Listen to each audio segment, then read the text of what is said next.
The Opie and Anthony Show on XM 202, featuring Opie, Anthony, and James Norton. Source, here we go. What is the virus? In the space of an hour, a single virus has invaded, multiplied, and killed the cell. Continually multiplying, searching for the next victim till there's nothing left to kill. The answer to infection. There is no answer to infection. It's already done pretty much all the damage it can. Fills their veins and blood with pure rage, and then eventually everything just stops. The virus is spreading. If this doesn't make you want to throw up, we're failures. The most annoying thing on two legs. What a bore fest. Who cares about the funny? Just bring me the porn. Aren't we dumb? See? Opie. Oh, do you want to play? Anthony. I will beat children about the head. Jim Norton. I'm dancing. I'm a naked whore. It's indescribable. I'm trying. It's like a rape that's covered by insurance. Some of the comments they make are uncalled for. Why are you crying? The virus finally hit him. Well, with Jimmy, you never know. It could be AIDS. No. Yes. It's the Opie and Anthony Show. The virus that spreads from town to town across the U.S. of A.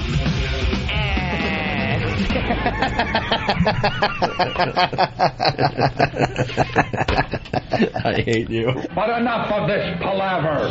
Let's get the show on the road. Let's show on road. Hi. And you seem like you're in a little bit of a foul mood. A foul mood. What else is new? I don't know if the rest of the country's going to understand this, but this radio business stinks. We love doing radio. We absolutely love it. Who wouldn't? It's fun to do. We just don't like any other radio guy. There's very few. They're few and far between. Actually, I like Brother Weeze in Rochester. I love Ron and Fez. Who do a show on XM right after ours. Yeah. But then you kind of befriend these people over the years, and then they just end up turning their backs on you for no reason whatsoever. They turn into scumbags, is what they turn into. Just lackey, backstabbing jackasses. I've never understood it. I've never been party to it. I've never taken part in any of the crap. But then you read stuff, you see it, it just annoys the crap out of you. I thought Sid Rosenberg used to be on the Imus in the Morning show. We worked with him for a while at WNEW in New York. Yeah, he was the morning show. He was the morning show. Nice enough guy. I never, never went out to dinner or took warm showers with him. But, nice enough guy in the hallway. A few discussions. Always had something nice to say. A little chit-chat in the hallway kind of thing. That's great. Personally called me a bunch of times when we weren't working. Yeah. And then when I kind of befriended Imus, he was like the liaison. I would call Sid to get to Imus, and then Imus would get back to me. Yeah. There was no real sign that there was any problems between us and Sid Rosenberg, but out of nowhere he went on Howie's show and trashed us. Well, for what reason? Is he that desperate? He's always had problems. Sid is just full of problems, whether it's drug use allegations or gambling debt allegations. All these things pop up, and apparently some people know more than I do, and I know a lot, and throw his ass out of wherever he's working. He's a bum. He's a bum. But it's come down to this? And now it comes down to this, where, he's got to drink the Kool-Aid and kiss the ring of that jerk-off over there. To try to get, the last bastion of hope for him for a paycheck, to perhaps, I don't know, maybe buy more crack with. I don't know what he's doing with his cash, but from what I hear on the street, word on the street, from dependable sources, and past history, I hear things. I hear secondhand information. That's pretty reliable. Hey, Sid, why don't you take a walk in Bay Ridge? See how long it takes before someone beats the crap out of you or maybe even kills you because of things I hear about gambling debt. I was just at a bar in Brooklyn over the weekend and hearing about from people, plenty of people. Hey, Sid, man, geez, that guy took off with 8 large from me, and I've never heard from him since. I hear he's down in Florida or something. Like they can't find him, but believe me, they find him. Get threatening to jump out of windows. He's got a kid, and he's threatening to, jump out a window in tears. The guy is just a cluster F. Who, I don't even know if I could blame him for his latest tirade. Maybe he needs more money for drugs. I don't know. Maybe he's filming Intervention or something. Yeah, maybe that. But maybe they're filming The Meltdown. Sid, you're a piece of crap. Go F yourself. Don't want to see you or hear from you again. You're dead. You're just dead to me. Sid, you're so brave. Why don't you give our show a little call? Yeah, call up, brave man. Dude, I talked to him when I was in Florida. He called me, and I had called him. Of course, he's a two-faced crap. And he was going to come to jackass. The Improv and see a show with his wife. He wanted to come. It was during the Mets playoffs. And that's only a month and a half ago. Last time I was down there, we talked. How was everybody? Everybody's great, and it was friendly, and I was happy to hear from him. I left tickets, so he never came. I'm like, all right, he's probably watching the game. I hear he's bad-mouthing us. Like, why? Bad-mouthing us. Well, just put another friggin' glass pipe in your mouth, you tool. Go ahead. Suck on the big, fat glass one. The business is just filled with asses. It's just filled with asses. I could give a crap when it's people that, first of all, I don't know, never met, whatever. You try to get yourself a little publicity by bashing the big guy on the block or whatever. That's fine. It's part of the game. You take it, you bash him back. But then when people that actually were friendly to you and you didn't do one thing to change that, and then all of a sudden they turn around and just backstab you, it's typical radio, first of all. It's just what always seems to happen with these people when they lose their job, and not for a big publicity thing. They lose their job or lose their job over something that'll get them a better job, things like that. You lose your job over the fact that you can't be an adult, you can't be responsible, you can't hold down a job, you can't take care of your kid. You're doing drugs, you're gambling to the point where you lose everything in your life. It's those type of people that will just turn on you on a dime. Good. Go F yourself. Here's my wish for Sid. Here's my wish. Either you're found OD'd somewhere, or one of these guys that you borrowed money from put a bullet in your head. There you go. There you go. Merry Christmas. And Fucko. Happy New Year. And Happy New Year. And said Merry Christmas. I don't know if you heard that. And I say Happy New Year. I threw the F-O. Yeah, you certainly Sorry. did. It's so funny because over the years, we get these opportunities to go to like boot camp and these places where radio guys hang out, and we say no every single time. Why? In the beginning, when Ant and I first started doing radio together, we were too new. We had to do a few because someone's going to call us out and go, well, weren't you at the Comedy Store back in the day with a bunch of other radio shows? Yes, we were. But as soon as we got a little juice in this business, we realized, God, we can't hang out with these people. That'll never happen again. We can't hang out with these people. They all stink for the most part. Come on, Sid, give our show a call. Give our show a call, Sid. Backstabbers. I honestly cannot think, and please point it out if I'm in error here. I can't think of one radio personality that I was friendly with that I just turned around and all of a sudden out of nowhere started bashing for my own gains. I don't. Even with the Howard thing, he started that whole stupid thing. Even that. Even with the Howard we thing. came flying into New York out of Boston and gave the guy all the props and respect that he was due, and didn't say a bad word about him. And all of a sudden we started getting a little ratings, doing our funny, dopey little show.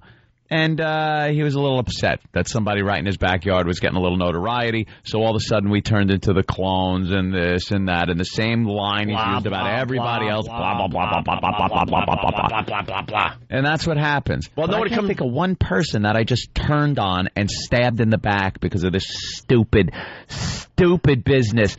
You know, I was laying in bed over the weekend watching, had to be 3 different shows. One was Family Guy. I think another one was The Simpsons. And then another one was, it wasn't a cartoon. It was another show. But all 3 of them showed radio personalities in just this hysterical, cliched light where it's just nothing but 2 dopey guys with radio voices doing stupid breaks about nothing and hitting the one sound effect of the passing gas or a couple of movie clips. And it was just like I started laughing, and I turned to my girlfriend and I go, I am in a cliche job. It is just a job full of cliches where you just make fun of the people, you know, in the business make fun of the same crap, the same sounds, the same dopey voices, and you realize the whole job in business is a goof. And then you throw in these scumbags that just have to turn it into, you know, a backstabbing. You actually think there's going to be maybe something a little different, where someone like Sid, who you've had conversations with, sat down, maybe shared a beer with or something like that, and then just out of nowhere turns around and bashes us. Go screw. Go overdose. Could you please overdose and do the friggin' world a favor? And all these guys make the same mistake. They go over there and they trash us or somebody else thinking Howard gives a crap in the end. He doesn't give a crap about you. Stop. He's got his own problems over there. Trust me on that one. Please, just trust me. He's got his own huge problems over there. Pharrell did the same thing. It's like we were friends. Everybody hung out. There was no problems with Scott Pharrell. We liked the guy. He supposedly liked us. And then he just starts trashing us on his website and then goes on Howard's show and just starts trashing the show. It's like, why do people think they have to do that? Because it's another it's a desperate move. There was another guy, can't hold a job. He's run his course in broadcast radio. He's burnt all bridge. These guys are known as bridge burners. Both of them. Total bridge burners. And there's no one left. So they had to crawl over there, kiss the ring, probably make nothing to sit there and just do a commercial for him for whatever hours they get over there. And now I guess Sid is begging for a job over there. Good luck to you. You know who I have huge respect for? Jim Brewer. Jim Brewer was a huge part of our show. When we got back on radio, you know, we were trying to get him involved with XM, and he decided it was best for him to go to the other company, which was a real bummer for Anthony and I and Jim Norton. Would have loved to have had him. We would have loved to continue with Jim Brewer. He did some great radio with us. But he, he wanted to make it on his own, and he felt this was the right move for him. And we were bummed. But he went over there. He hasn't trashed us. He doesn't go on Howard and trash us. He's just doing his own thing, building his own radio show. And I respect that. You don't have to, like, all of a sudden turn on, you know, your supposed friends in the business to better yourself. No. Unless you have a real beef. But to make up these fake beefs out of nowhere to try to, to better yourself is ridiculous. He actually said good things about you guys. Not just the opposite. He actually said good things about how you guys taught him a lot about doing radio. He did nothing but say good things since he's been over there. He's never once been a scumbag. Or he's a great guy, man. He's not a scumbag. Let's say hi to Steve on Long Island. Steve, what's up? Hey, guys, what's going on? Hey, Steve. It hasn't even been like 15 minutes. Can you go one day without talking about Howard? That's funny because in all actuality, I don't think we've even said a peep about him in months. Speaking of Howard, did one of his fans smash one of our fans' windows in because they had a WOW sticker? What's that about? Yeah, that's what I've... What is that about? And I'm also hearing, and Ant's not going to, say it on the show, but behind the scenes, Ant turned around and did the right thing and paid for a window or something. Had a guy, not a rich guy. Ant's just a fan of the show. He's got WOW stickers on his car, and the desperation that is coming out of that camp over there is blatantly obvious. When what is supposed to be an adult audience is throwing bricks through people's windows that have stickers on their car that support this show. How do we know one of his fans threw a brick through one of our fans' windows? They put a sign. They put a note. They put a note? They left a note. Yeah. And said Howard Stern written on paper. On some type of loose leaf paper. What a tool. So, threw a rock through the guy's window. Guy's just, listens to this show, supports this show. None of our guys, fans are doing stuff like that. Not destructive. Have fun with it. It's a dopey radio show. Relax, people. I guess the Howard fans are getting really frustrated that the WOW stickers are appearing more and more lately. Gotta be. We're doing Letterman. We're doing Leno, magazines. I'm sure it's got to be frustrating for the few but dedicated fans that went over there to listen to him. It's got to be upsetting. So they take it out on the fans, and one guy got his back window blown out. He's just a regular working Joe. And Anthony doesn't pat himself on the back. Anthony, behind the scenes, ended up paying for the guy's window. It just annoys me. It's like annoying. Why, it's just a bunch of friggin' idiots. All right, let's go to Joe. Hey, Joe, what's up? Yo, what's going on, man? Hey. Hey, Ant. You sound like you're getting down on yourself, bro. Hey, you guys got the best damn radio show ever. I was a long-time Howard listener. I listened to you guys back then. When you guys get on the radio, man, you guys make better points.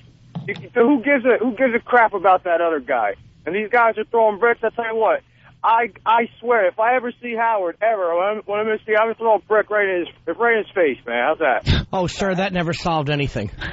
Yeah, it doesn't solve nothing. But come on, it would be funny, wouldn't it? Yeah, well, it's always funny. With a broken nose, come on. When anyone gets a brick thrown at him, it's funny. Anyway. All right, Joe. Just punch it out, man. Don't all right. Anyone with a broken nose is funny. Dude. Geraldo with that chair on his face, or Fabio when the bird hit his nose when he was on the roller coaster.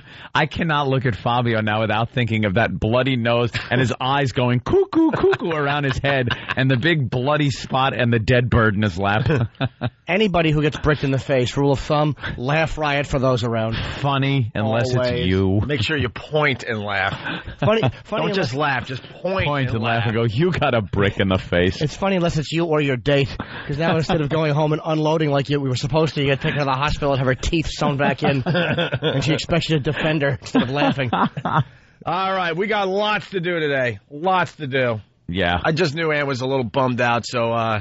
Or no, I should say bummed out. Let me... I really don't...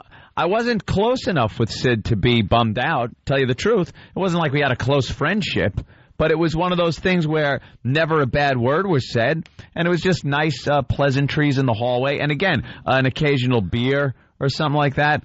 But, and then just to turn around, boom, there goes this stupid radio knife, just like it always does in this dopey-ass crap business. He was asking for you guys when I was in Florida. We were talking. We had emailed each other a few times. I was supposed to do a show, but I kept missing it.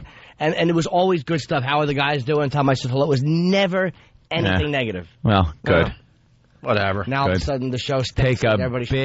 Just take a big drag of some crack. Sid, crack. It's so good. Just take a big hit until your heart explodes. Could you do that? Do the world a favor, you scumbag. There you go. It's the Opie and Anthony Show. Opie, Anthony, Jim Norton, and the comedians of the Opie and Anthony Show are appearing in a special holiday edition of FHM, on sale now. E-Rock's creepy photos from the FHM shooter, now online at opieandanthony.com. Hear what everyone else is talking about. O&A Uncut and Live, continuing the show on XM Satellite Radio starting at 9 a.m. Eastern. Visit xmradio.com to subscribe. It's the Opie and Anthony Show. The virus is spreading. Opie and Anthony, XM 202. Good morning. It's the Opie and Anthony Show. The O&A virus spreading across America. Phone number 1-866-313-FREE. We found that clip you were talking about, Anthony. Oh, one of them from Family Guy? Family Guy, yeah. Yeah, making fun of this stupid business we call radio. Yeah. It's easy. Like you said, we're in a business of, cliches? Cliches. Yeah, it's just a cliche business. We really do try on a daily basis to do something a little different. I wouldn't even say a little. We try to be much more different than any other radio show out there. We try. We really do. Just hang out and try to carry on real conversations. There's a plus. How about not throwing on a dopey radio voice? We try to stay as honest as possible. Yeah. We really do. And then you got Family Guy making fun of the business, and you can't help but laugh, but then you realize it's also very, very sad. Oh, my God, I work in this business. Like, I was laughing my ass off because it's every cliche, and then you go, oh, my God, I work in this stupid business. Yeah. Well, here it is from Family Guy. Hey, everybody, it's Weenie and the Butt here live at the Quahog Air Show. We're all ready for the Weenie Sound-Alike contest. I don't know, Butt. I don't think they can say my catchphrase because they no funny. Oh, there it is. And if you think you can say that just like Weenie here, you could win $97.1 for the cool weekend ahead. We have a butt. We have a butt. Cool weekends in the morning, 97.1 FM. Weekends in the morning with Weenie and the Butt. WQHT 97.1. 97.1. 97.1. We have a butt. In the morning. Bad production. FM. Weenie. And the Butt. All that bad production. And Hey, okay, we... oh, my God. And there are stations. They no funny. He's got his catchphrase. And there's a million of these stations. A million. Yeah. Doesn't matter what city you're listening to us in. You know the stations. And they're all doing this, and they have no idea how ridiculous they sound. They really think they're getting something done with all that crap. You know how many of these awful shows I've had to do on the road? You guys don't have to go on these shows. I've had to record my rotten gigs. Yeah. Oh, yeah, funny man. Jim Norton here. Jim. Funny man. And they pot up the mics. Flick, flick, flick, pot, flick, flick, flick. Go, Jim.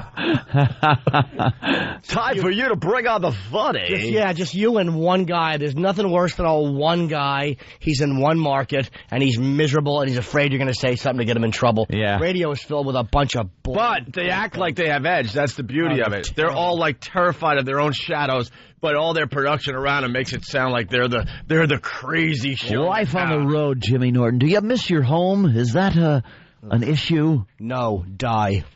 Okay. This Comedy Minute was brought to you by the Chuckle Hut. Comedy Minutes. Just stinks. Everywhere you go, you got to go in and do these awful shows. Like, no, this is a big show here. It couldn't be. We have Jim Norton in for our 5 o'clock funnies. Do you? Well, they get paid by the clubs, a lot of these guys, to have the comedians on. So no matter who the comedian is, they will take the guy. They'll take the comic. They'll take the comic for, what do they get, $50 or $100? I don't know what the club pays them, but a lot of these places. Really? Is that a form of payola? So wait a minute. Maybe it's considered an advertisement. I don't know. Who knows? Yeah. So Gallagher is coming through town. They have to take him. Yeah, or guys that aren't even famous like Gallagher. At least Gallagher's famous and you can make fun of him. Oh, so you're talking about guys that are doing the same type of Gallagher humor, but they're not even famous. How great would it be to have an intern or somebody else sneak up slowly behind Gallagher as he's on the air and smash his head like a watermelon with a big giant mallet? In mid-sentence, Gallagher's head goes flying across your studio. I gotta be honest, I like the anger today, Anthony. Oh. Loving the anger. Just had it. Well, there's part 2 of the Family Guy skit. Hey, okay, we've got our first contestant. Let's hear Weenie's catchphrase. They no funny. I think we have a wiener. And that's Dickie the Punchline Donkey on 97.1. Dickie the Punchline Donkey on Cool 97.1. Weekend. On the radio. In the morning. FM. WQHT. Cool weekend. In the morning. On 97.1. 97.1. and Weenie and the Butt are just sitting there, like staring into nowhere as all these sounds are playing. Right. Just not even looking at each other. We wanted to change our name to, what was it, Rape Kit and Crawl Space? Yeah, Rape Kit and Crawl Space. Do we still have those jingles for Rape Kit and Crawl Space? Yeah, we figured we needed some really outrageous name. So, we used the wacky production, but we had, killer names. Rape Kit and Rape Crawl Kit. Space in the morning. Hey, how you doing today, Rape Kit? But that would be the problem with it. You'd have a really cool name, but you would still have the wacky radio. Yeah, the voice. I'm Rape Kit. Oh. That's hey, Crawl Space over there. Crawl Space with you. We're outrageous. They talk to you normally before you go back. You go on. Yeah. Yeah, so you're doing the club this weekend? You know, pot up the mic, pot, flip, all the buttons. You go, yeah, you been around? Yeah, okay. You're on. Okay, here we go. You're just talking to me 3 seconds ago. Jim Norton is going to be appearing this evening as a blah, blah, blah, blah. And then they read about our success and they get jealous. It's like, dude, look at yourself in the mirror. You're a hack. You're a hack. A cliche. You're a cliche using the fake radio voice with a ton of production that doesn't mean crap.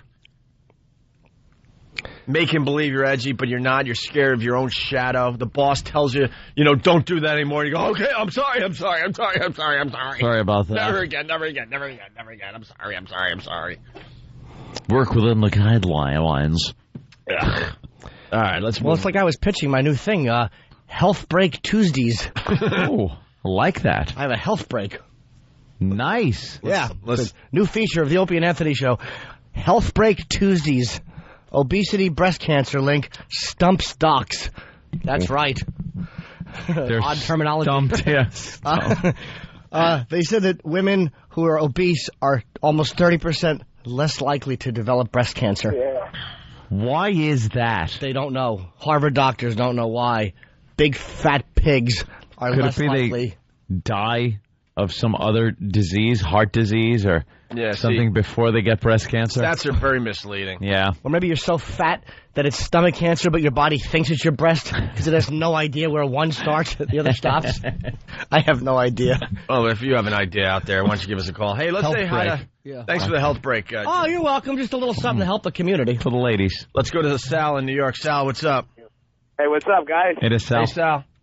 I just want to give one shout-out. You talking about Jim Brew. He's from my town. He went to Central over here, Valley Stream Central, and he's like a local legend. Yeah, Brew's a good guy. Yeah, I also want to ask you guys, what did your guys take on, the guy who got shot in Queens from the cops? Yeah, it seems like all of America's talking about this. I was reading the Chicago Sun-Times. They're all over it. The Boston paper, all over it today. Jury's still out. What are you going to do? Everybody wants an answer right away. They got to do an investigation. Got to see what happened. Everyone says it's excessive. Well, why don't we explain the story? Because maybe there's a few cities that don't understand. Who the hell ain't heard this one? That's what well, you never know. There's a bunch of dummies that listen to us. Yes, you. I was talking to you. Apparently a bachelor party was leaving a club. Black gentleman. In Queens. Yeah. As they were leaving... there was a sting operation going on that had been going on for months in the strip club at the same time. So some undercover cops were in there. And undercover backup team was outside the club. What were they looking for in the club? Underage prostitution and drugs. This, they say, is all a response from that girl that was killed leaving the bar. Kind of trying to make the bars a little safer. Okay. Things like that. So they put undercover sting operations in some of these shadier bars. And when there was a little altercation inside between one of the undercover cops and a gentleman who had come up to the undercover cop while he was talking to what he thought was a prostitute. And he said something to the effect of, "Don't worry, lady, I got your back, or I'll take care of you." And patted his waistband as if he had some kind of a weapon in there. So the cop communicated to his buddies outside that he thinks there's a guy with a gun in here. So that kind of started the whole thing rolling. They go to leave the club, and as they leave, they're followed out by this bachelor party. Some type of words are exchanged. They're not quite sure. They're still sorting that out. But at some point, the police in the backup van pulled in front of the bachelor party's one of the bachelor party's cars to stop him from moving. Cops got out and identified themselves as police officers, at which point one of the cars from the bachelor party went to run over the cop. That's the cop side of the story. Someone else yelled "gun," and shooting started. Now, once you get, especially two different squads, the guys that were inside the place, guys that are outside, so they're not in direct communication with each other, and you start hearing gunfire, and you think it's coming from the bad guys, all hell breaks loose. You start opening up on anybody that isn't your friend in that situation. And apparently 3 of the bachelor party got hit. The groom was killed. And there's a huge investigation going on now, whether it was excessive force. 50 shots were fired. One of the officers, a 12-year veteran, shot 31 times. He threw another magazine in his pistol and started firing away on that one. But again, when all you're hearing is bang, bang, bang, and it's not stopping yet, and you've already exhausted all your rounds, you're going to throw in another clip, and start taking some shots. There's outrage. Reverend Al is outraged. Jesse Jackson's outraged. The mayor is with Reverend Al, which I think is a travesty. The mayor should not be meeting with Reverend Al. If he has to, meet with Jesse Jackson. But even that, I think the mayor should stay out of this until the more of the facts are in. So he's already saying it looks to me like excessive force. In that situation, until the investigation's done, it's very hard to tell. He's just wishy-washy, Bloomberg. He's very wishy-washy. Wishy-washy is a great way to describe it. He's very, very wishy-washy. But now, until all the facts are in, the police have agreed to testify now without immunity. So they apparently are thinking, they did nothing wrong.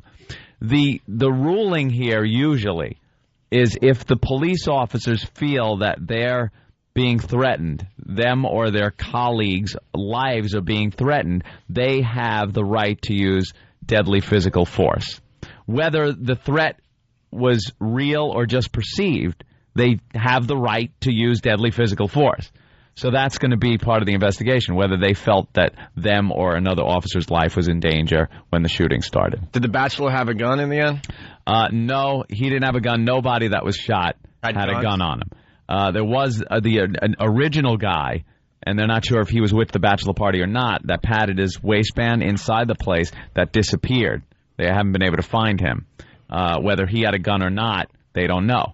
But again, if the car was being used as a weapon, that's deadly force. They could use deadly force on somebody if they're trying to run you over with a car. They're saying that that's just a story, that never happened, that they never identified themselves as police officers. So it's one of these things where there's really two different sides based on, the bachelor party side and the police side. Where does Kramer stand on this Kramer? issue? On this issue, yeah. I think is with the police. I haven't really... I don't think I've heard his statement yet. Yeah. But I do think we have it. I'm not siding with the Jerry. But they didn't find a gun, which has people's eyebrows up a little bit. But again, you don't necessarily need to actually have a gun to use deadly physical force. There can be a perceived threat, and you're still justified. That's happened before in just people in their house. Right. They've shot people that never had a weapon, never intended on robbing them. And they've killed people, and the grand juries found that they thought their life was in danger.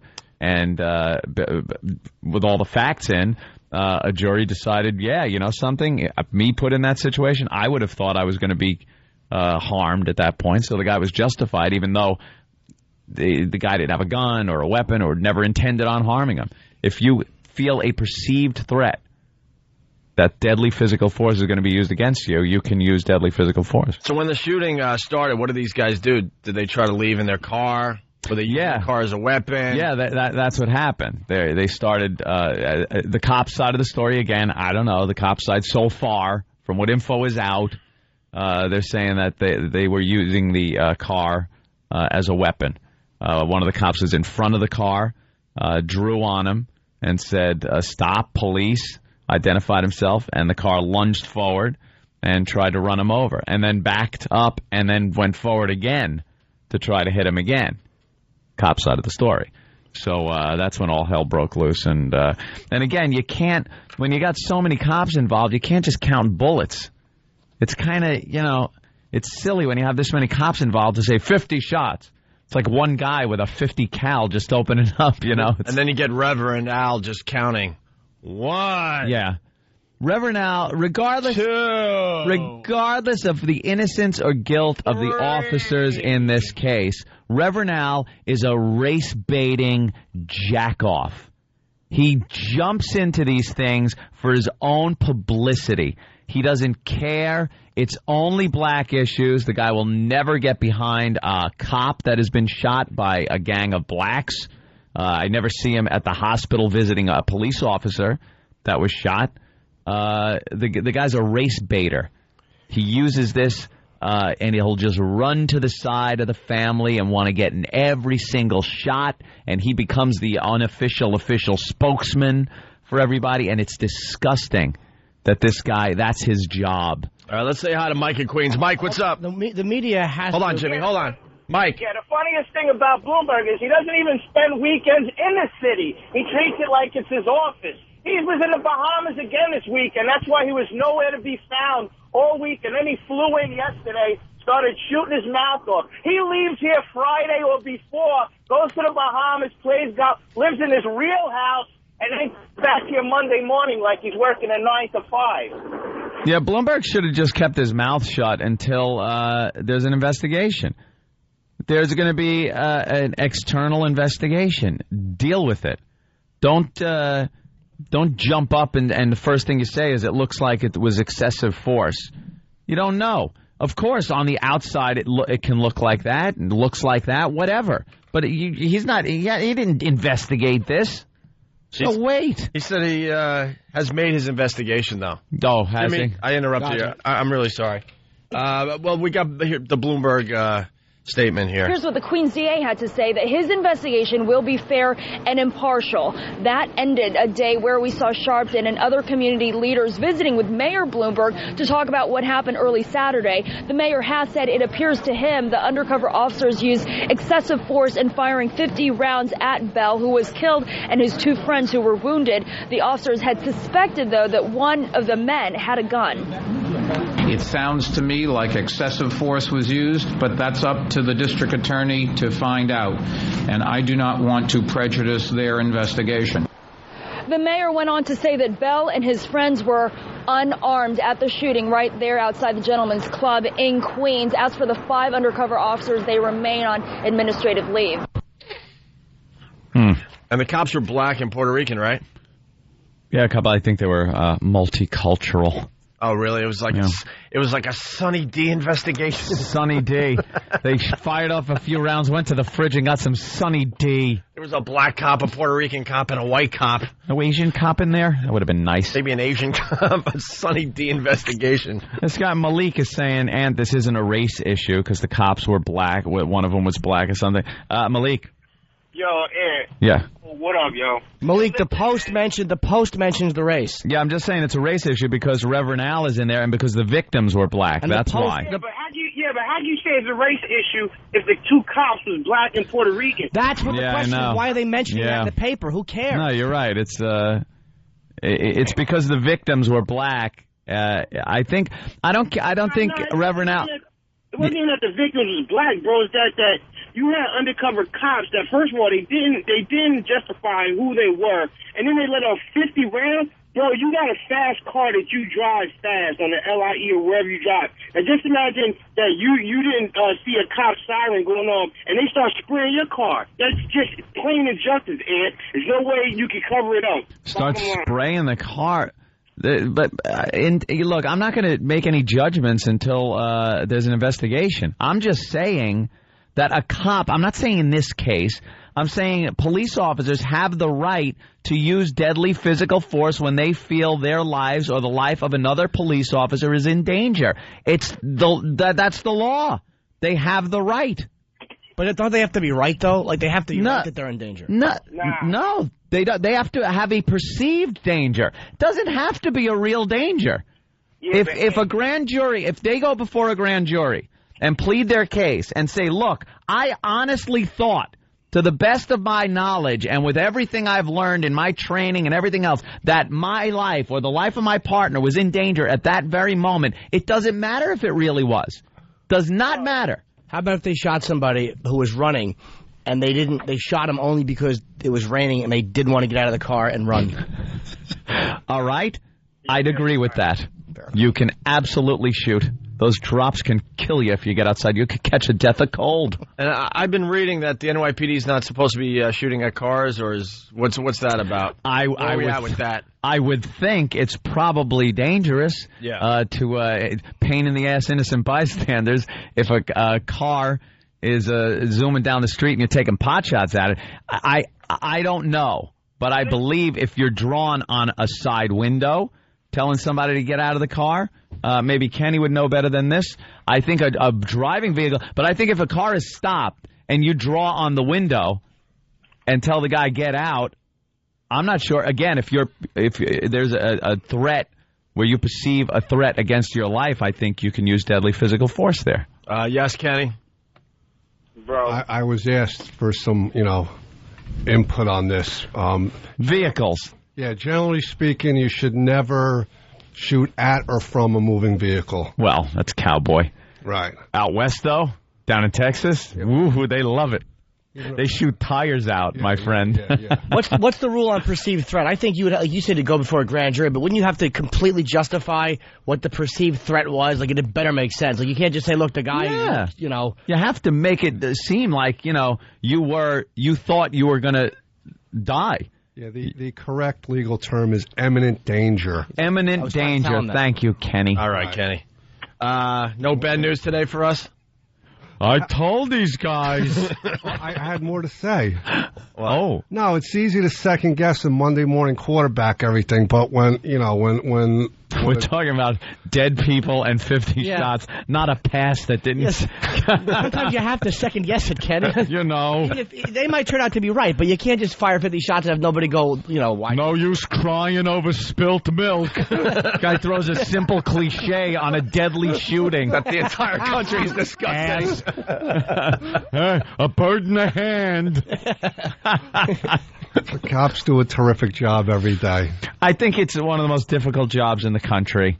And, they do, for the most part, a great job. Yeah, until you walk a mile in their shoes. All right. Flatfoot. Beat it. Let's go to Rob on Long Island. Rob.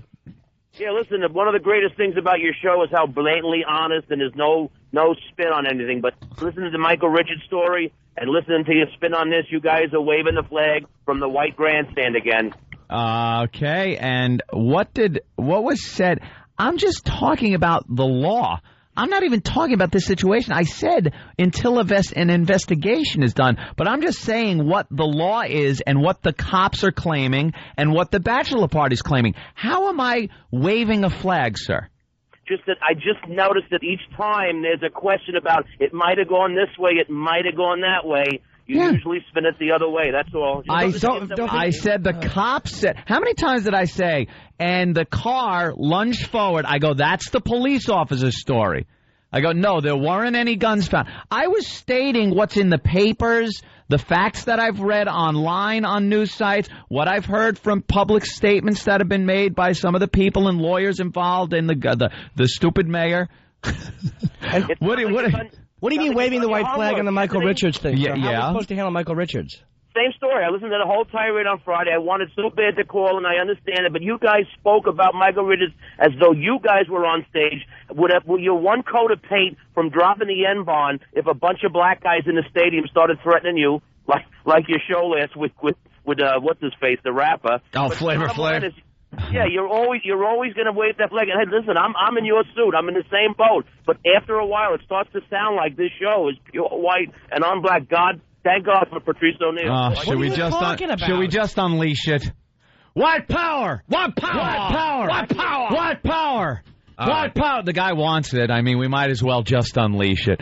All right. Sir, I think we're being very factual here. Yeah, you might want to go wake up with Whoopi. No. Oh, well, that's... Austin. Or Austin Powers. Wake up with Whoopi. All right, Rob, thank you.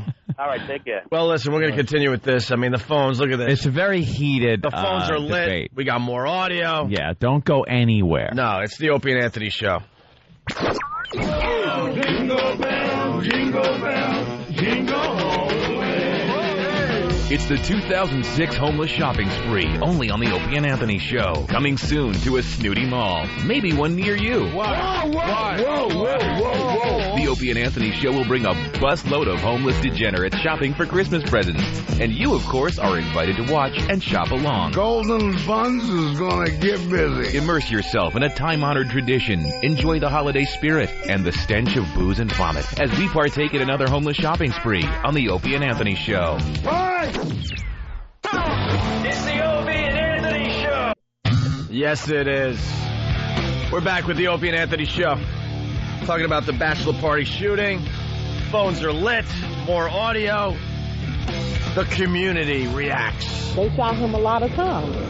For what reason? They were trying to kill him. They killed his friend, so I guess they say, okay, I killed his friend, let me kill the rest of them so I don't have no witnesses. Oh, stop. Okay, What look. a dummy. Look, I understand people are upset with this whole thing, but you can't just throw all reason out the window.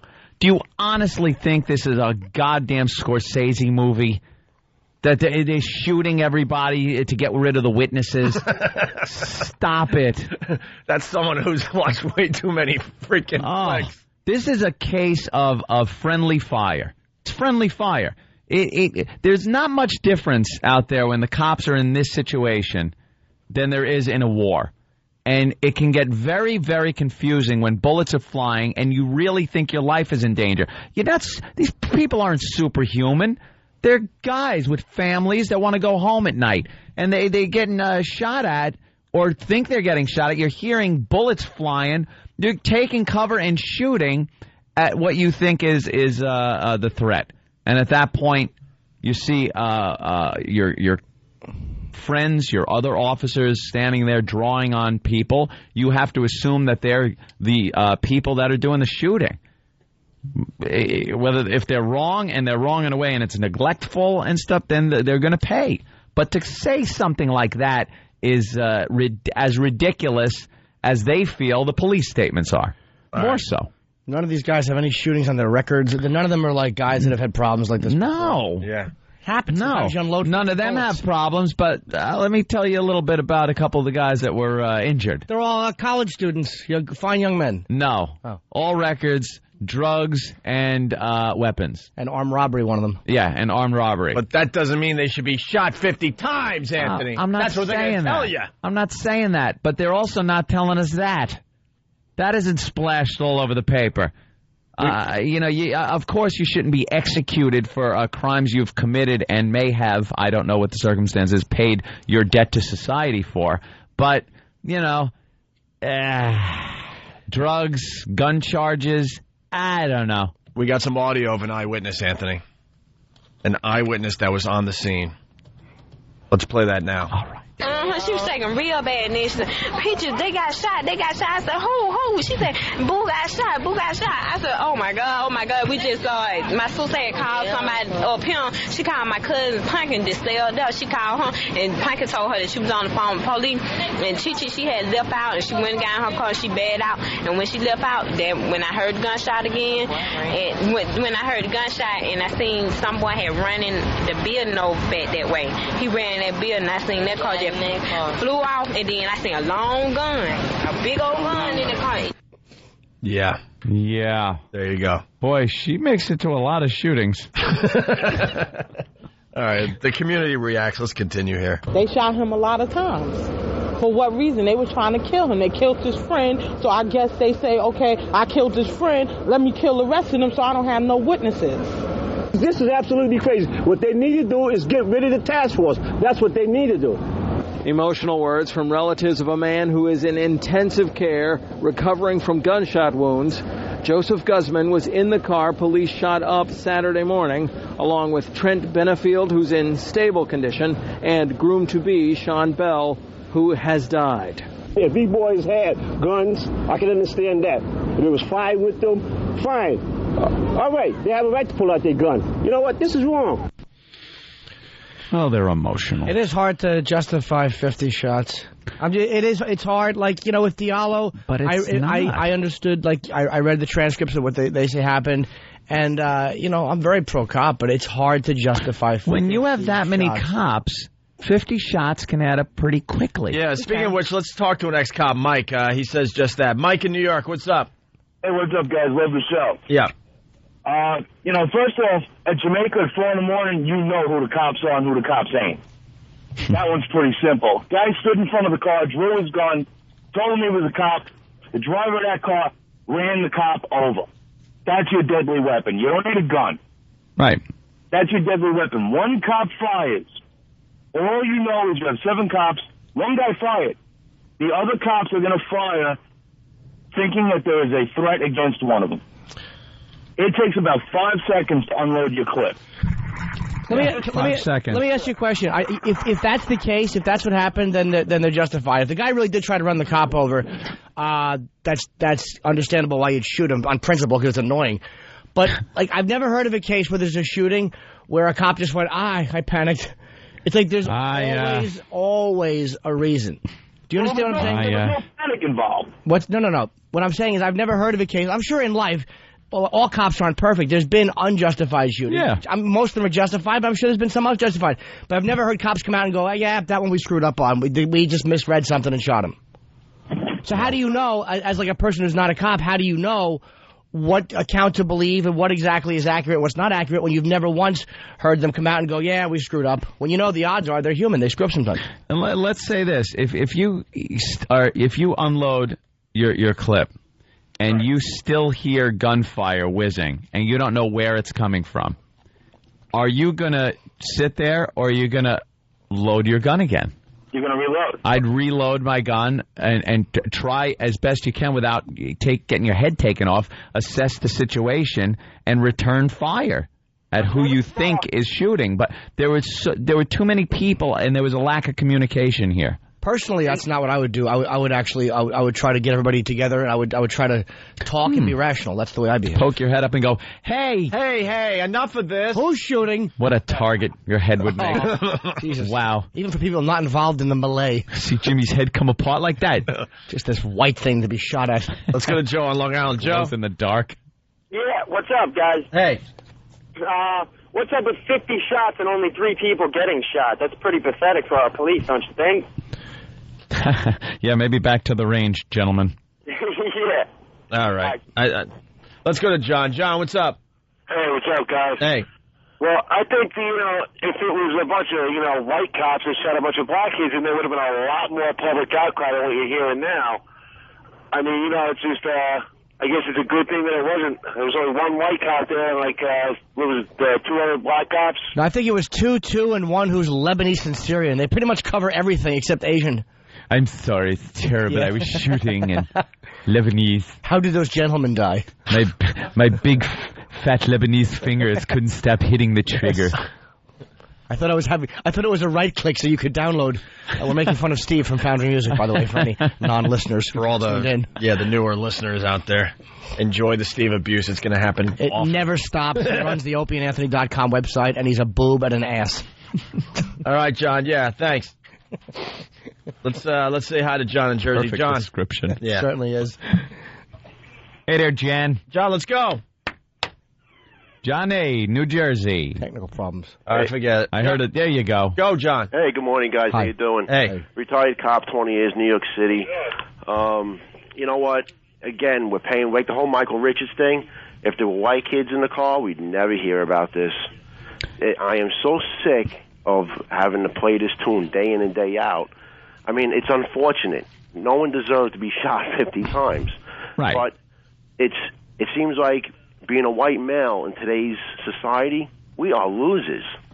We cannot voice our opinion. Yeah, we really have no recourse as far as anything goes. There's no defense. There's no. You constantly feel like you're defending yourself just for being a white guy. Now, black people are going to hear this, and this is just, again, devil's advocate, and go, how could you complain being white guys, you have no defense, when 3 black guys were shot in the car and they were unarmed? And I know it was by black and white cops. I'm just saying, but how could... But it was officers. It was police officers doing it.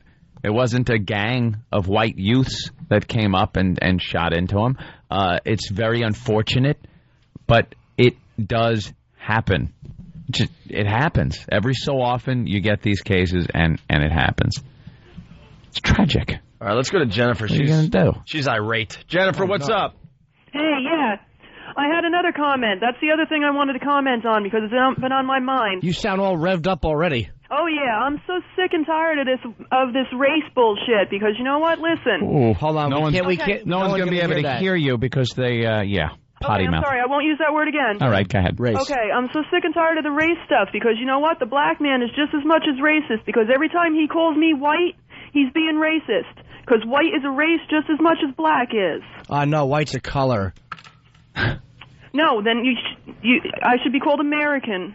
Oh, shut up. Ew. I like the way she thinks. No, I don't. You're annoying me. I'm not white, I'm not black, I'm American. Are you? Right. Shut up. I should be called American. Should you?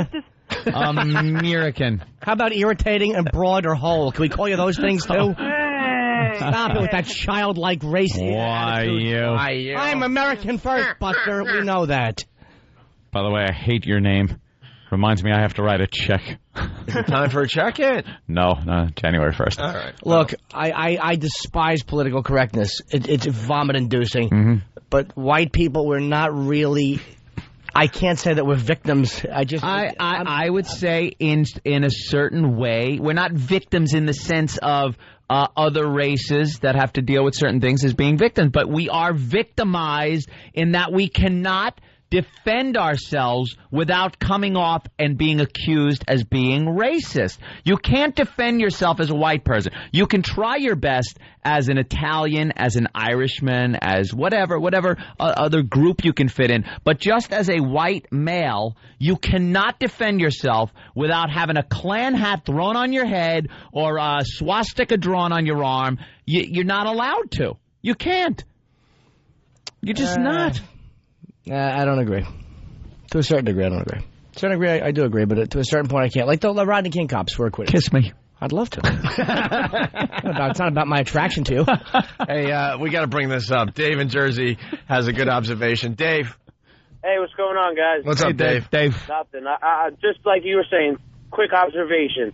Basically, how are you going to talk about police brutality and all this, and then right after you guys go to commercial, it's 212 recruit for the NYPD? Well, the NYPD needs recruits. There's a couple of points they left off there, which I happen to point out to Anthony. I think that on the next read we're going to mention. Let me tell you how hard it is to read copy off of a sheet when Jimmy is holding up his own copy in front of my face. That is 10 times more hysterical. We got to explain for the rest of the country, when we went local here in New York, we do live reads for the New York radio station, and right after that intense discussion about what happened with the NYPD, we have a live read for the NYPD and how they're recruiting right now. Just timing. It's in the log, so we were reading it.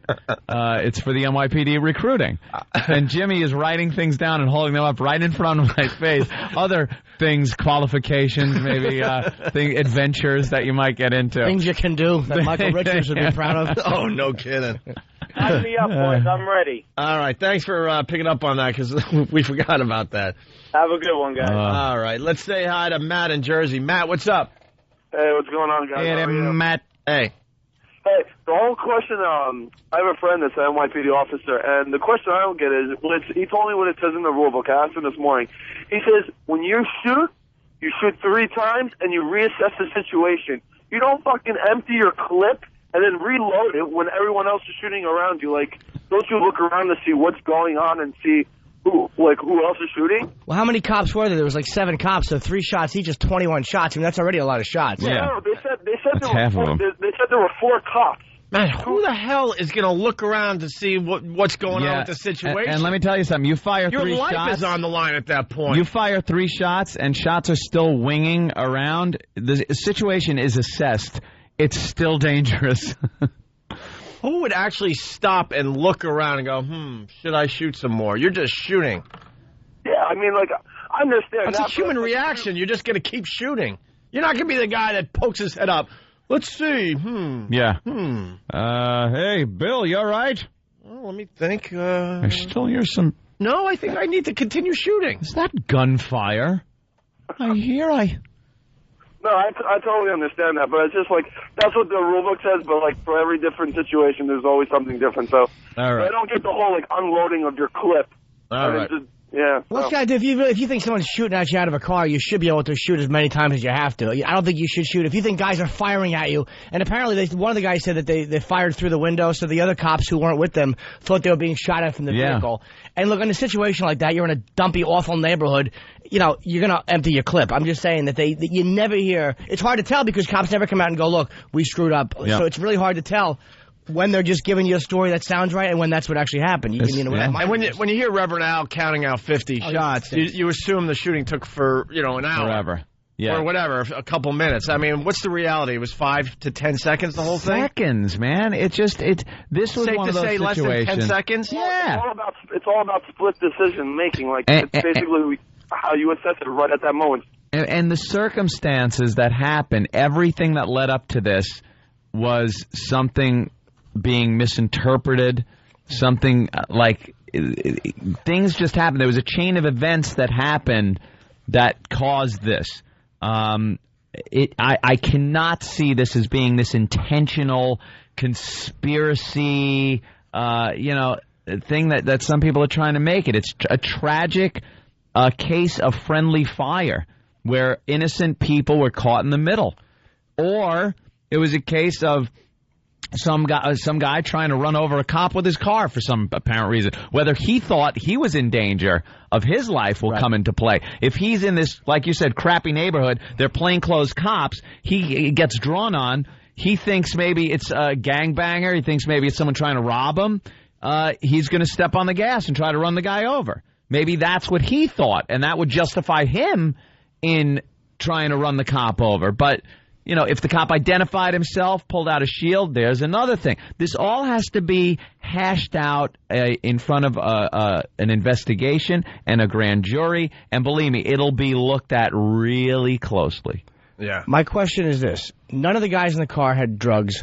To my knowledge, none of them had drugs. None of them had guns. Yeah. Why, when you're on your way to your own wedding, or when you're on your way from a bachelor party, I'm not saying that you haven't done scumbag things, why do you try to kill a cop with your car when you have nothing, you have no weapons, you have no drugs? Yeah. I'm not saying you're not angry at the cops or you like the cops, but just a question.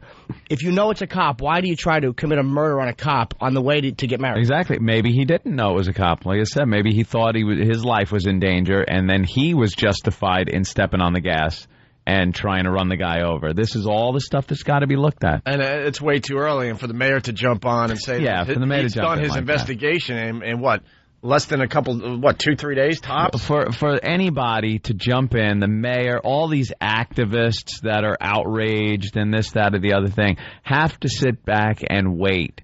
And wait for the investigation. Off of the instant feedback, you got to give me a little bit of a break. I said 50 shots. What? That takes an hour, but I quickly, corrected myself. Someone writes, "Hey, Ope, is this 1870?" Yeah. If it was 1870, then you could assess the situation in between shots. If it was 1870, you wouldn't have to. Oh my God! Let's use the Kramer method. Yes. Fork not included. Yes, you'd be yelled at for wasting bullets. Why did you miss? All right, well, this is ongoing, obviously. Yeah, this will go on and on and on, so. We got to get to duty talk. And, like you said, when was the next time the cops came out and admitted that they screwed up? When's the last time black leaders came out and admitted that the white cops or whatever would justify it? I mean, it's the same thing on both sides. They never come out and say, yeah, these guys were animals. However you defend the animals that attacked Bernhard Goetz. I mean, when civil and community activists rush to the defense of those animals, you can't take anything they say seriously. It's, because they don't cover both sides. Oh, all right. Yeah, there is one more we want to get to. Tina in Long Beach. Tina! Oh, Tina, turn down your radio. Turn down the radio. Hi. Turn down the radio. Hi, Tina. Hurry up. Turn down that radio. 3. Good morning. Hi, Tina. Good morning. Yes, I just wanted to state that when was the last time that there was a Caucasian person that got shot mistakenly by the New York State Police? When did they get shot? I'm not sure. And also, I wanted to say that you guys are like enticing racism. How? With your remarks that you make, white power, even... Oh, my God, that was such a joke. Tina. It was a joke, but it's not funny. I agree. No, hold on. I agree. Shut up, Jimmy. I agree with Tina because Jimmy it doesn't does agree. That's not funny. funny. You know I what's agree. funny? It incites hate. Oh, it's funny. Tina. The news. Tina, let me. You guys really should take other people's Yep. feelings into consideration. Let me explain, Tina. Did you see? That lost loved ones. Tina, did you? I agree. Did you see that the caller that was on when we did that was baiting us, and the only way to satisfy what he wanted out of us was to go to the extreme other end and say something so ridiculous like white power as to make that point? See, but that do you takes understand that's why we said that? But that's not funny, right, Tina? See, that takes intelligence to figure out, which you don't have, obviously. All right, go ahead. We go through a lot of racism on jobs, on anywhere we go. I don't doubt it. In the street, even. Follows us. In the street, in the mall. I understand. In Chess King. And then the talkers are taking it lightly. We're African Americans. We're trying to make it. Give us reparations then. What do you want reparations for? Reparations. Wait, Tina, what? Slavery. What? All the money that you kept from us. But what did I do?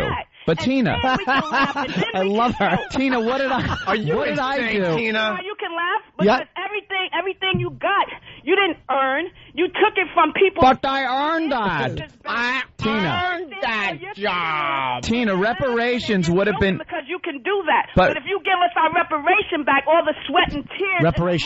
Reparations, Tina. I didn't go screw. I had nothing to do with slavery. We can sit down and laugh together. Tina, I didn't enslave anybody, Tina. No, you shouldn't do that. Tina, could you listen for a second? Passion for the Tina, African Americans. This is why black guys date white women.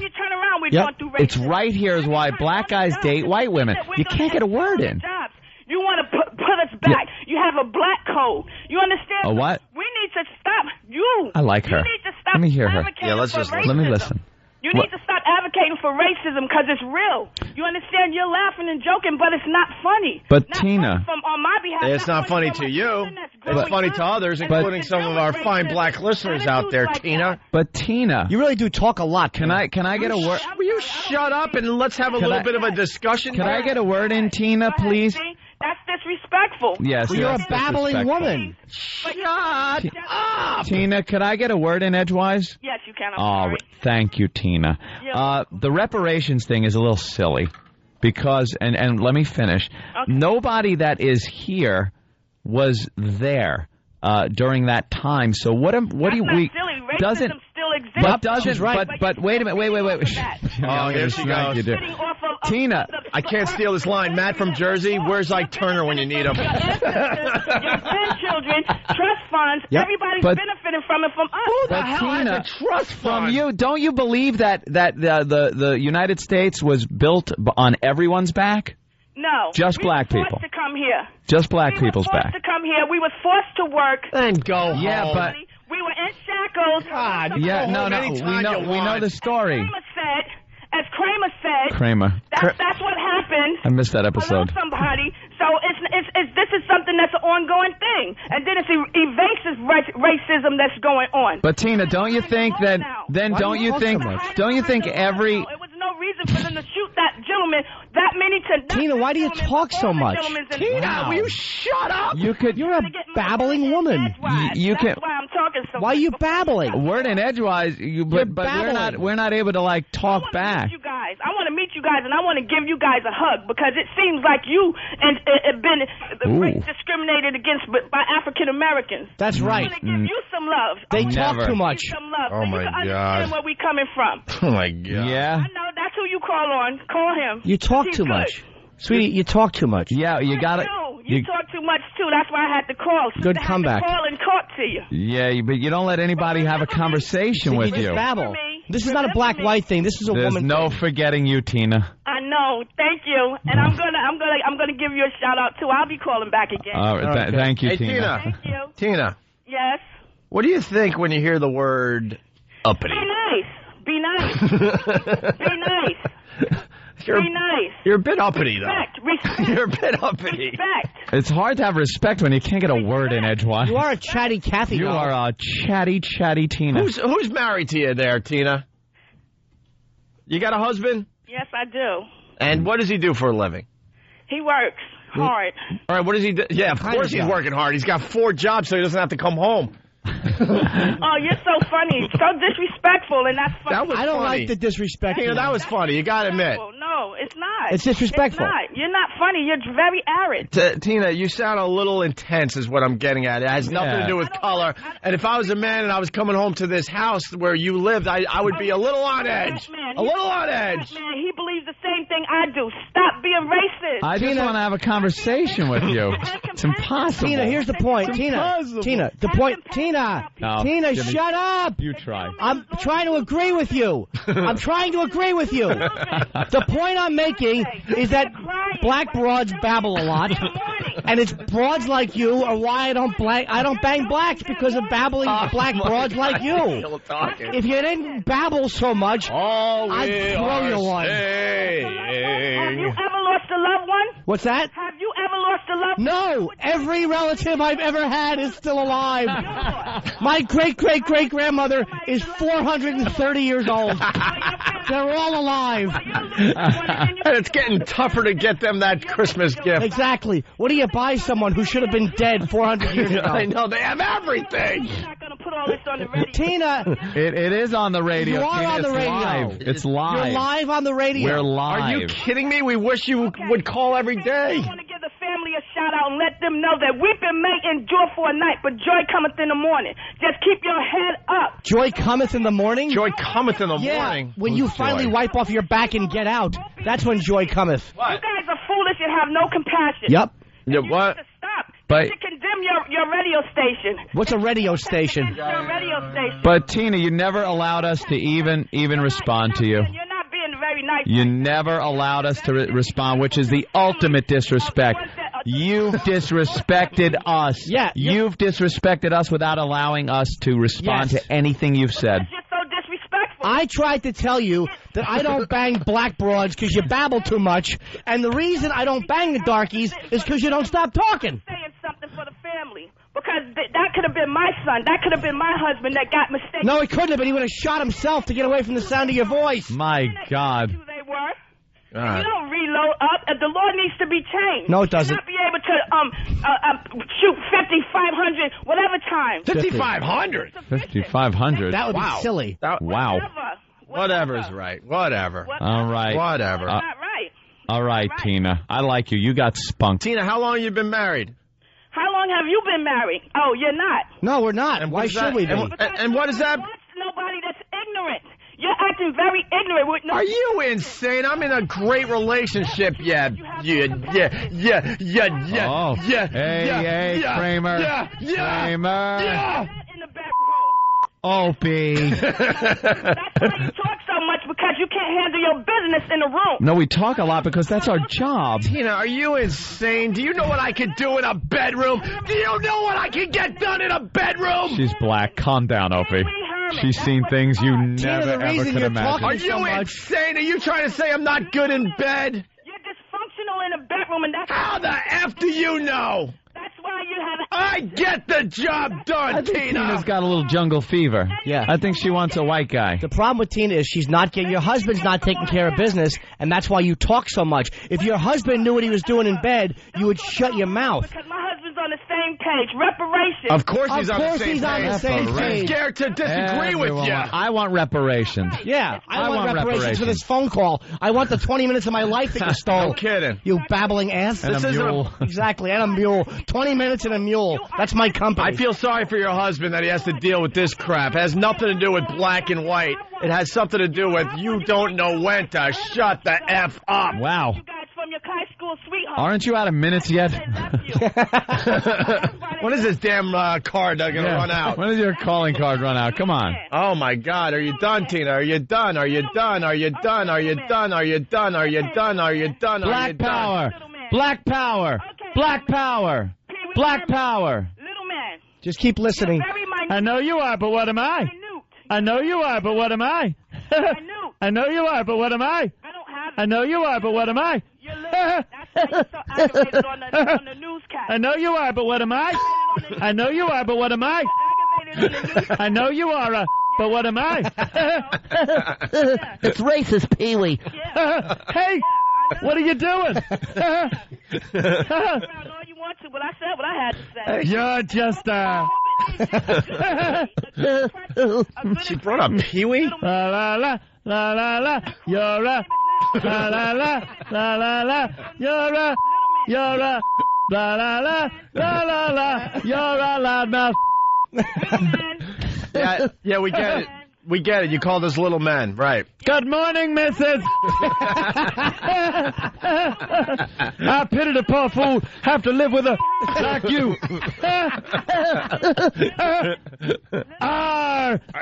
You know you small, and everybody else know you small. That's why you aggravate. Hey, Jerry. Look, it's a... Hey, Tina, Cowboy Curtis is a... Tina, I rarely offer this up, but you just called me a little man that I got small junk. You come down here anytime, and I'll show you what I'm packing. Oh. Yeah, okay. Anytime.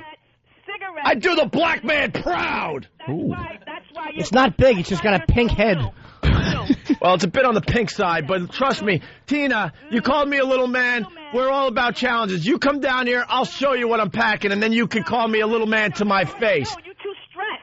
You're too stressed. You talk. We're too stressed? Are you insane? Do you hear yourself? Do you hear yourself? Do you hear yourself? What? What? What? What? Look, Tina. Tina, shut up for 1 second. Shut up. You're calling me a little man. That's fine. I take that, okay? You come down here, and I will prove that I'm not a little man. That's what we do on this radio show. That's what we do on this radio show. You could talk crap all you want, but you come down here, and I will prove I'm not a little man. All right? You better be packing. So long. You better be packing. She's probably... that's all she's got. That she's going to say that I'm a little man, you're a little man, Jimmy's a little man, because we're white. Because white guys, I guess, don't have big ones like black guys. That's what she's saying. Tina, if you're still listening, come down anytime you want, and I'll prove I'm not a little man. Tina was very racist. That's right, I got a giant hog. What a babbling hole. It's like, just shut up. She was very racist. Her husband, how do you not choke your wife to death? In front of her husband, I bet she shuts the hell up. Because he'd probably smack her in the face. No, he doesn't. He's probably emasculated and agrees with the reparations nonsense while he performs in a mediocre fashion in bed. All right. He makes good money. Wow. She is probably still babbling. I'm sure she is. Oh, she certainly is. And the phones are still lit. And we got to get in. It's heated. Yeah, there's a lot of race on the show today because, now they're calling for the ban of the N-word. Yeah. This is very, very dangerous stuff. Isn't it already banned? Look. We can't say it. Yeah, unfortunately it is. It's banned. You watch the news, they don't say it. They bleep it out of everything. They cut it out. They say the N-word. It's already banned. So shut up, you. Well, the Laugh Factory in L.A. has banned the N-word. The Laugh Factory, a comedy club. The what is supposed to be like the last bastion of free speech. We'll talk about it when we come back, because Jimmy's got some thoughts on that, which I wasn't thinking, and I think Jimmy's onto something. Also, Jesse Jackson wants entertainment in general to get rid of the N-word, right? Mm-hmm. All right, we're going to get into some stuff. It's the Opie and Anthony Show.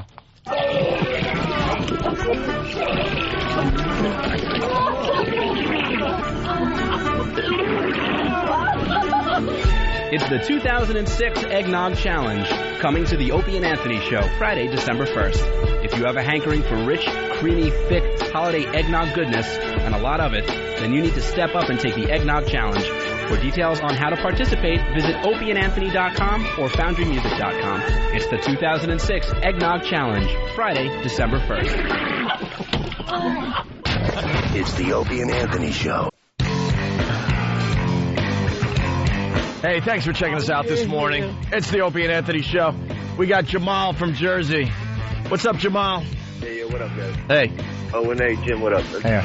Schlavening. This girl, Tina, is a poor representation of black people. Wow, she wouldn't stop. She's like reparations. Honey, you wasn't alive in 1762. Yeah, I don't get the reparations thing. It's like...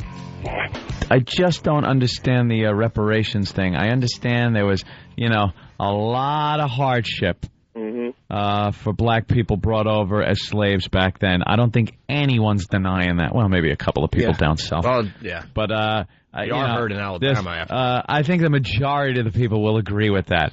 But the idea that some type of payment be made to long dead ancestors through their families now, by white people that probably most of the families weren't even here. Where's that money coming from? Taxpayers? It'd be coming from like 3 families in Alabama. Don't black people pay taxes? Like, wouldn't that be kind of some of that money going back? Like, how would they make sure the reparations are only coming from the people that it's supposed to come from? How much money is everybody supposed to get? What if you're not African? What if your ancestors were never brought over as slaves? What if you're Caribbean? They might say that the situation for black people that started back then, they may say affected all blacks that came over here. They may say it snowballed. So like all the things that benefit white people now and went against black people kind of started back then. So even though our families are from Ireland or whatever, we are still benefiting from what happened. Look, I mean, that's their argument. Look, I could do without peanut oil. I heard that's a myth, too. I can do without the peanut. I heard George Washington Carver was actually a peanut hack and didn't invent a lot of peanut treats. I heard peanut butter, was actually invented before George Washington Carver. This is something I read called the Debunking the Legend of Black Inventions, which was probably some white revisionist writing it, some racist writer. It was very funny to read all the things that black people invented that he said they didn't. There's fun people on both sides that like the revisionist history. Hey, while we have Jamal on the phone here, Jamal, I needed help from a black guy. Better get a black guy on the phone. Good luck. I put out a challenge to Tina. Now I'm getting a little nervous. During the break, I went into the old bathroom to check out some stuff, and I'm now a little nervous. You should be. So I want to know what the average is. You don't throw that challenge out there. I want to know trying to fluff up in the bathroom. He walks out. He looks like Bob Kelly's Shih Tzu when he picks it up, just pink and wet and of no value to anybody. That's great if your lip gloss is wearing off. You put yourself up against a militant black guy who wants reparations. Right. I put the challenge out there to Tina, and now I'm getting a little nervous. Good luck. You better use a metric tape measure. Because she was sounds bigger. She was calling us little men, or me. I guess it turned out to be she was calling me a little man. Pee-wee. And I said, all right, well, come down. I'll show you what I got packing. Now I'm getting a little nervous. So maybe before the end of the show, some of the black dudes could call up and give me the average in the community. I want to see if I have a chance. Just give us the area. Just take your width and multiply it by length. We'd like the area, the total area. Let's go to Keena from Queens. Keena. Hi, good morning. How are you guys? Hi, Keena. Well, I'm hoping to be the intelligent black woman to counter against Oh, thank Tina. God. Tina was a little much to deal with. Yeah, she was. As Jamal said, she was a bad representation of black people. A bad reparation. I know what I was about to say. So what do you got to say today? Basically, what I was going to say is that it is a difficult situation to deal with. The fact that things like this are such a hot button helps us to appreciate racism, unfortunately, is still alive. But one thing for me that's hard, I'm a middle-class black person. Good for you. Thank you. Never lived in the projects, and most of my friends are the same, and yet I did. Not most of my friends. Some of my black male friends have been stopped by the cops, seemingly just because. Yeah. Because when the cop, they say to the cop, what did I do? It's like, don't ask me any questions. Yeah. Registration. Unfortunately, a lot of innocent black guys get pulled over because cops, especially in the New York area, a majority of that type of crime where, it's in a car, something's going on, are committed by black guys. So they are profiling, not supposed to. You get stopped in the middle of the day in Richmond Hill, Queens. Yeah. Where black people live, and it's the middle of the day on Liberty Avenue. It seems kind of like what's going on. And when the cop lets you go and he doesn't even issue a warning or tell you what he got you for. Just checking on shenanigans. You can checking to make sure you're not up to any shenanigans. You can make your life a lot easier by just driving around in a crappier car. Is that it? Maybe your car is too nice and he assumes it's stolen, miss. I'm sorry. Let's just be honest here. You drive a crappier car, you would have no problems. My friend has a Hyundai Sonata. There are plenty of injustices going on as far as profiling goes, and innocent black people, responsible, hardworking, tax-paying black people are being pulled over, which is a form of harassment on the part of the police. Unfortunately, where is that coming from? Is it a deep-seated racism that has existed for hundreds of years, or is it something, a response to what these people have to deal with on a daily basis with black people? Well, I put it like this. This weekend I was watching the documentary Eyes on the Prize. Have you ever heard of that? Yeah. It talks about the civil rights struggle of the 60s. Oh, I thought it was black guys getting white chicks. Sorry. No. Damn it. Not that one. Another documentary. Y-E-Z. Yeah. No, but basically, what it was just talking about black people really in their struggle to vote, to, go to equal schools, have equal housing in the sense of being able to live where they wanted to live. Because in the South, a lot of black people and white people were on the same plane financially, but it was this separate society, and blacks had to do things separately. So they were fighting for the right to be equal, because as American citizens, and no matter what anybody says, people say black people, if they don't like it, they should go home. Well, don't have a home to go to. That's ridiculous. But don't you think we've passed that point though? Because a lot of times when we get into arguments of race, when blacks and whites get into arguments about race, it always has to go back in time. We always got to jump in a time machine. Why can't we look at what's going on right now? A lot of other people do. I mean, but let's just deal with what's happening right now. But let me finish. A lot of times when you talk to Jewish people, you take it back to the Holocaust. Yeah, I know.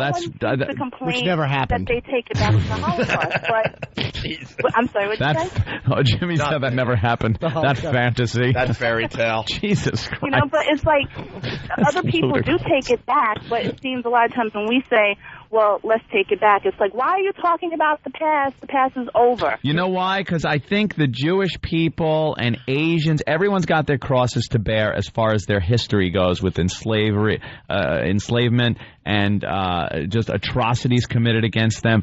But they seem to have assimilated to this society better than the black people have. Jews, of course, they've assimilated to the society, but they remember second-class citizens. They remember their hardships. Won't let you. But Jews and Irish were also considered second-class citizens. Italians too. I mean, not to the extent that we were used as slave labor like blacks were, but. Again, we got to jump out of this friggin' time machine every time this conversation comes up and deal with the now. There are rights now and special scholarships and programs that are just dedicated to black people. There are plenty of advantages out there right now that aren't being used by the majority of black people. Why is that? How come there has to be this easy fix, the reparations, because you did this to us this many years ago, you owe us this? Why can't we just work for a living, pay our friggin' taxes, and in time, I bet not as many people are going to be getting pulled over? Well, I would hope so. Yeah, it would be nice. The thing about it is... Oh, boy. Keena, you got to wrap up, because we're going way too fast today. Yeah, I'll come over to your house. We'll chat. Yeah, we'll have some tea or something. But what do you want to say to end this? Can I just say one thing about reparations? I don't believe that each individual black person should get a check from the government. But the government is very good at doling out monies to different people. German Jews, who the U.S. government did nothing to, have gotten monies from the government to account for what the German government did. Monies? Japanese Americans who were put in internment camps were given monies for the atrocities that are committed against them. And I don't have a problem with that, but I have a problem that when I feel that if you say to the American government... to wrap up. Because there's no... You know why? There's really no accountability, again, as to who needs the money, who gets the money, how the money's distributed. But there was for the community. Japanese that were in internment camps, there's a record of that, so that's why they were... Why did you pluralize money? Monies. People always say monies when they're trying to sound official. Yeah. Monies. Said monies were given to... Said monies. No one says monies. All right, Keena, we'll continue at a later date, okay? Have a good day, guys. All right. Thank you, Keena. Let's say hi to Mike in Jersey. What's up, Mike? Mike! Mike's listening to the radio. Man, dudes, and ladies, if you're calling the show, you got to turn down your radio. We're on a delay.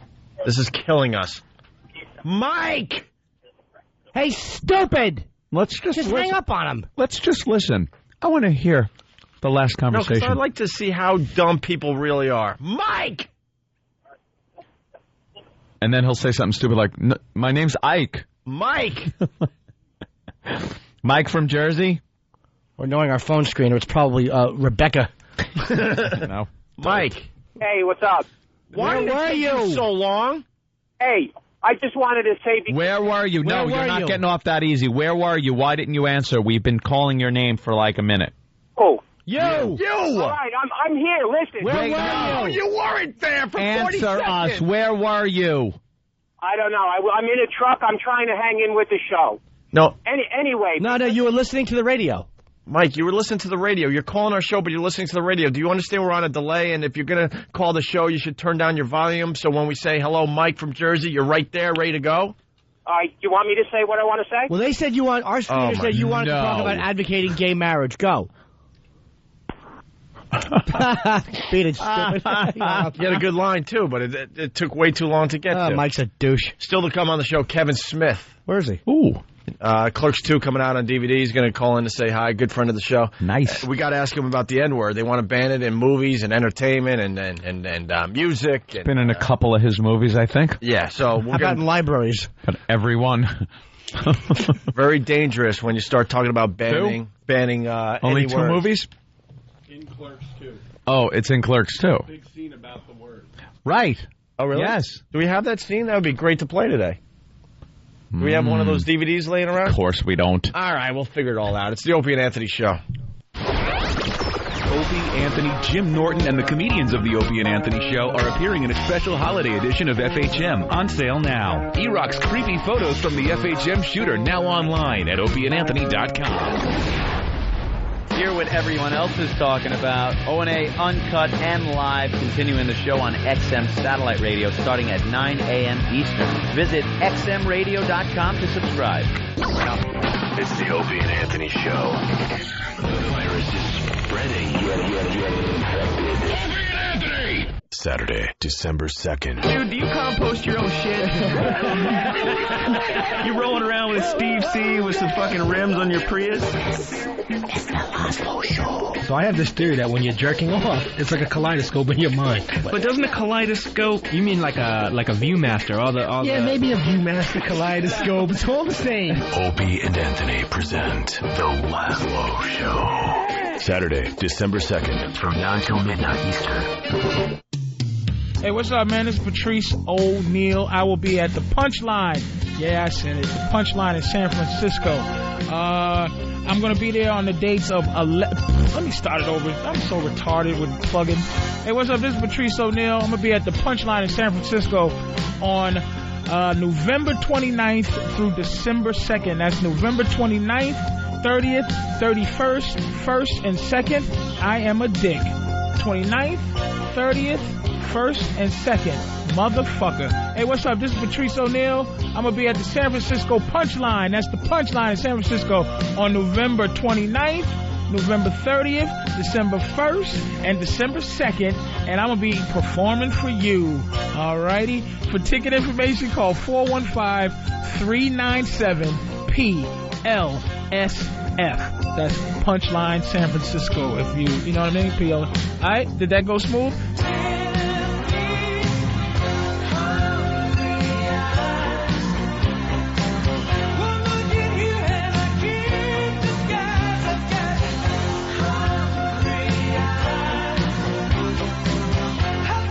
This week on the Razzle Dazzle Variety Show, it's the worst of the walk. Who knew you could screw up putting one foot in front of the other? So fire up that listening thread on your favorite message board and get ready to complain about something. It's the Razzle Dazzle Variety Show, Saturday mornings at 6 a.m. Eastern with replays throughout the weekend. Opie and Anthony, XM 202. Oh, we're just so annoyed today. You're checking out the Opie and Anthony Show. Know why we're annoyed? They just had a miniature pony on TV. and we hate it. On one of the morning shows. It had short, fat legs like a real midget. It was just as aggravating. Yeah, it looked like a midget. Like, I guess that can happen to a horse, huh? Little midget horse, big fat little legs. Little midget-type head, but only horse-like. Little stumpy horse face. And he's trotting around in this little pen that he probably looks at and gets all mad because any horse could step over. It's a foot high, his fence. His fenced-in area, 1 foot high, and he can't get over it.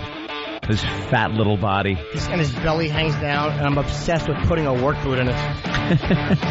It drags on the ground, his belly. Awful. All right, it's the O&A virus spreading across America. Kevin Smith should be calling in a minute or two here. And Club Soda Kenny, we're talking about horses. He goes, I used to own horses. I owned horses. And I'm sure he talked to the horses. Because, yeah. Like Mr. Ed. What kind of horses, Kenny? What? Quarter horses. We're looking for the other 3/4. No, I used to ride all my life until I was 17. I got my driver's license. I got different interests.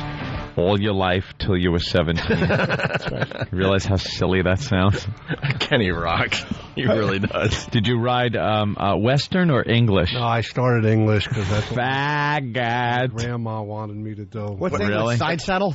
Just about. It's the gayest thing. What is English? English riding is with the little English saddle. Yeah, but it was cool. I used to do the jumping. Yeah, you could jump with a Western saddle, too, and look like a man. Like a cowboy. Like a cowboy with a rope. I redeemed myself because I rode bareback broncs, and I tried a bull once. Ooh. You rode did? Bareback? Yeah. Did you like to ride bareback? Yeah. Bareback. Of course you did. Wow. Did you ever put horse sweat all over you? Did you ever hang a tail over your face and go, guess what I'm supposed to be?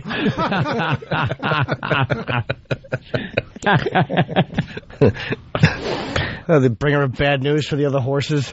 Hey, look, I don't want to upset you, but his head was found in a producer's bed in Los Angeles.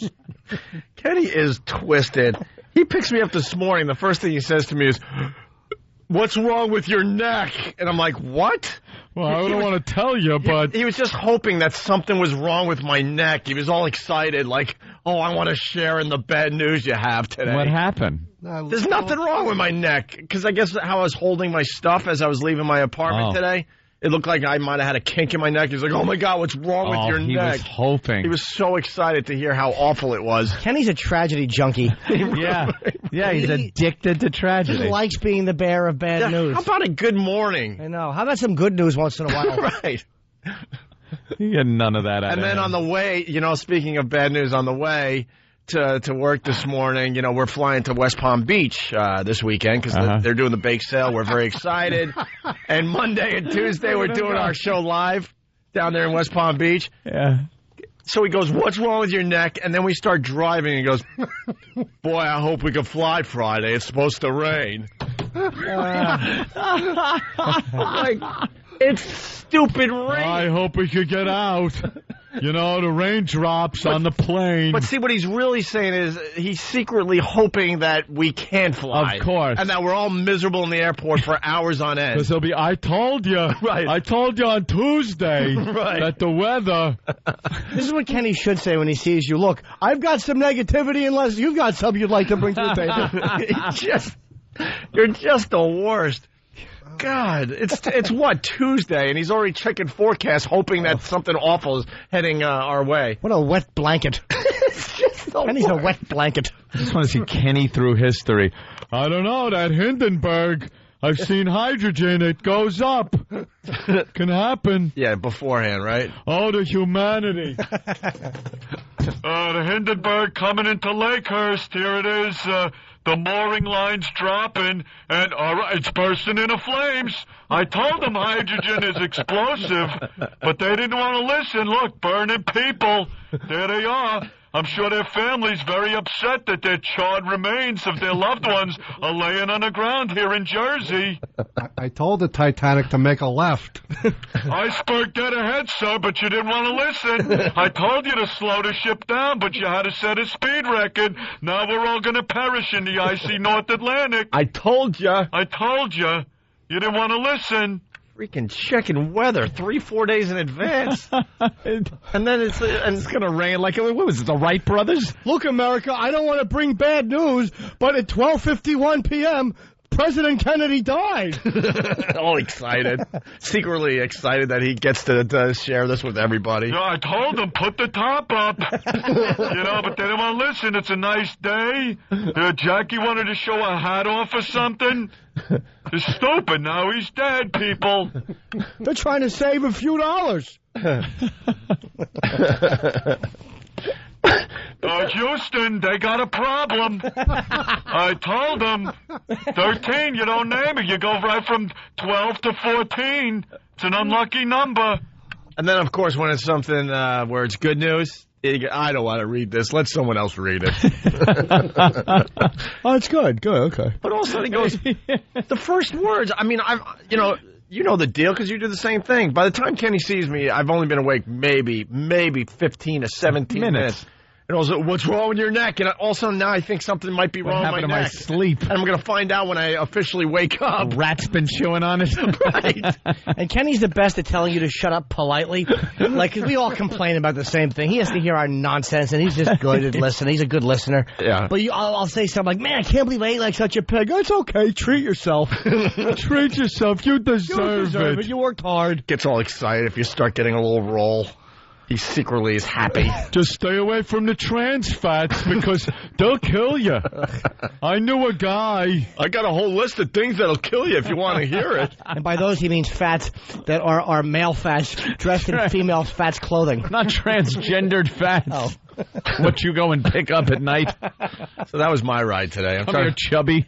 I'm trying to think if there was anything else. Every morning it's some just bad thing.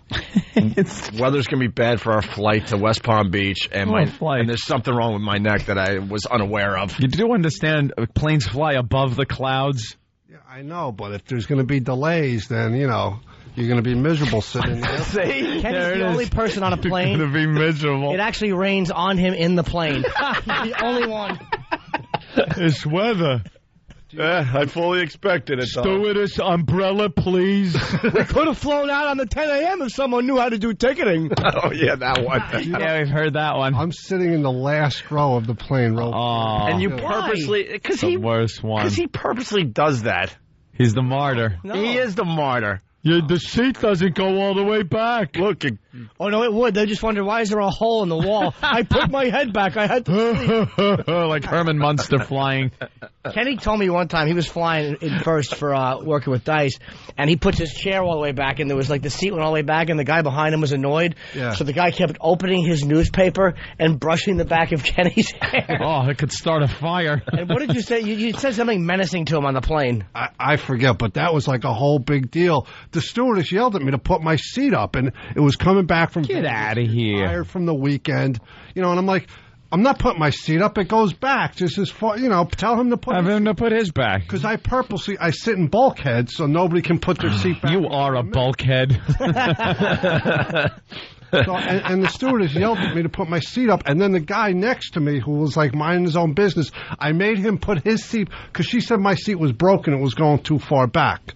And the guy next to me, who wanted no part of the argument, I made him put his seat back to show that it went back the same length. And then the guy was so annoyed, he just kept kicking my chair and, hit me with the newspaper. What an ass. Stewardess was taking his side. So what finally happened?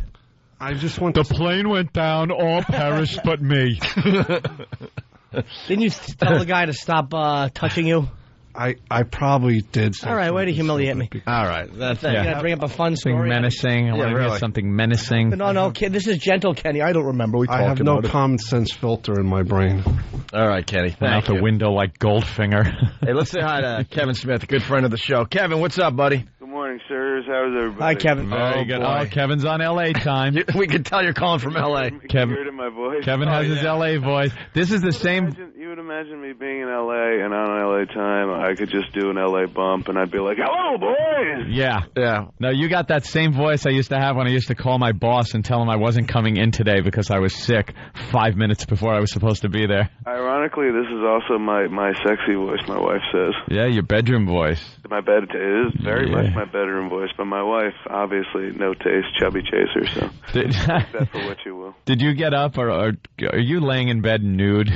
No, I actually had to leave the room and come upstairs onto the couch, so not to wake everybody up. But when we're done, I might be nude, sir. Are you in your underpants? I'm in my sleeping shorts, which is about as close to underpants as I get. I'm not a nudist, man. I always got to be close. What was that thing from Arrested Development? I'm a never nude. Always have. Never nude? Not even in bed, huh?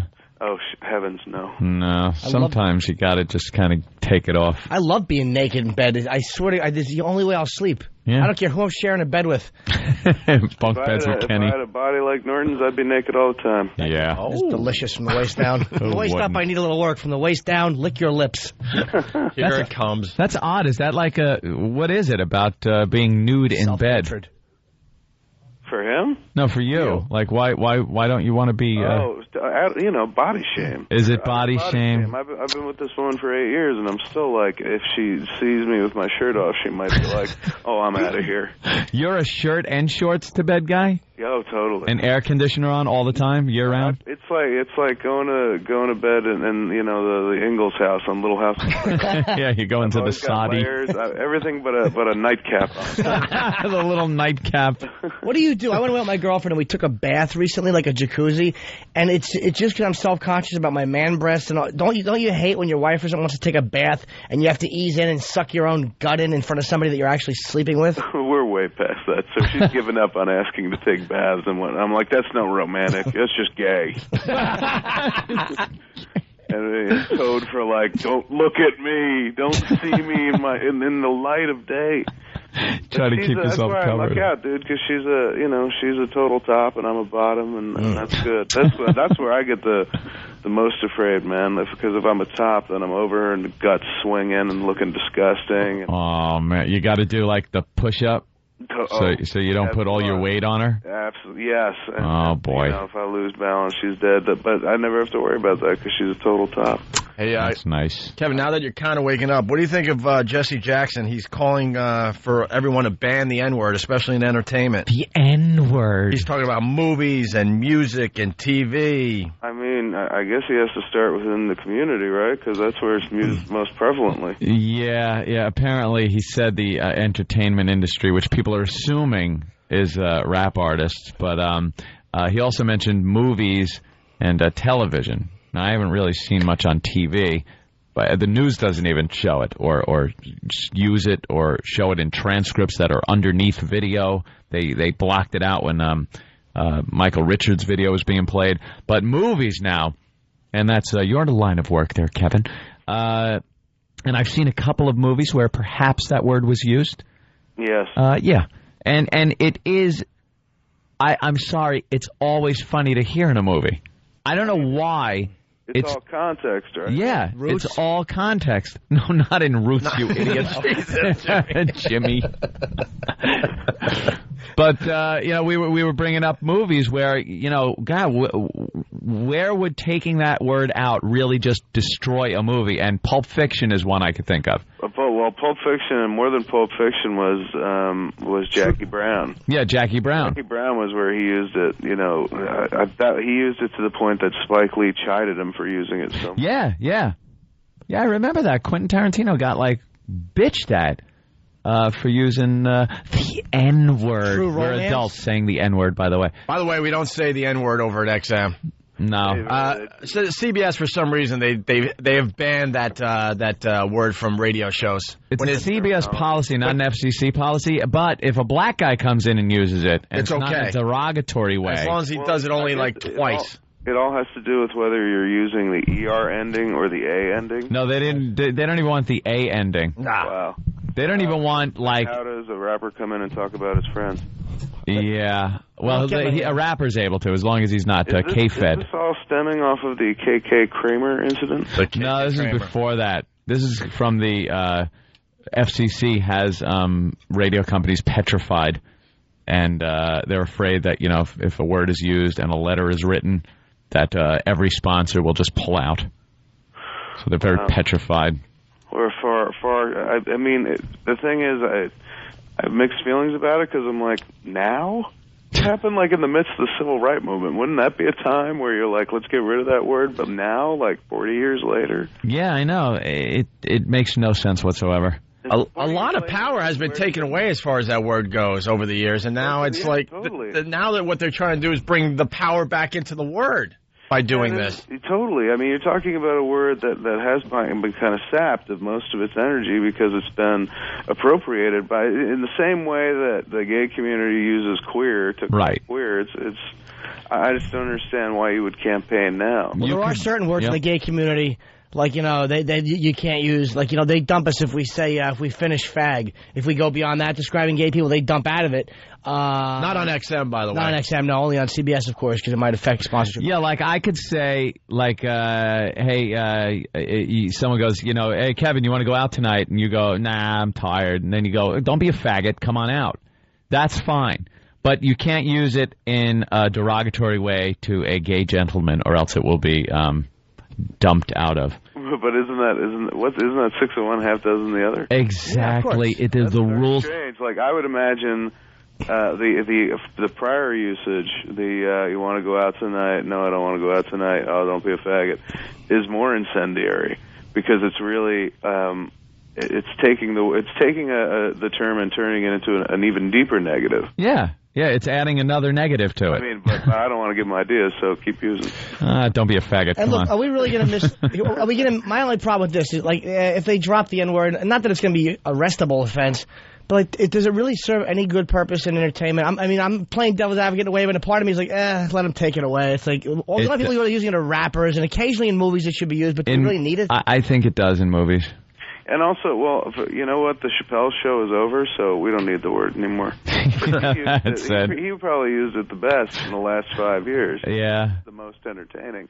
So much so that you were like, man, I think I could get away with using that word, but not really. Yeah. Oh, we're so close. He turned it into an art form and really just kind of colloquialized it and really drained a lot of its negative energy. But since that show's not on anymore, I guess they can take it. It's dangerous when you start banning words too, man, because you get the N-word banned, and then what? We got to ban spick. We got to go right down the line eventually, right? And Dago, WAP. Yeah. I mean, but how often, like, in all truth, how often do you use racial expletives in your day-to-day? Every moment I'm in the car. Yeah, driving in New York City every single day. I'm more of a whore guy. I use whore quite a bit. Whore and bitch. And I use the C word. Rarely, if ever, is it used in reference to women. I just like those words. We talked to Sean Hannity yesterday on the XM show, and we had a whole discussion about this as well. And he said that it never comes to mind those words when he's in a really, really tough situation or he's been pushed to the limit. Right. And the furthest he'll go is he'll say jerk.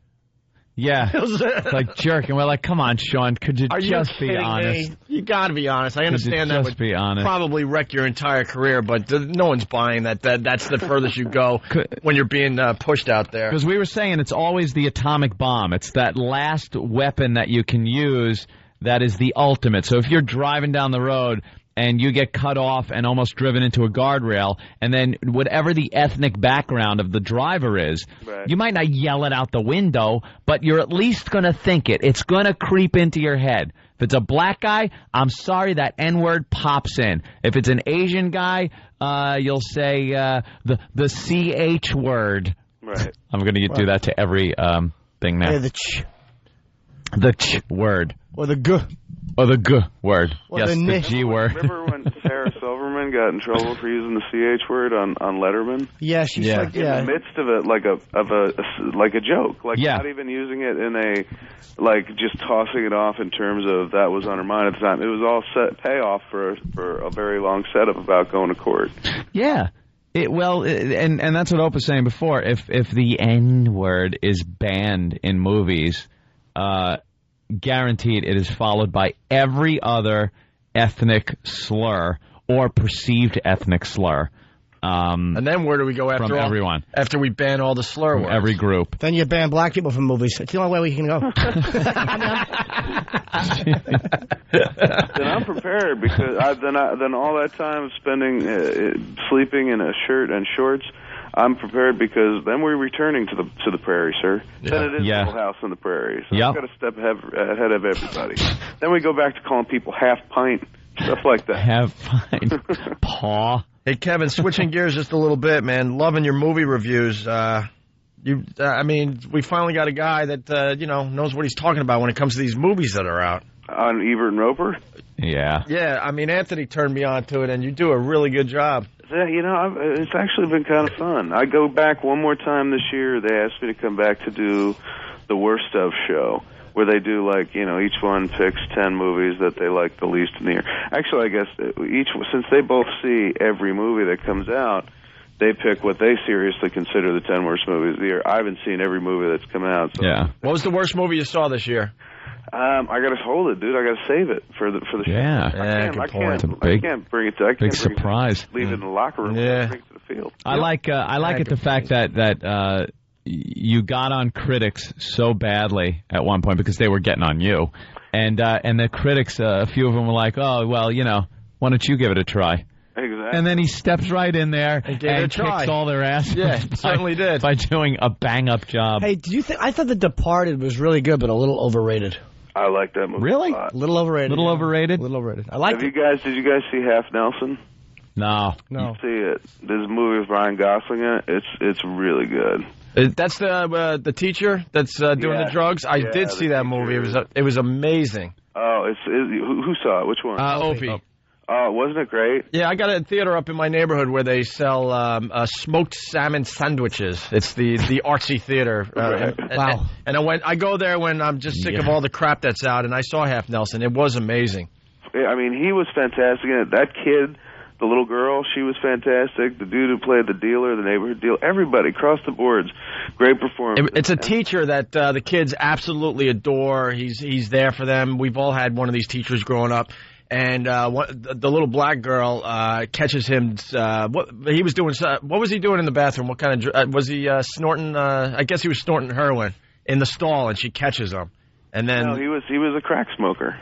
Yeah, and he was on the glass pipe. It was like that's right, the glass pipe. He was the girls' basketball coach. Right. And after the game, he thought everyone was gone. He's in the bathroom, in the girls' bathroom, like in a stall, smoking crack. That's how he deals. And they didn't what I thought was cool about it was they didn't show you some heinous things that had happened to him in the past, and that's what led him to it. There's one scene where he goes to have dinner with his family, and it's so uncomfortable, and both of his parents are, drinking like fish, and you kind of get the idea, all right, I could see how a dude who's pretty with it and pretty smart could wind up being this guy.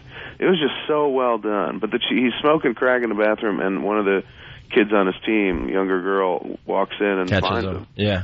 But it's one of those movies that, unlike, say, a Dead Poets Society, it's not mawkish in terms of here's a teacher that we love and he's flawed. Robin Williams' flaw in that movie was the system didn't like him because he's too rebellious.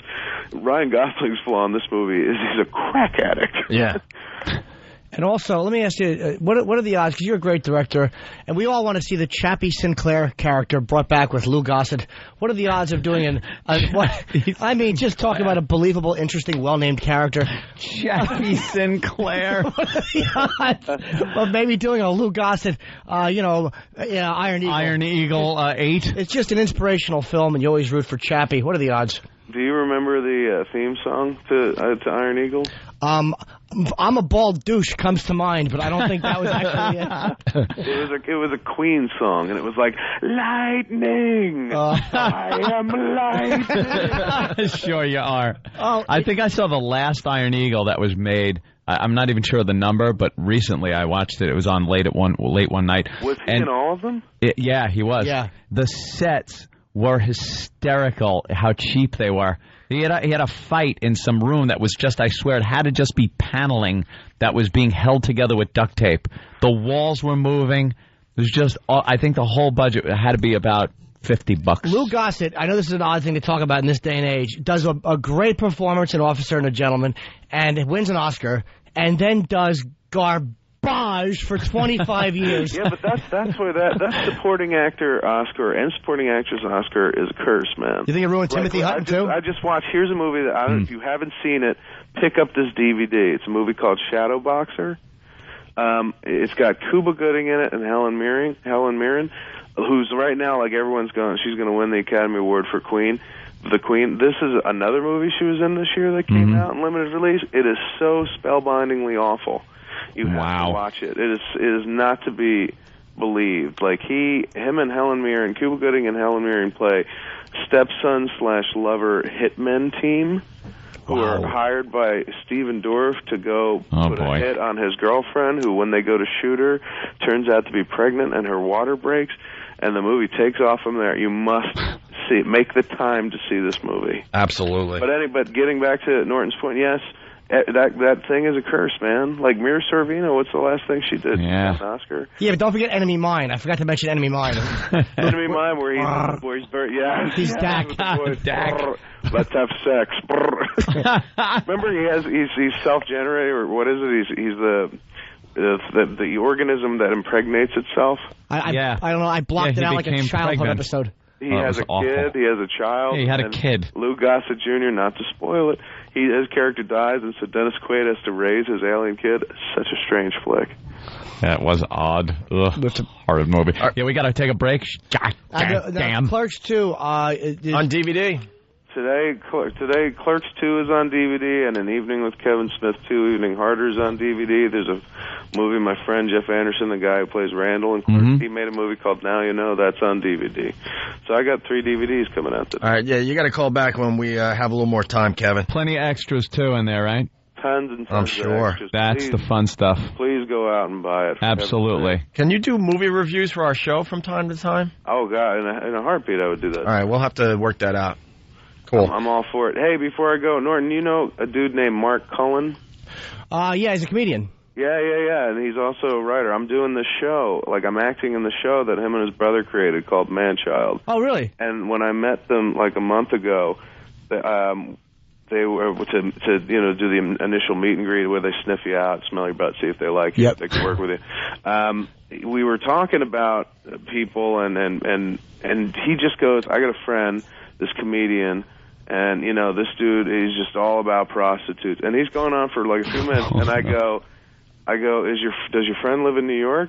And he's like, yeah. And I was like, is it Jimmy Norton? He goes, how did you know that? Yeah, you're one of a kind. Oh, yeah. Thank you. Damn, Jimmy, people talking about him. Darren Star, right, the 90210 guy, Sex and the City guy, he's the producer. And he was sitting there, he's like, how did you get that off of in one guess? And I was like, it just sounded spellbindingly like a dude that I met. Oh, thank you, man. That made my day. I'm very happy. Yeah, he's very high on you. He likes you very much. Cool. Thanks, buddy. All right, Kevin, go back to sleep. I am, guys. Thanks. Keep your clothes on. Good luck, man. Thank you. Kevin Smith, everyone. Hey, really fast. Rules. Someone from their cell phone. Opie, did you say we don't use the N-word on XM? Explain. Yeah, we don't say the N-word. We say the word. I thought that was obvious. Oh, dummy. Yeah. We let it all fly over there is what I'm saying. Right. Over here we say the N-word. Over there we say the word. That brake sign in his hand. He's a dumb end. Yeah, it's the Opie and Anthony Show. Oh, jingle bell, jingle bell, jingle all the way. It's the 2006 Homeless Shopping Spree, only on the Opie and Anthony Show. Coming soon to a snooty mall. Maybe one near you. Whoa. The Opie and Anthony Show will bring a busload of homeless degenerates shopping for Christmas presents. And you, of course, are invited to watch and shop along. Golden Buns is gonna get busy. Immerse yourself in a time-honored tradition. Enjoy the holiday spirit and the stench of booze and vomit as we partake in another homeless shopping spree on the Opie and Anthony Show. Bye! It's the Opie and Anthony Show. Opie and Anthony, XM202. That's right. It's the Opie and Anthony Show. We learned a lot today, Anthony. We learned a lot. I felt like I was in college, and I've never been. What did you learn from this fine radio show today? Give us a call, 1-866-313-FREE. 1-866-313-FREE. We were just getting into this with Kevin Smith. Black leaders yesterday challenged the entertainment industry, including rappers, to stop using the racial slur that Michael Richards uttered in his tirade. The Reverend Jesse Jackson and others said they will meet with TV networks, film companies, and musicians to discuss the N-word. We want around TV a lot, isn't it? Huh? Is it? Did they use it on FX? Like Rescue Me? Is it on there? I don't remember. I don't. Honestly, I don't think TV. It's much of a problem. Yeah, you're probably right about that. And then this is just amazing. Jackson continues by saying, "We want to give our ancestors a present." Do you? They're dead, just like mine, and just like everyone else's. They're dead. And then he goes on to say he wants the public not to buy a DVD box set of the 7th season of the TV show Seinfeld. Are you kidding me? That was released last week. Why bash the rest of the cast and the people that made the show and everything? You know, F him. He's a piece of crap. Why apologize if that's what's going to happen? If that's what's going to happen anyway. You know why? Because there is no apologizing. There's never any apologizing. Most people don't apologize. They just let it, screw it. Or they throw out one apology and then forget about it. This dummy, Michael Richards, is running around like a chicken with his head cut off, apologizing to everybody. And in order to keep it in the light, it's just never good enough. So now he apologized up the yim-yam, and they're telling him, people, it wasn't good enough to boycott the 7th season. Buy 3 of them at a clip. Buy a copy for every person on your Christmas list. Everyone gets that for Christmas. And let me tell you, by the way, blackmail. That crap doesn't work, and you watch the sales of this 7th season of Seinfeld. Good. It's going to go through the roof. You want to give your ancestors a present? Give them a copy of Season 7. Season 7. Season 7. What a gift. Drop it near that unmarked grave. Wherever it was. Anyway, speaking of banning... Excuse me? Yeah. Speaking of banning the N-word from movies and stuff, well, we got some examples. Good. Pulp Fiction. Pulp Fiction, great movie, funny, and a great use of the N-word in that movie. Yeah, constantly. If you ban the N-word, Pulp Fiction, that famous scene would just be a little different now, wouldn't it be? Just a tad. Bonnie goes shopping, she buys I buy the gourmet expensive stuff because when I drink it, I want to taste it. But you know what's on my mind right now? It ain't the coffee in my kitchen. It's the dead African-American in my garage. Oh, Jimmy, don't even worry about it. No, listen to me, don't think about anything. I want to ask you a question. When you came pulling in here, did you notice a sign up in front of my house that said dead African-American storage? Jimmy, you know I ain't seen no... Did you notice a sign in the front of my house that said dead African-American storage? No, I didn't. You know why you didn't see that sign? Why? Because it ain't there, because storing dead African-Americans ain't my business, that's why. That's pretty good. It doesn't have the same impact. No, it really doesn't. It really loses something. Yeah, well... We got a quick... I never liked that scene anyway, because they made his wife black just to explain, see? And it was kind of corny. Yeah. Stupid. Better in True Romance. Yeah. That's where the word was perfect. Oh, yeah. See, True Romance. Get that clip and throw in African-American. Well, we're going to have a few more tomorrow, but we got... Oh, I love this guy. We got another example from the movie, of course, Blazing Saddles. Blazing Saddles. Saddles. Who hasn't seen Blazing Come Saddles? on. Mel Brooks, Richard Pryor helped write that one. Yep, Cleavon Little. Cleavon Little. Well, you get word of the N-word. This scene sounds a little different. Hold it. The next man makes a move, and the African-American gets it. Hold it, man. He's not bluffing. Listen to him, man. He's just crazy enough to do it. Rob it, or I swear I'll blow this African-American's head all over this town. Oh, Lordy Lord, he's desperate. Do what he say. Do what he say. It just, I'm not feeling it. Doesn't have the same comedic impact. The boys work fast behind the scenes. We'll have many more tomorrow. Oh, we please. can guarantee you that. And they'll enjoy watching the movies that they came from. They're going to order popcorn and pizza and some beers. They're going to stay up all night for this bit. The Godfather, Anthony. Here's a quickie. All right. And going with what we said, you start with the N-word, then you got to start banning every other race, creed, color, religion. Everything is going to have to want their word banned too. With that in mind, here's something from The Godfather. Let me tell you something, my German-Irish friend. I don't remember it sounding like that. It's not funny at all that way. Or this way. Let me tell you something, my half German and half Irish friend. Somehow that line was funny when he said it. Now, not funny. Yeah. So we'll have many more tomorrow, Ant. We're on to something there. Let's say hi to Kevin in New York. Kevin, what did you learn on the Opie and Anthony show? I learned that Opie's hung like a horse. Oh. Well, I put that challenge out there to Tina, and now I'm a little worried. Yeah, the horse we saw in Good Morning America. All right, Jimmy. The miniature horse. The midget horse. Well, all she had was she was calling us little men and then me little man. So I said, oh, yeah, you come on down here and I'll show you what I'm packing. Yeah. And then as soon as we went to break, me being not as brave as you think, I ran to the bathroom to see what I had. And I'm not feeling as confident as I was when she was on the phone. Not as confident. Poor Travis the Fluffer felt it was his fault. Yeah. Perhaps it was. You got a little chafing with that beard. Lead belly. Hey, guys, what's going on? Hey.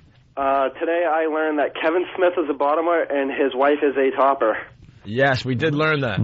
Top and bottom, yeah. Very good. Let's say hi to Isaac in Charlotte. Isaac. Hey, Bubba boys. Hey. Hi. Today I learned that a leprechaun in a tree is giving black people reparations. Oh.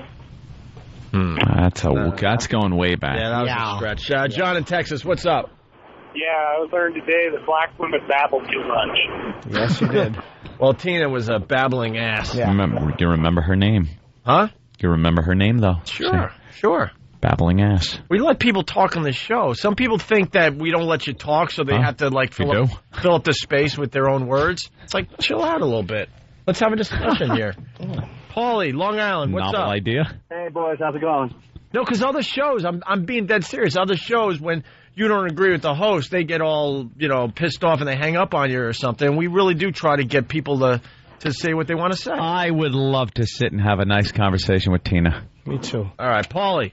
Don't bite. That hurts, Tina. Atta girl. I learned in 10 minutes I can say the N-word all I want. Yeah. Exactly. All right, we're just about out of here. That was a lot of fun. Eric, anything? Nope. Of course. Why? Why would he have something? Yeah, he's gotta bring his clothes back to Kids R Us. I wish you guys could see the childlike clothing that Eric wears. One of our guys here. Everything is boyish and beatable. I swear I saw a Garanimals tag on that. Oh, he went to get me fruit one time. He didn't come back. We put out an Amber Alert. That little faggoty shirt, I can't even look at him. And look at his baseball hat. I know. Did he bring your change back in his shoe? So we wouldn't lose it. He has a tiny Vic Morrow baseball hat. Should you be hitting Glenn Ford with a baseball bat? Huh? Little Blackboard Jungle? 1954 movie reference? Way back. That's very impressive. Hey, Daddy-O throwing a switchblade. I wish his hat would get taken off like Vic Morrow's did.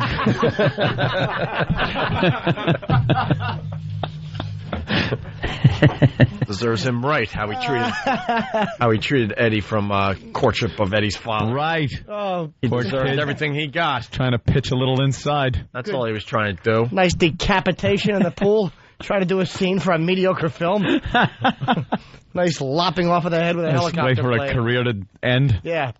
Vic won't be in tomorrow. Why? He was decapitated in a pool shooting a scene with an Asian youngster. All right.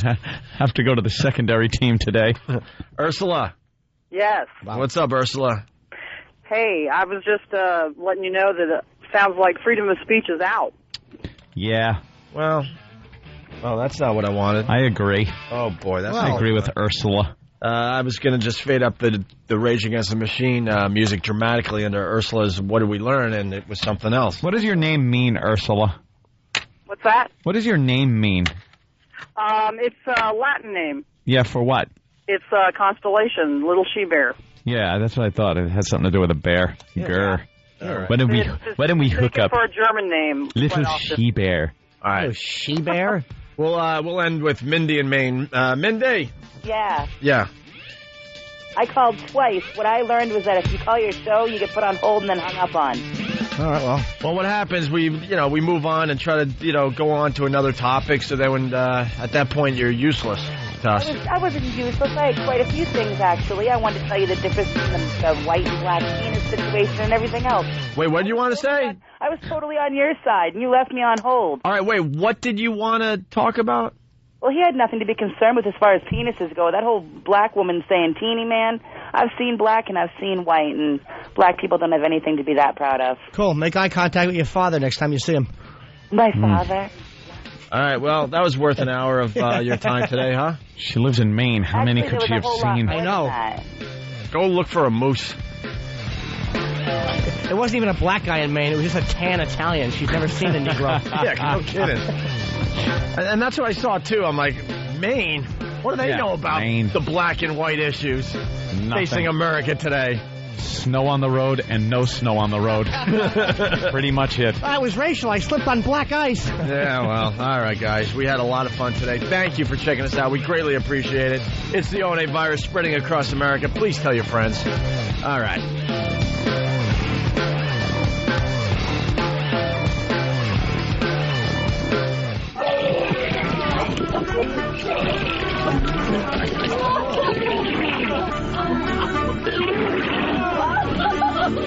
It's the 2006 Eggnog Challenge, coming to the Opie and Anthony Show Friday, December 1st. If you have a hankering for rich, creamy, thick, holiday eggnog goodness, and a lot of it, then you need to step up and take the Eggnog Challenge. For details on how to participate, visit opieandanthony.com or foundrymusic.com. It's the 2006 Eggnog Challenge, Friday, December 1st. It's the Opie and Anthony Show. The Opie and Anthony XM walkover begins now. Out on the streets of New York City. Yes. Standing in front of our homeless friend Andrew. Andrew's back in his usual spot. I guess the weather warmed up a little bit. Loco Indio. What's that, Andrew? What? I said Andrew the crazy Loco Indio. Right, the crazy. Yeah. Right. But, I'm all right. God bless you all. Yeah, God bless. Thanksgiving, it's a little late. But yes. What did you do for Thanksgiving? So, Thanksgiving, I went to Bowery Mission. Bowery Mission? How'd that work out for you? All right. It was good? It was all right. What'd they get for you? Turkey? You know, turkey everywhere. I'm going to be eating turkey for 1 more month. Oh, why? Because all the leftovers. Leftovers. I'll be eating turkey soup. I'll be eating turkey sandwiches. I'll be eating all turkey for the next 1 month. What are you thankful for? Oh, sir, I'm thankful for the Lord. Mm-hmm. The Lord woke me up in the morning. Mm-hmm. Yeah, told you get a job. You can't stay here no more. I don't know. I would hope so, but I don't have no papers. That's the problem. What are you qualified to do job-wise? We're looking for people. Job-wise, sir, I can work in like a salesperson. All right, what could you sell? I don't know. I could sell you too. You sell me? Cake. All right, sounds good. All right. Treat yourselves. Your legs don't look good, Andrew. Yeah, what happened to your legs? Oh, my God. Andrew, your ankles. All right now. They're all white now. What's going on? What's on them? I'm just taking medication, whatever they prescribe, Is that a cream on your legs? I don't have no, look. You got but you're taking drugs for that? Seriously? Because I think we lost another one of our homeless friends because he had the exact same thing. Yeah, you guys with your legs. What the hell what's up with the legs and being homeless? I don't know, honestly. Can we see it? I went to medical school. No, I didn't. A lot of homeless guys have leg problems. Oh, my God. Oh, do you know what that is? That's Andrew. That's leg AIDS. I want Are you really taking care of that, though? Yes. All right. I have medication there. Now listen to me. We're doing the homeless shopping spree. Do you remember? Yeah. You're going to be on the homeless shopping spree.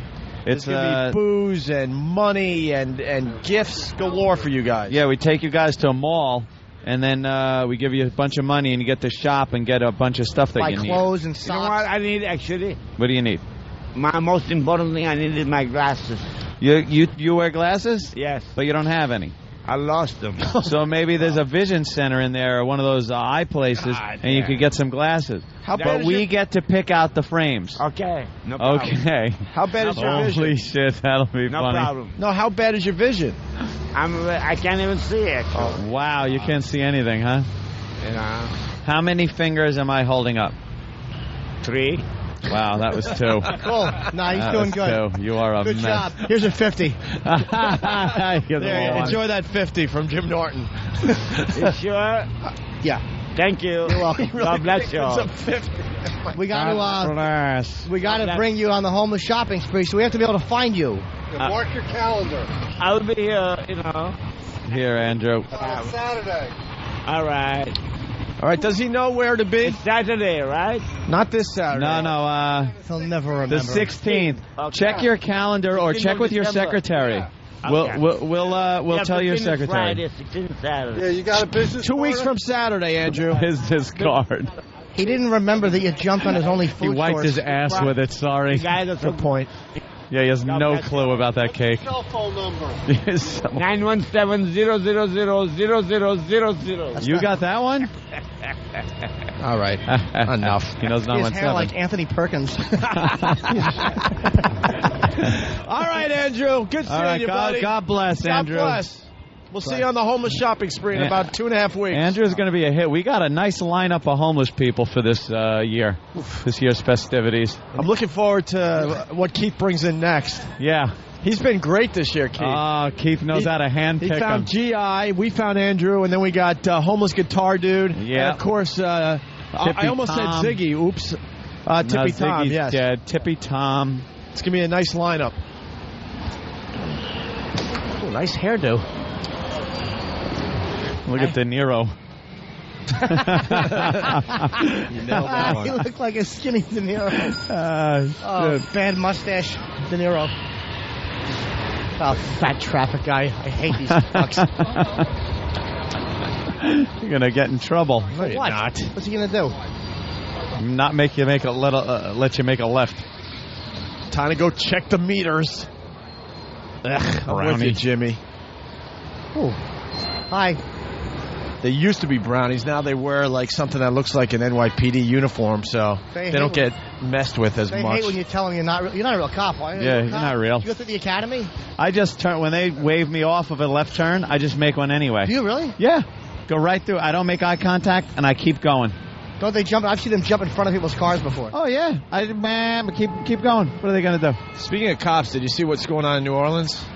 There was a flood or something, right? All the latest recruits for the police academy. Yeah. They had the video on Bunch of fatties. TV this morning. A bunch of out-of-shape people. That's all that's left over there. They don't care. And then the guys that are training them, you can see they're just annoyed because they're all ripped. And they're trying to get these new recruits into shape. And they just, I don't know, they just look like they should have no business trying to join the police force steam down fitter. there. Hi. Here he is, doing some piping. That's a real man's work. Say hi, Jimmy. Go ahead. I'll push you into her. Hi. Oh. Oh, what a nice hiney. I'll bet you her asshole was a deep, dark color, but natural. Like caramel? Yeah. Like a crevasse. You open those cheeks and just bury your nose in it. Oh, who's smoking? Stop with your smoking. You Asians love your fucking cigarettes. Jesus Christ. You know how nice the casinos would be?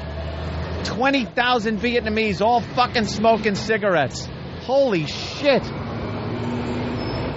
They love their cigarettes. If it wasn't for cigarettes and jerking people off, they'd have nothing to do. Yeah, you got a point, Jim. Just don't burn my cock. One at a time. All right. Just about at the door of XM. The awful breath of those chicks in the jerk joints. Oh, they're fucking horrid. Jerk joints. You make it sound so romantic. Yeah, no kidding. The jerk joint. That's what it is. You go in there to fucking get a little rub down and get your asshole tickled and get jerked. And then you go I thought it's where like Kenny and Steve hang out. No? Hi. Jerk joint? Oh, no, I was just looking at the bassist from Rage Against the Machine. Oh, hey, yeah, how you doing? Hi, fellas. Yeah, 1996 hat. How you doing? These two guys are just standing here awkwardly. Yeah. They don't know what to do. They're doing wanna a walk for come the up. first time. Got a Hulkamania. That's right. Wow, do you know E-Rock? No. You should. Big Hulkamania fan? Look at him. Look at E-Rock. He's Look happy. at E-Rock's going, wow, that's a nice headband He's thing. smiling from ear to ear. What is Yeah. this? He's drinking Grimace cum. What is that purple beverage that? you're drinking? Grape Kool-Aid. Grape Kool-Aid. Oh, as per All right. today's discussion. Yeah, right? Jesus Christ. All right, if you guys want to come up, they'll let you up. Yeah, right? they'll let you up. They All got to right. frisk you, though. Yeah. Getting too old for my job. Cranky.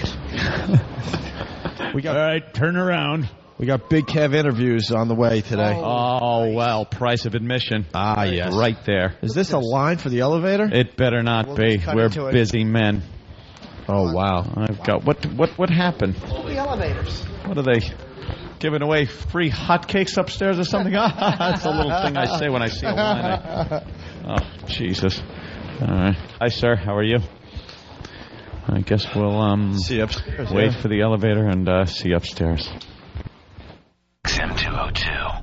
They are the most vile, despicable human beings in the country. Creeps, ankle biters. Obviously, the strength is their ability to turn mistruth into something people would believe. Wow, how long is this guy going to continue to babble and say nothing? All day long. Shut up. All right, here we go.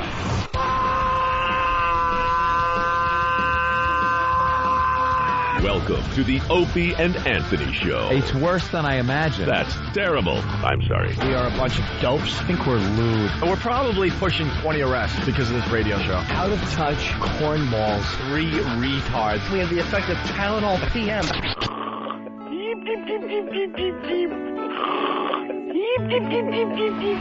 Opie. You know I could have been a model. Anthony. I'm gay. James Norton. I like yogurt. Robert Reed.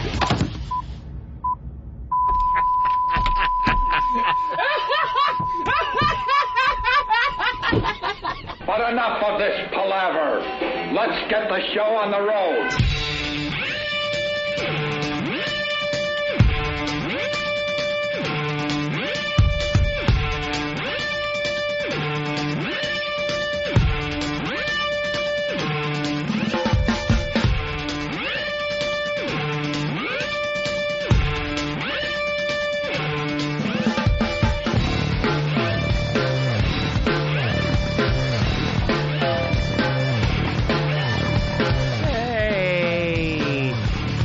Everybody, it's the Opie and Anthony Show. XM version. Strictly XM. Nigger. So, any of you niggers want to call in and say cunt, feel free. It's XM satellite radio. Wow, how things change with a short walk. Speaking of that dreaded N-word, the Laugh Factory banned the N-word. Every comedian will be FIEND who uses it. Fined. Fined? Yeah. Fined? Yes. No, you got the story? Saw it on Channel 11. Call that dick up.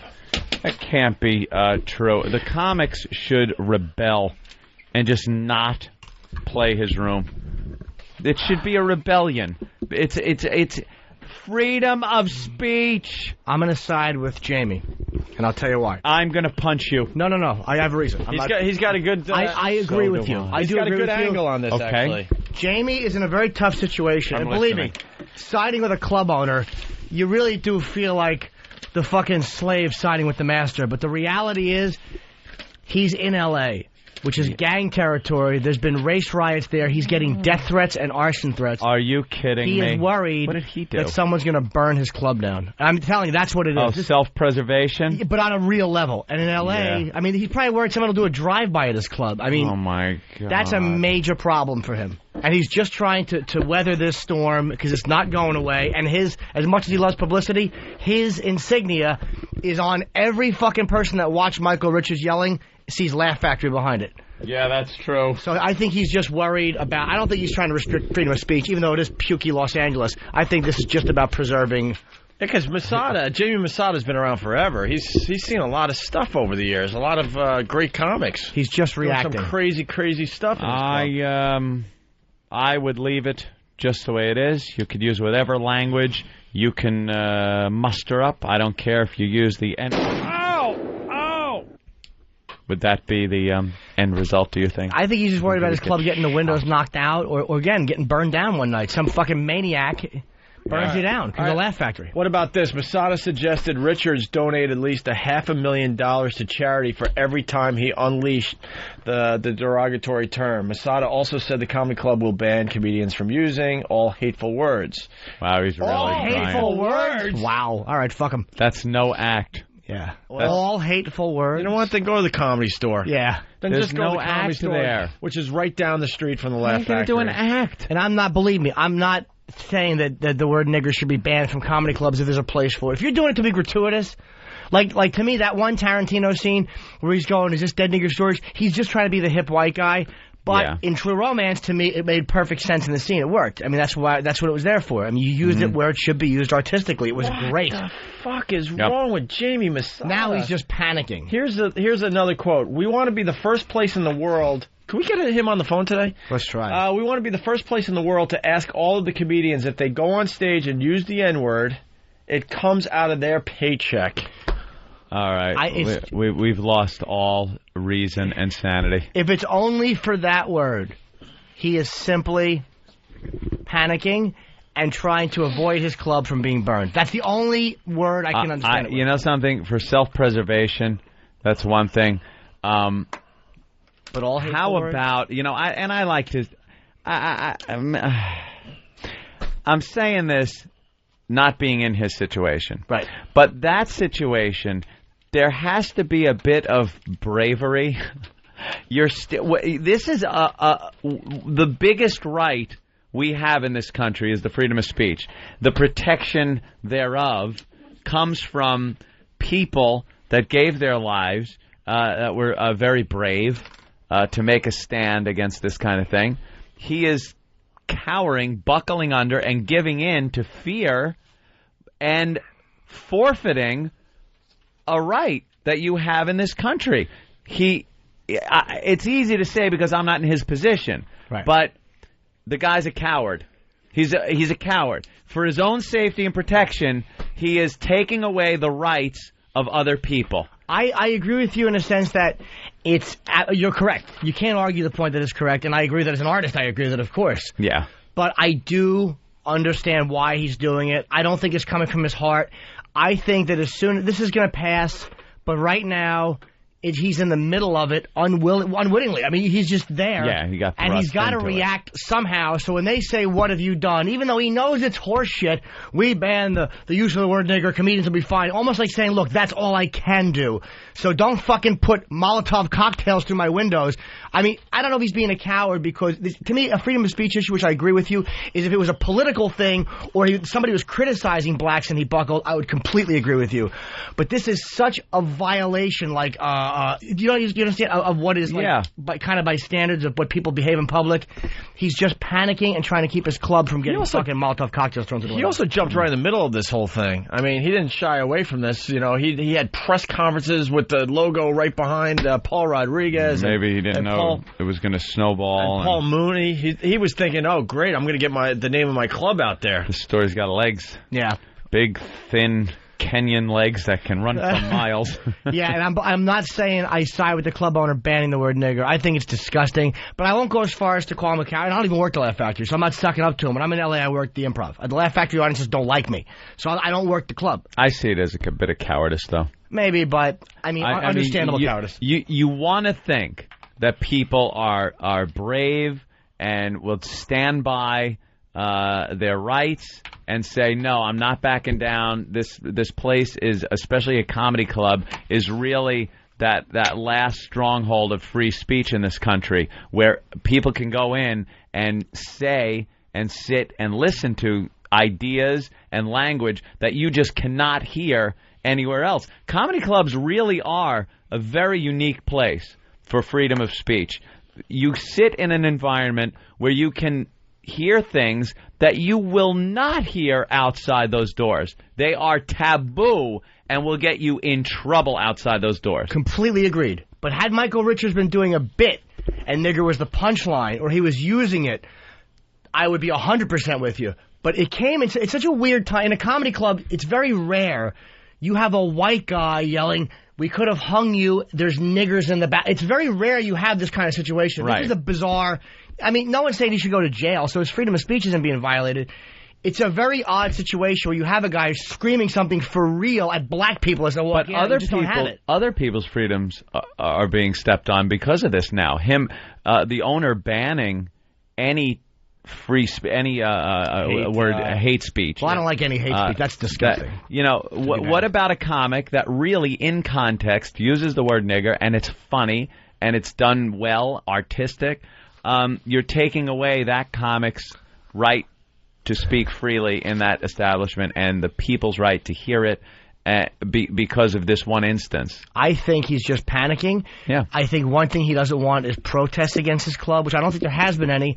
But again, in L.A., you saw how the white people ran out because it's gang territory. L.A. is a different animal. We don't deal with that here. We don't deal with guys driving by and shooting you. It's like such a fucking different vibe out there. And they had the riots. I mean, there was riots in L.A. We never dealt with that here in New York. So it's almost like I'm trying to put myself in their shoes and go, look, it is a legitimate thought that his club could be trashed. It's not a crazy thought. Let's go to Brooklyn. Stupid Kramer. Brooklyn, what's up? What a douche. Who the fuck ever thought that little Jimmy would make 110% sense?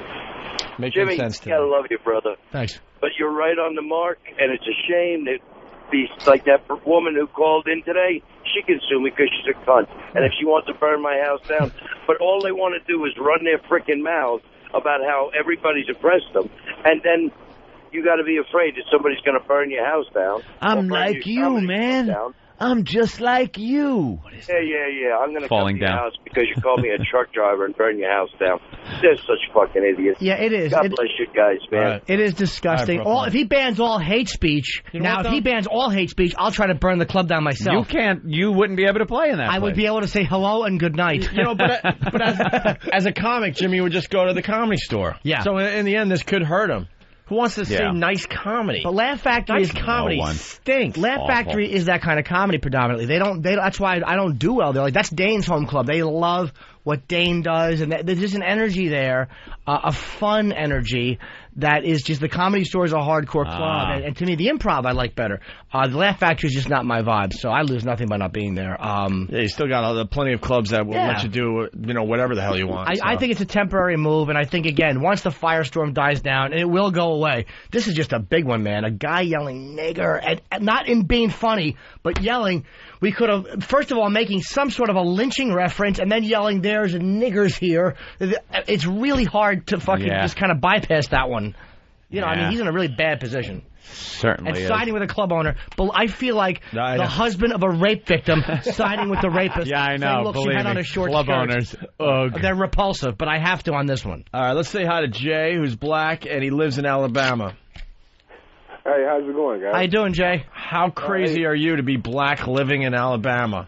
Hey, man, that's all I know. I grew up here, I'm just fucking but hey, man, look, you know where I feel? I agree with Paul Mooney on one thing, and I know, don't say but I do agree on one thing. When he was talking to you guys the other day, I wanted to bite my own fucking face because he made a good point, then he started fucking up real bad. I'm on X. That's okay, you can say whatever you want now.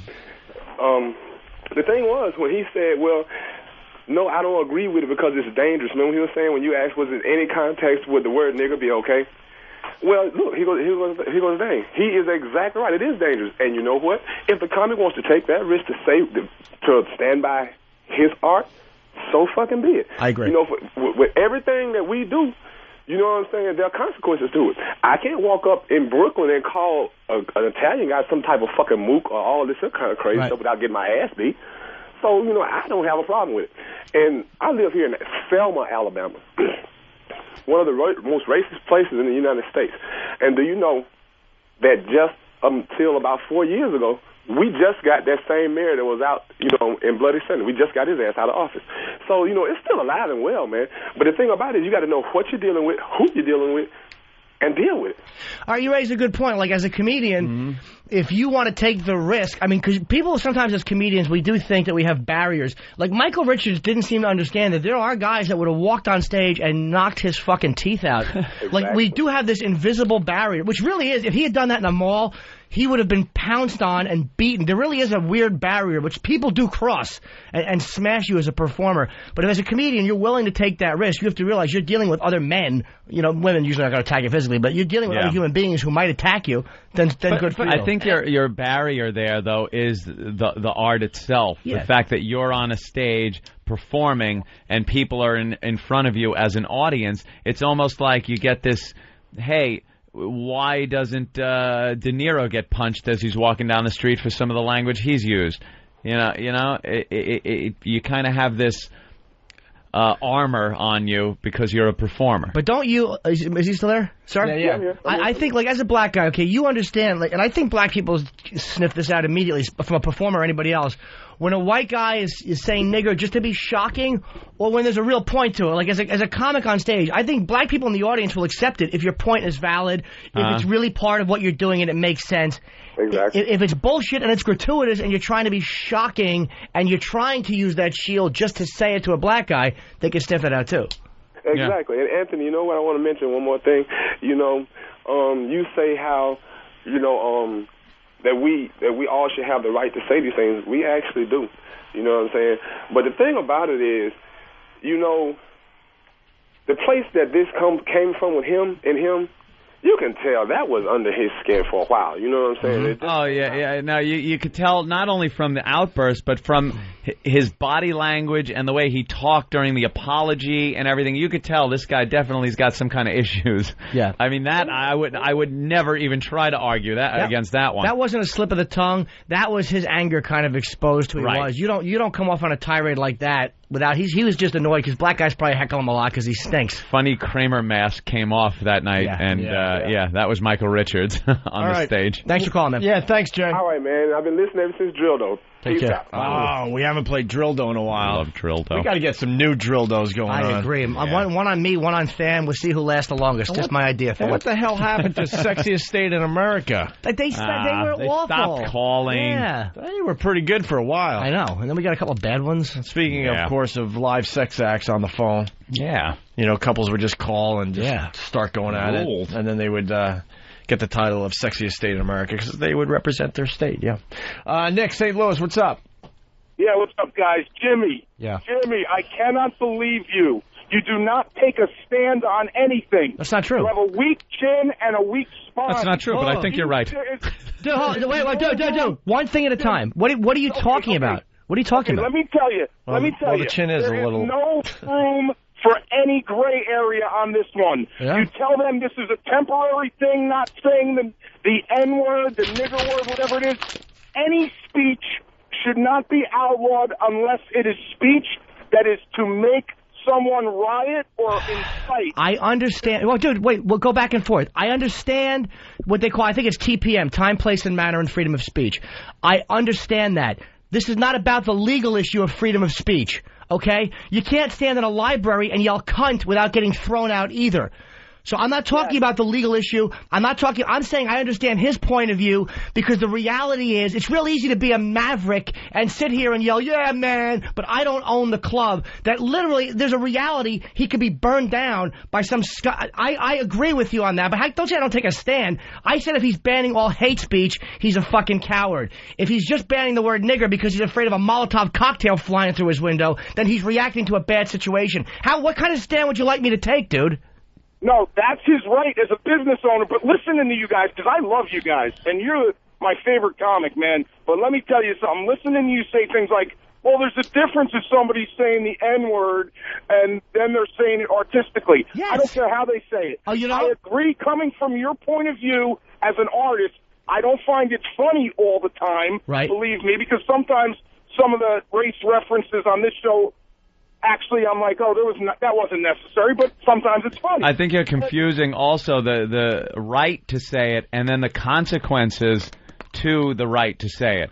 Like, you can say it, and that guy can outlaw it in his own club. It doesn't mean it's outlawed. I mean, you have the right to say it. But it is his establishment, and he can outlaw whatever word he wants in his own establishment. It doesn't mean it's against the actual laws of this country. Yeah, it's not about the legal issue, dude. About yelling fire, which you're correct. He's talking about his own policy. And I'm all for his policy, and I'm all for his rights as ownership. All I'm worried about is you guys getting caught up in the agreeing and this being the first step towards adding on more of this. Hey, Nick. No, Nick, you're way off on that. You're completely wrong. You're Nick, way off on that. Do you really think I'm going to fold? No, I'm not. And we'll be the last one. And I'm the last holdout. Don't you worry. I'm the Omega man. I just won't. Jimmy understands the tough position this Jamie Masada is in. That's all Jimmy I do was it for a pretty much living, saying. dude. I've been on stage, and I there's a really weird, like, you understand as a performer when you're going somewhere with a person where violence can happen. You do understand that. There's a really weird thing. Like, I've had things with people in the audience where the only thing that kept us from fighting was the fact that I was talking into a microphone and they were seated in the chair. Mm-hmm. Really bizarre, invisible wall between you. I'm not going to be a phony maverick, though, and go, fucking say nigga whenever you want. Like I understand why Masada. How can you say I'm not taking a stand on it? All I do is offer horribly strong opinions that have no room for compromise. Yeah, and, Nick, Jimmy's home club is the Comedy Cellar here in New York City. If SD all of a sudden, started banning, the N-word and all these other words, make sure you tune in the show and see what Jimmy has to say. Because it would be a whole different story. Well, thanks, guys. All right, I appreciate the time. Punch it out. And the chin comment hurt. And if Jamie was banning this word because of just a few letters or a few complaints, but when Paul Rodriguez, I was agreeing with when Paul Rodriguez said, "Man, they're getting arson threats."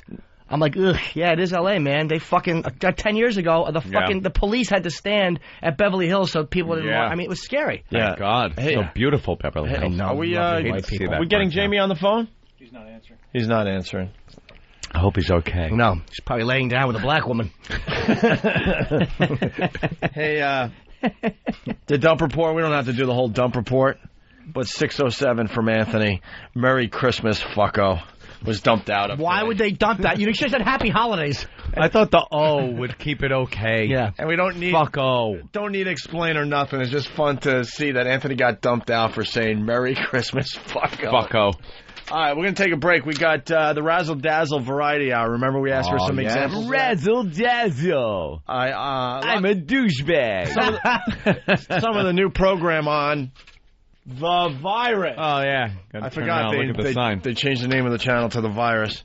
Also, Kramer Rap. What's that? Is it good? All right, we got a lot of things to do. Kramer Rap. And is Big Kev still here? Because we got his interesting celebrity interviews. Interviews from the last con he went to, the last convention where they parade out all these D-list stars. Who put this together for us? Sam. Sam is a wise ass. Sam, let me just say, because I've talked about this. Sam looks real innocent. Yeah. Out of everyone in here, I'm talking everyone. The biggest scumbag is Sam. The one that gets the most pleasure out of other people's pain is Sam. The one that tries to fuck with people more than anyone else is Sam. Well, he's got a lot of hate in his blood. As he should. Yeah. Half black, half white, big wide feet, giant cock, red cheeks. What the fuck's wrong with him? It would have been okay for disaster. If he was half black or half white, it would have been okay, because then one of the groups would have accepted him. But he's in that category of what the fuck. He looks like he might be American Indian because of his lip shape. You just don't know. And he's got a lot of hate because of that. He really does. Black hair, white cheeks. Sam's a fucking mess. But he writes in parentheses, Kev's been practicing his radio voice. And then the label of the tracks, some of the labels of the tracks you're about to hear after the break, actually. Track 1, Big Kev has a boring conversation with Val Kilmer. This is all in... editorializing on the titles? Yeah, this is Sam. Number 2 track, Adam West talks to Big Kev about his upcoming projects, and then in parentheses, listen to Kev's great seg and his attempts at humor. And then track 3 is labeled... According to Sam, Big Kev talks with Dukes of Hazzard star Catherine Bach. Listen for Kev not caring about her first answer as he moves to his second question. Wow. That's cool. You're a picky patty over there. A picky patty. We'll get into that. We'll get into a nitpicky. Well, you know.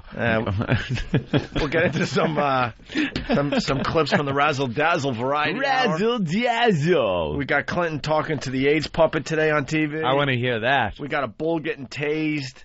We got bacteria in airplane bathrooms. Great. Lots of shows still to do. I told you. The current it boys of FM talk are the New York-based duo of Opie and Anthony. And the talk is racy and raw at times, pushing the limits as far as they can. Show your hairy pork chop. My mother smokes crack rock. I'm for drunk teens. What are you kidding? How about I lay you down and give you a little bukkake? We laugh. We're gonna have a disgusting body fluid blowout. Gay porn. Hey, could you soap up your bad place? The sluttier, the better. I would definitely be willing to have sex with you if we both already had AIDS. It's certainly not your father's talk radio.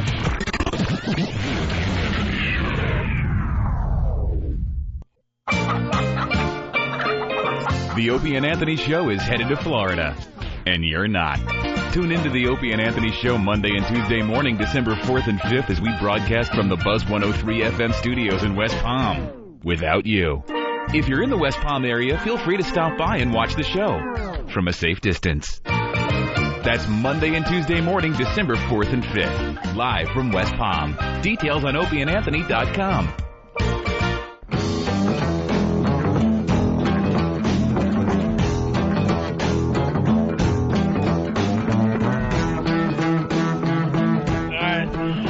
Back with the Opie and Anthony Show.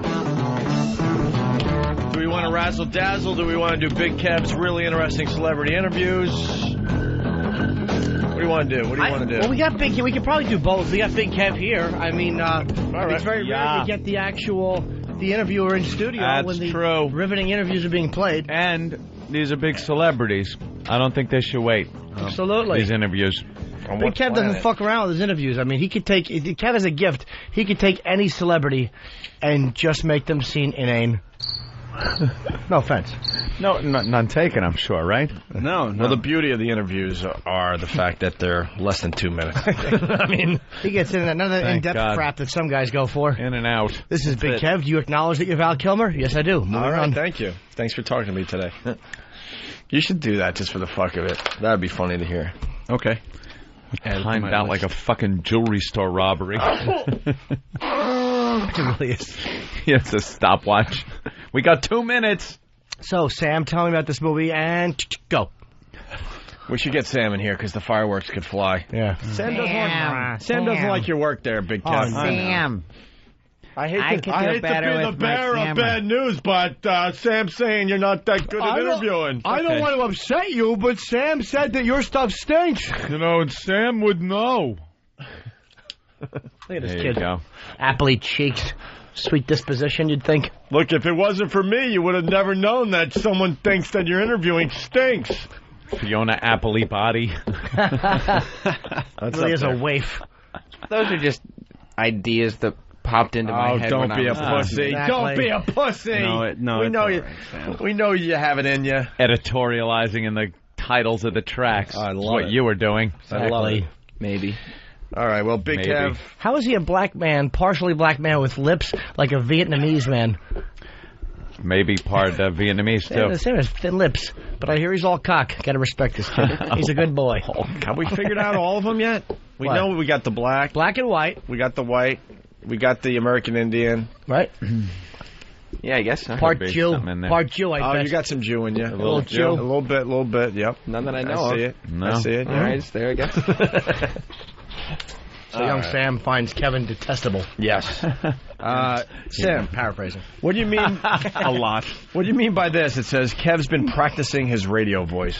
Well, Kev's voice was made fun of the last couple times he presented his interviews, and it sounded like he's sort of getting that broadcast quality to it. Perhaps it's because of his numerous podcasts That's what I was thinking. he's been doing. That's true. Yes. Sam is listen to over at BigKevsGeekStuff.com. That's a long name. BigKevsGeekStuff.com. At least it's memorable, though. Flows right off the tongue. Sam is just better at it than Club Soda Kenny is. Well, no, I'm just saying that his voice seems to have a broadcast quality. Well, one would listen in. I'd like to say that... Oh, boy. These interviews, This is the best part of the Big Kev interview experience. I have a good one this time. The Tuesday, so this would be Friday and Saturday I did these interviews, and on Tuesday that week I had 5 wisdom teeth out, so I was on the Oxycontin all that weekend. Drugged out interviews. I was totally... I thought we only had 4 wisdom teeth. I had a mutant 5th one growing up in the top. Are you shitting me? No. I'll bring you the x-ray. Wow. Hey, can the boys get like all of Big Kev's excuses for next time? That would be good. Because he has an excuse before every time we do this segment. Guys, it was jet lag. Look, it's fucking Secaucus. Yeah, but I just... Look, there were a lot of people that wanted time with the guy, so, I figured I only had a minute. No, hey, that actually developed very nicely into the that was an excuse, though. Interviews. You have many excuses. Maybe we can find them real fast. All right, here we go. Let's see what old Great White Teeth had to... 5 wisdom teeth. Pulled one out and it grew right back. Sam writes in this first track, Big Kev has a boring conversation with Val Kilmer. So Val really not interesting whatsoever. It wasn't the questions. Oh. All right. Well, the questions were terrific, you're saying. That's what I'm saying. Whatever it was. Hey, this is Big Kev. I'm at the National Comic Convention. Oh, I hear a little bit of that radio voice. Yeah. By the way, national. Not this local shit. Big Kev with you. National. Where were the National? Big this Kev. Was, right across from Madison Square Garden, the Penn Plaza Pavilion. Okay. Yeah, all right. BigAppleCon.com. Oh. Hey, this is Big Kev. I'm at the National Comic Convention, and I'm here with Val Kilmer. Val, how are you? Val, not bad. How are you? I'm good. Val, tell us something about Deja Vu. I'm having one right now. It's as though we've met before, isn't it? Deja Vu is a really great roller. He didn't want to play anymore. He didn't want to play He anymore. said, I'm having one right now. You, set him up to come back at you and do some kind of deja vu joke, and he just didn't want to play. Yeah, it's a movie about... Yeah. He said that, we've met he probably before, said that in every interview, and you were the first guy to try to take it into like a fucking Laurel and Hardy bit. Kev wanted to make a 7-episode miniseries out of it. Guy did one line, he's done 8 times, and you're like, all right, let's go with that. He's like, no, here's what the movie's about. No, we will not be friends. You're the interview, I'm the interviewee. It's as though we've met before, isn't it? Deja Vu is a really great roller coaster. He totally didn't even acknowledge what you said. There wasn't even like a nervous titter to make you feel a little more like well, anyway, the movie is about just like you weren't even fucking speaking. But let's listen. Why don't we listen closely here again? Having one right now. It's as though we've met before, isn't it? Deja Vu is a really great... I never heard somebody's eyes roll before. It's as though we've met before, isn't it? Deja Vu is a real... Holy shit, is that great? Not an inkling that you were even in the room. No. It's as though we've met before, isn't it? Deja Vu is a really great roller coaster. It's a really fun movie.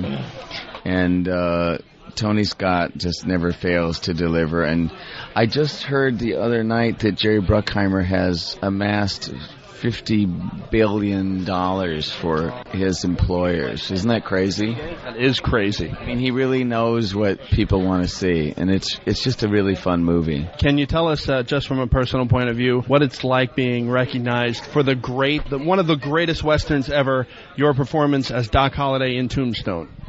I had such a great time. My mom lives in Arizona, and I love Kurt Russell, and it's kind of a love story, these two guys that couldn't be more different. Doc Holliday is a guy that had his life end.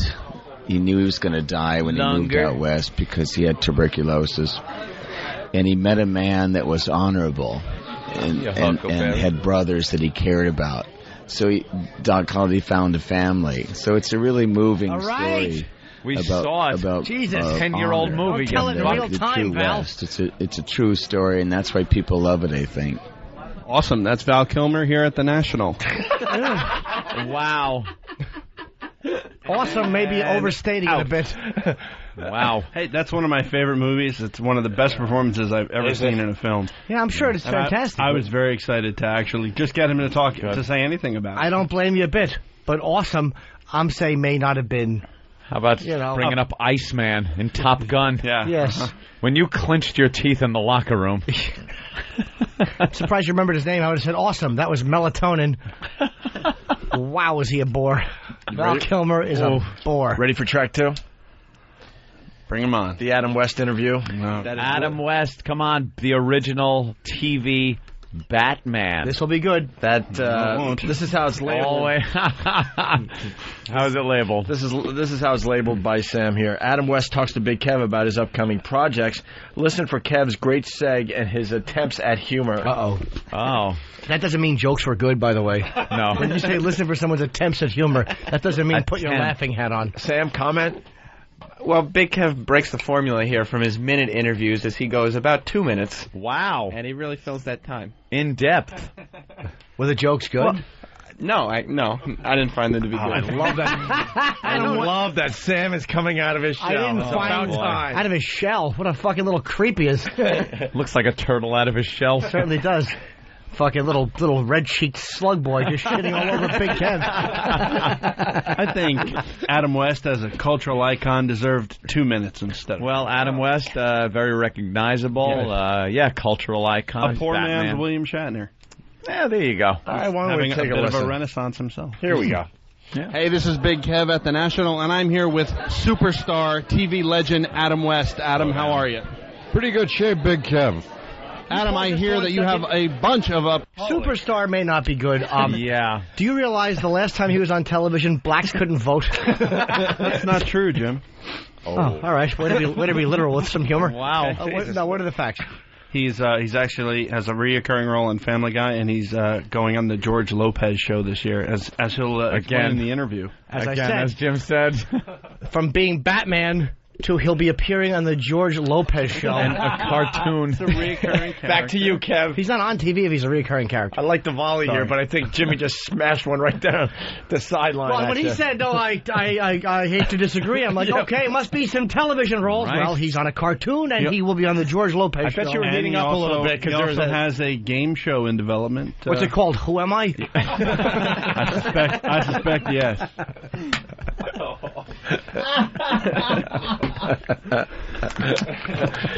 All right, let's. After 40 years, it's no longer a hiatus. He's off TV. And Big Kev, I don't want to be picky, but why the distortion in the interview? You're a broadcaster at this point. I had a technical difficulty there. It sounded loud there. Was it loud? It was loud. So you might have been talking into the mic a little louder than you should have been, over-modulating. Yeah, he was couldn't really hear. He was pinning the needle. Yeah, that'll happen. I didn't compensate enough. That'll happen. I'm learning. Let's take a listen. Hey, this is Big Kev at the National, and I'm here with superstar TV legend Adam West. Adam, how are you? Pretty good shape, Big Kev. Adam, I hear that you have a bunch of upcoming projects. Can you tell us about some of them? Big Kev, I got a bunch. I hear you're going to be doing a reoccurring character on the George. Wow, what a dolt. Way to summarize, shitbox. It's an interview, you fucking cocksucker. Can you help me out here, Hendry? I got a bunch. Do you also have a bushel? You fucking farmer. I've got a bunch. I've got a meso project. And his head was empty right then. Oh, it's awful. He's trying to think, what project can I say I have? He gets into all of them. Give him a chance. All right. Give him a chance. To the Project Cave. Kev, let me look. No, it's empty. I hear you're going to be doing a reoccurring character on the George Lopez show. Yeah, that's really fun. A lot of people, actors, others say, hey, that was fun to do. But many times work is not fun. You make it fun if you can. But I got to tell you, George Lopez is a fun guy. He's the greatest. And he's a huge Batman fan. Yeah, who isn't? But we got along wonderfully, and it was a good role and something I could get my comedic teeth into. Shut up. And you sink your comedic teeth into the role of the mayor on... Oh, a segue. Wow. Yeah. By the way, sink your comedic teeth, and they ripped out with Polydent strings going to the roof of his mouth. I wonder if he had an extra fucking comedic tooth he had to have removed. Fucking, first of all, George Lopez looks like Burt Ward's cock. I'm tired of him. Someone off their cell phone. Did anyone else notice that Adam West is a superstar, but Val is just Val? Yeah. Val. Yeah. Well, superstar. And something I could get my comedic teeth into. And you sink your comedic teeth into the role of the mayor on Family Guy. Family Guy has been an amazing project. You know, it's one of the only shows, or maybe the only one, that the fans ever brought back with just making a lot of noise. Right. And I think it really paid off. I hear you also have an upcoming Disney movie. Yes, I did Chicken Little, and now I'm doing Meet the Robinsons. Right. Here's a segue you could have used. Speaking of little, you haven't been on television in quite a while. What's been happening with your career? I'm just thinking of different segues you could have used. I'm taking mental notes. So whatever you want. He was looking around for the bat signal to get out of this fucking interview. Where's Commissioner Gordon when I need him? I know, you look up in the clouds, it's just a fucking head on a pillow with Z's coming out of it. I'm doing Meet the Robinsons. Right. You know, it's the Robinsons in space. And I play Uncle Hal, an intergalactic delivery man. And I understand you have a website also, is that right? Thank you for asking. It's AdamWest.com. You can buy an old cape, maybe, or whatever. And I hear you're also developing a game show. I'm not at liberty to talk about it because we're waiting to see what happens with a couple of the others that are now on. Game shows are very chic. Yeah, that could be the word. And I don't know, whether they're going to last. Depressing and sad. One of the greatest superheroes ever, and he's fucking going to be Chuck Woolery. All right, well, he raped you on the date. We'll send you back out with him. One of the greatest superheroes ever? Batman as a character? Adam West? Yeah. Yeah, not that Batman. No. I mean, he played. He's known. Yeah, but that was a goofy send-up. No, I don't mean that. I don't mean he was the greatest as Batman. I'm saying he's known as Batman. Right. He's Batman. I don't give a fuck. There's a lot of new guys. He's the goofy TV Batman. Fine, but he's still Batman. Okay, you look at him, he's Batman. I like him better than the other ones. Superstar. Yeah, but he's Batman. Superstar. That's what I say. Dog shit sniffer from Woodside. Kev should have kept his wisdom teeth. That idiot. Right. Get those implanted back in. Going to last. But if we feel that they have any longevity, then I think we'll go for it. Hey, if Shatner can do one, why not you? Oh, who? You just put me in the best company there. I mean, another icon. That is Adam West here at the National. Wow. That was the same delivery as Adam West dead at 74. But that was like a send-off, like after somebody delivers a huge line, you go, now that was Adam West. But he went, company. Lawn chair, I'm shitting. Ladies and gentlemen, that was Adam West. That doddering fool who's been turtling this entire interview was Adam West. I was very proud and lucky to get that interview. He didn't do any other press that day. Well, after that, how could he? All right. Wait, was there a line to meet him? There was. The entire 3 days he was there, the line didn't stop. And of course. Yeah. How'd you get it was at a hole in the bathroom. I talked to his people. I actually didn't do that one until Sunday because I had to talk to his people for 3 days until we could find time to set it up. All right, here we go.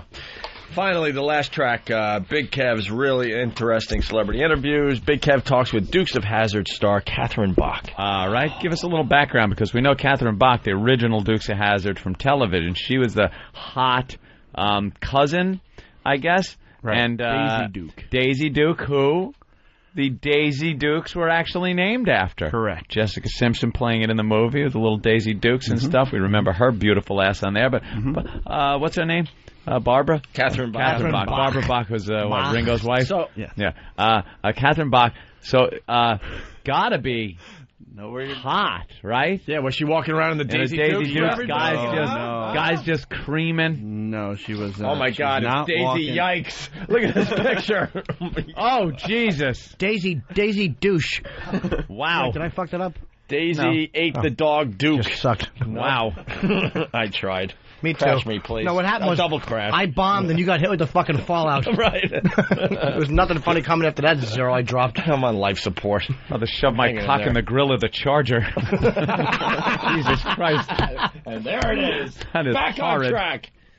All right, well. What happened? So no Daisy Dukes, huh? what was it, 25, 27 years ago? Well, stop eating the pie, okay? That's right. Remember you as a hot piece of ass. Make sure you can still That's fit right. into the Daisy Dukes. Where are those cunt huggers, if I may? That's what you should have said to her. You should have been real polite and said, look, it's good to see you, but how does it feel to know that so many American girls wear cunt hugging shorts like you did? Yeah, when are you going to lose it, Big Kevin? Ask the real question. Yeah. Real hard hitting. Hey, I don't want to lose these opportunities to bring you these unbelievable opportunities. You're all about the fluff. Wow. You're all about the fluff. I don't want to lose. God, they're lining up at Best Buy to get their XM because of this. He ought to do do a show called Lack of Entertainment Tonight. That's lovely. Thank you, Jeff. All right, here we go. Listen for Kev not caring about her first answer as he moves to his second question. Comment, Sam? Just seemed like Kev had two questions in mind, and regardless of her first answer, he was going for the second question. All right. I have a format that I use, and, we got to stick to that format. Take the Wig from fullblownaids.com just simply writes, Daisy pukes. No, Daisy should puke a little more so she can get into her dukes. She was a very nice older woman. Older woman. Should ask the real questions, though. Like, where are the shorts? I mean, come on. The whole country's saw it. Hey. Did you ever get a yeast infection from those things pushing up into your cunt? I couldn't ask a question like that. How was what was she wearing? Was it anything sexy? Or? No, it was a nice a tracksuit, like probably, a pantsuit, right? Like a pantsuit. That famous Daisy Duke ass. What does it look like these days? It's easier to see. There's a lot more of it. Great. Is that it? She's a very nice older woman. Is what she. Time stinks. Time does stink. What's the worst question you would ask her if you could? Do you think that General Lee could jump over that fat ass of yours? I don't know. I don't know. All right. Why don't we just take a listen here? All right. Hey, this is Big Kev. Of course. I'm here at the National with TV hottie legend Catherine Bach from the Dukes of Hazzard. How are you, Catherine? You had to say hottie legend. Hottie / legend. Oh, he sounds like Carson in 1978. Yeah. We're here with Catherine Bach. That's right. She'll be sitting on Jim Fowler's shoulder. She brings a falcon out, and it eats worms out of her cunt. May your 5 wisdom teeth fall out. I don't think she wanted to be called hottie legend. No. That means she's not legend. a hottie anymore. I think maybe that means she's ready for the response. That means she's ready for the old timers game. Yeah. Former legend and now old fogey. Why didn't you say, the last time someone jerked off to you, Gerald Ford was falling down the steps? There we go. Hottie legend. Oh, boy. Hey, this is Big Kev. I'm here at the National with TV hottie legend Catherine Bach from the Dukes of Hazzard. How are you, Catherine? Hi, Kev. I'm great. How are you? Hello. I'm great, thank you. Old lady What voice. are you up to these days? Yeah, old. I'm busy raising my family, which is, for all you women out there, you know how hard that is. I'm doing that, but I'm loving it. I've got a few projects. I'm just, now that the kids are a little older, starting to get back to work. I guest starred on the episode of Monk, on an episode of Monk. Oh, you know what? I remade the song, Waylon Jennings' song, Just a Good Old Boy, with John and Tom, my co-stars from Dukes of Hazzard. And that's going to be on CMT, and it's also going to be... Oh, my God. She didn't get me that immediately. I need a copy of that. You know she's going to be in the video, and they're only going to show her eyes. Oh, yeah. 2 feet and 2 eyes. Right, that's it. Oh, my God. Oh, she's fucking finished. John Schneider and Tom Wolpat and her are re-recording the Waylon Jennings theme to the Dukes of Hazzard, and it's going to be played on the country music television. Oh, boy. Holy fucking disaster. Wow. And that's going to be on CMT, and it's also going to be the inner jacket of the new box set of DVDs. Wow, that's awesome. Can I ask you, how do you feel about Jessica Simpson's portrayal of the character? Wow, that's awesome. In other words, it's not awesome at all. It couldn't be farther from awesome if it tried. It's miles from awesome. Look, I have to keep the interview moving and keep my personal editorials out of it. Awesome really gets overused. Do you know you have to be in awe of something for it to be awesome? Yeah. You were in or on awe. drugs. You were in awe of the fact that John Schneider, Tom Holpat, and Catherine Bach recorded the theme to the Dukes. I was in awe of shiny objects for 4 or 5 days. So Cotton's great. DJ ain't a light bulb from Post Whores. Big Kev should have asked her if she ever got her labia caught in her zipper.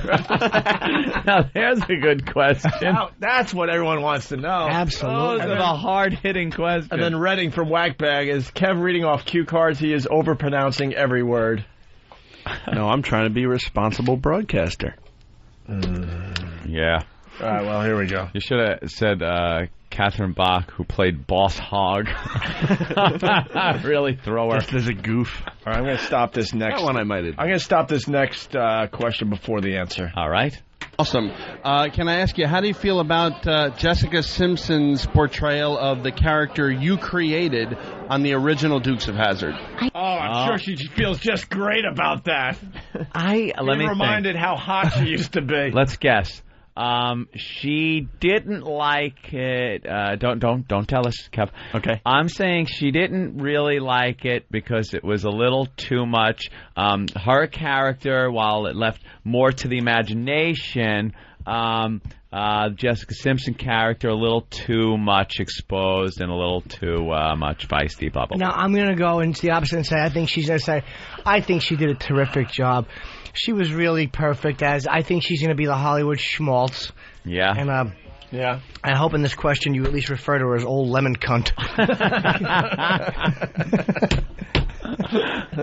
I didn't see it, so I don't really have a comment, but I do think that she seems like a... What? She didn't see it? She's going to schmaltz. What a liar. I don't believe that. She's going to schmaltz. Wait, she wasn't in the movie, so she's bitter, so now she's going to tell her she didn't see the movie. Not as bitter as Cooter. Cooter's real bitter. He don't like the movie at all. He was boycotting. I find it really hard to believe that they didn't at some point. It's been out on DVD forever now. I find it really hard to believe that none of them, because according to what she told me after the fact, that as far as she knows, that none of the people have seen it all the way through, or they were sent clips or something like that. That's really a lie. And I don't believe that at all. Liar. Big fat pants on fire.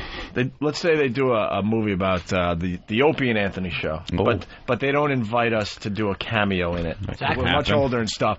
We're going to sit at home and not watch the Opie and Anthony movie? I wouldn't. You think I don't want to see how Tom Cruise plays me? Oh, sorry, I didn't mean to laugh too hard.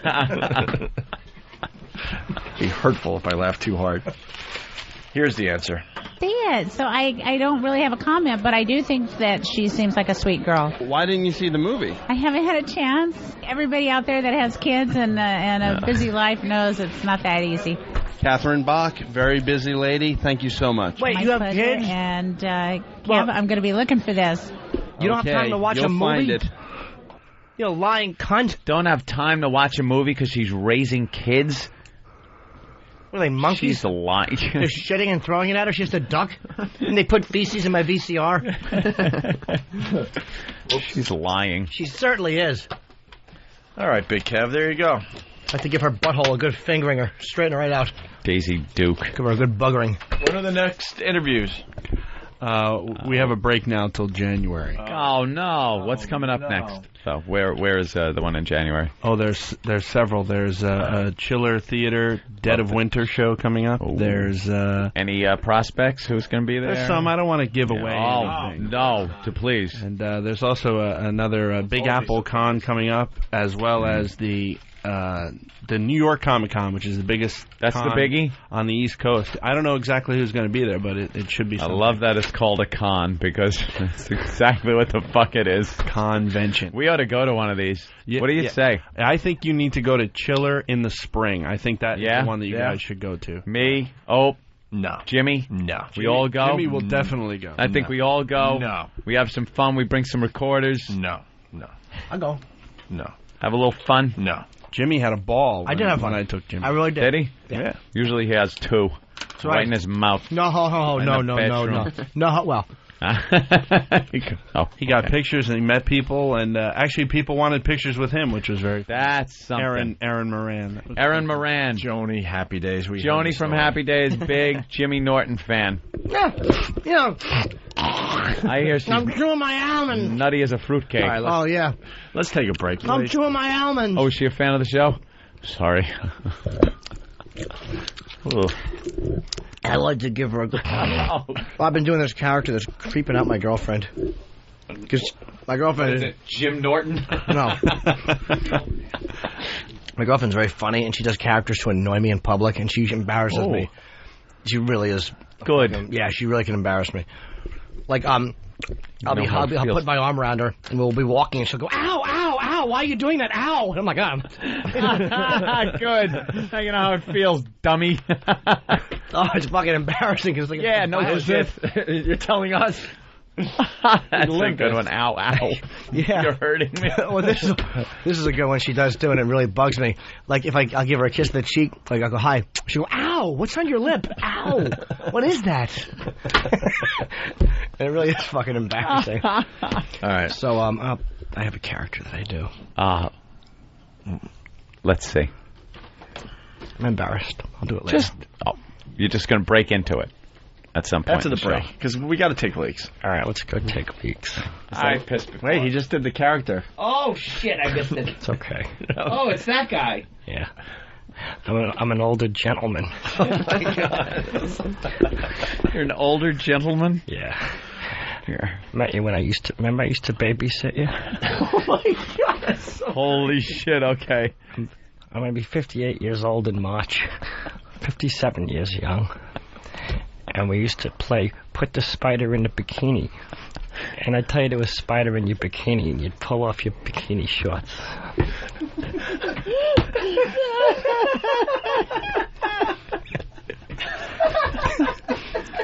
You know which one really creeped her out? What? I used to babysit you. Remember we used to go in a swimming pool and play that game, Kiss the Eel for a Chocolate Bar. It was Kiss the Eel for a Chocolate Bar. That fucking voice is too creepy, man. Close your eyes and listen to it. I swear to God, I feel like someone else is a in the different studio. guy. Yeah. You're such a good girl. You know, when I was your age, we'd go out for a malted gentleman would pick up a girl, take her out. I used to bounce you on my knee when you was a little kid. Your father got really mad at me. That really bugs her. That is creepy. She's a tough one to bug. Ugh. That really annoys her. That is really good. I can't stop doing it. That is really good. Wow. That is really good. All right. The Eel for a Chocolate Bar. I laughed this time, but that was the one she's like, oh, you're fucking really skeeving me. It creeped. Quick break. We'll continue with some clips from the Razzle Dazzle variety. Razzle Dazzle. Well, you know, I've heard a lot of radio over the years. This is probably the worst. Way back in the middle 60s, there was a small station outside of Moline, Illinois. I believe it was WRCW. Not sure of the call letters. 1590 daytimer. Signed off at sunset rather. They were pretty bad. They were pretty darn bad. But this is probably worse. Agapame to Opie and Anthony. The Opie and Anthony show.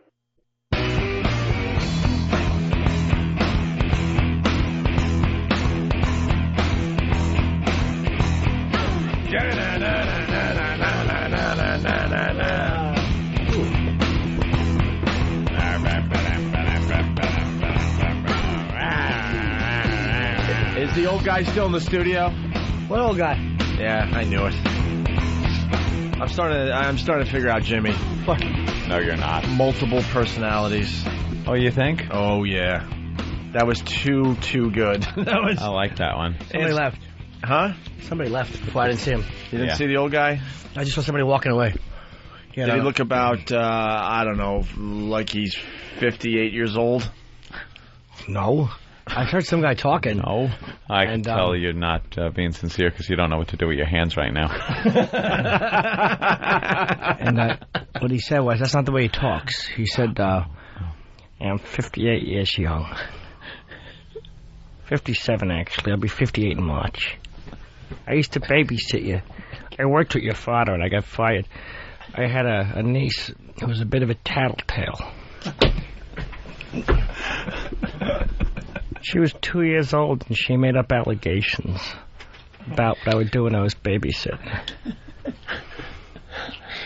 Oh my God, I can't even look at him. I know. It's really creepy because the voice doesn't sound like him. Not at all. I remember when you was a little girl, maybe you was 9 or 10, and you come to me and you says, Uncle Paul, I got hairs growing in down here. I explained to you that your body was changing.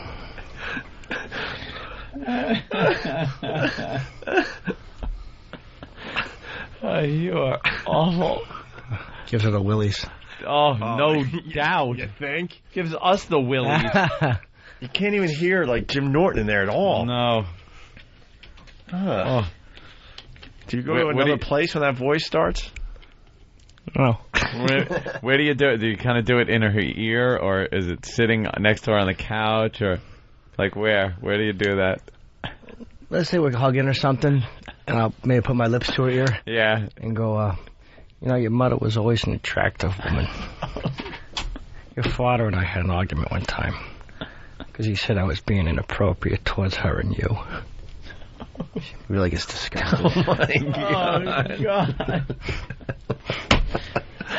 Jimmy, I love it. Greatest character ever, people are saying.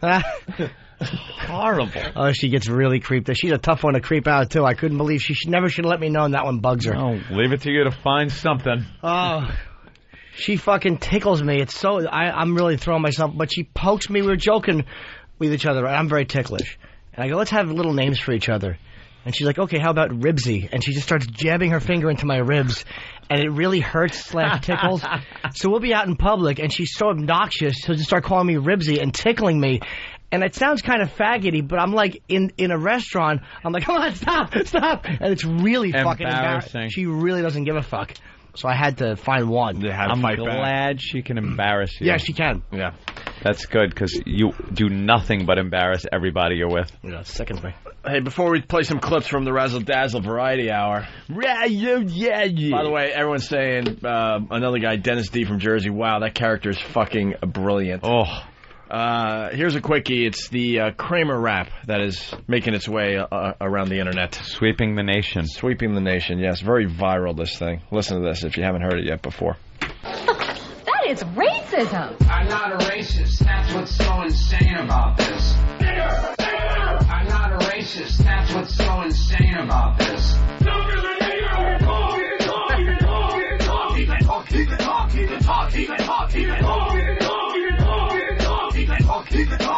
Oh my God. I'm not a racist. That's what's so insane about this. I'm not a racist. That's what's so insane about this.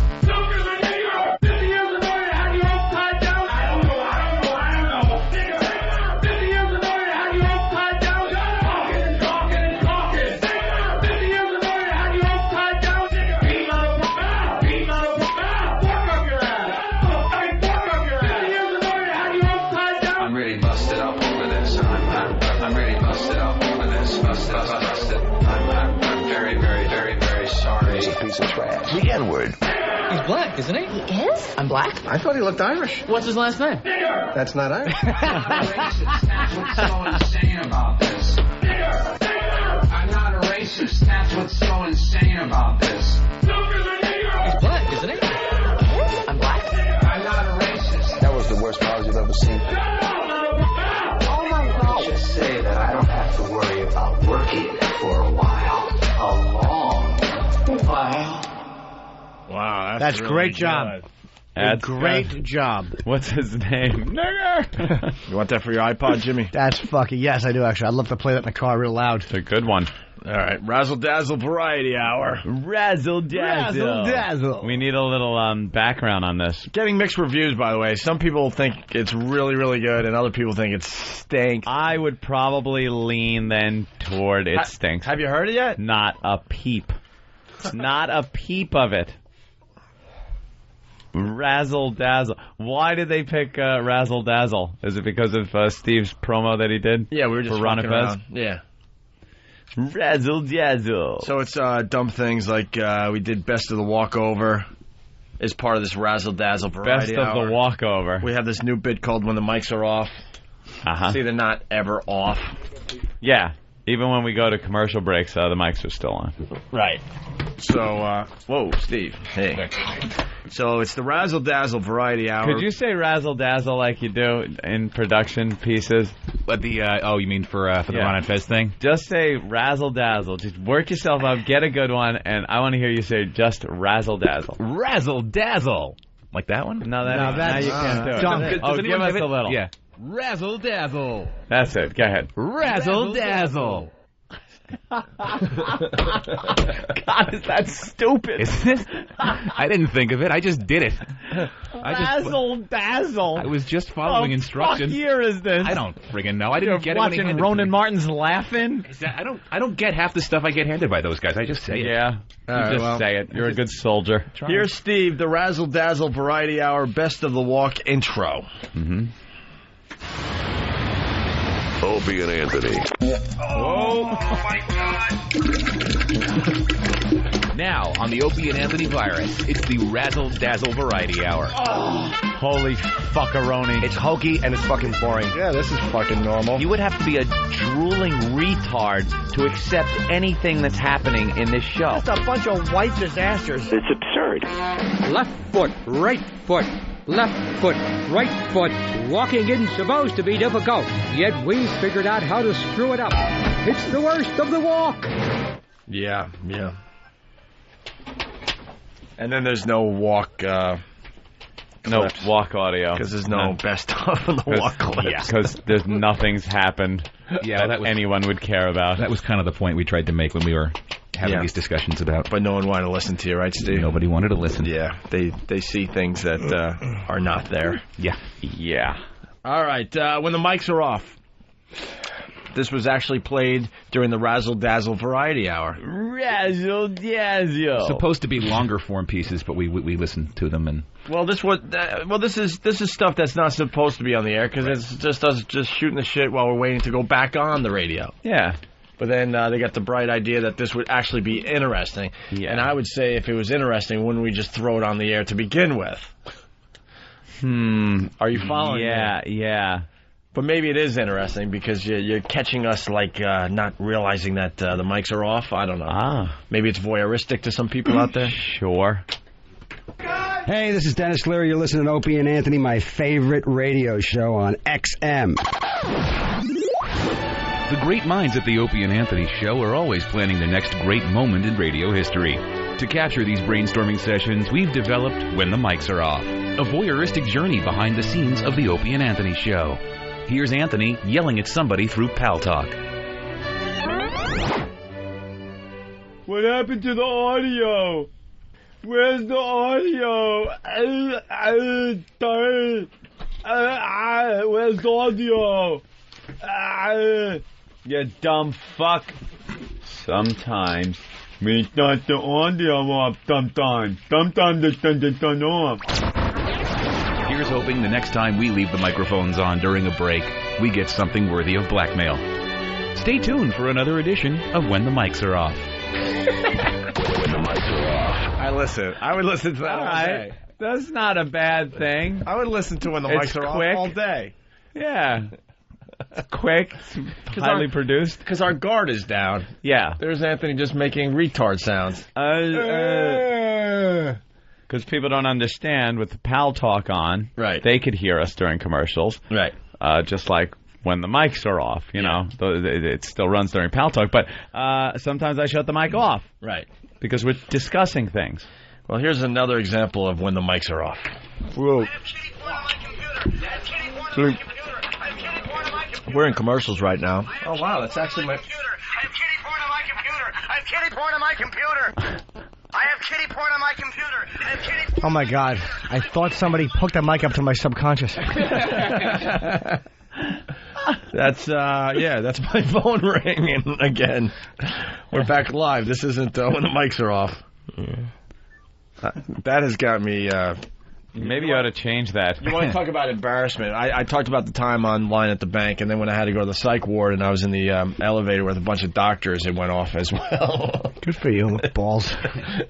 It's kind of all right. So another example of when the mics are off. I guess it's myself here eating. Whoa. We're in commercials right now, and usually a real radio show will discuss what they're going to do next. But we eat fruit during commercial breaks. Listen to the goodness of a pineapple. Jimmy, would you like to share your goodness with everybody? I'm just eating salad. Right now, I got fly today. Yeah, we got one of those? Yeah. Jimmy eats very safe when he flies. Yeah. Right, Jimmy? Yeah. Oh my God, it's grapefruit. Oh my God, it's grapefruit sour. Want some sugar? Oh, I want some sugar. Eating fruit. Wow, that was fucking riveting. Stay tuned for another edition of When the Mics Are Off. Horrible. Dude, when the mics are off. Who would listen to that crap, especially with his dumb production? I wouldn't have said fucking there. Huh? Why? I would have, because that was riveting. Sounds more announcer-ish. Okay. Yeah, but how he wraps it around and just beats us up is pretty good. I wouldn't listen to that crap. Fan, how long did you have to listen? How much audio did you have to listen to pull out that 30 seconds, whatever that was? 10 minutes. Thank you. Basically, when the mics are off, there's nothing going on. Well, we're eating and doing nothing. It sounds a lot like when the mics are on. Here's another one. When the mics are off, Sam's blackness is disgust. Oh. There's no one else in the world he's just black. He is just black. You put like one more drop of white blood in him, and he would be a white guy. It's that hair. It's that face. It's the eyebrows. It's something going on, man, with you. It's just something. You know, you look like Bizarro Todd Barry. Oh my God! Don't do that to him.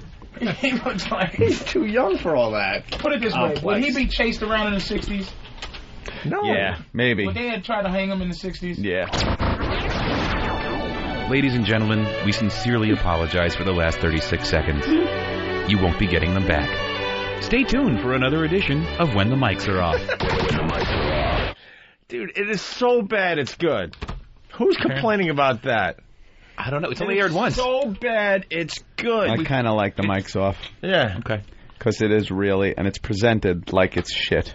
Yeah, that's what saves it. You're just beating us up after you hear this awful audio. That was the conversation that Ope and I had. I called him up when we started cutting up the audio. I said, "Ope, I hate to break it to you, but there's nothing here. This sucks. This really stinks." And he was like, "Well, then present it as that.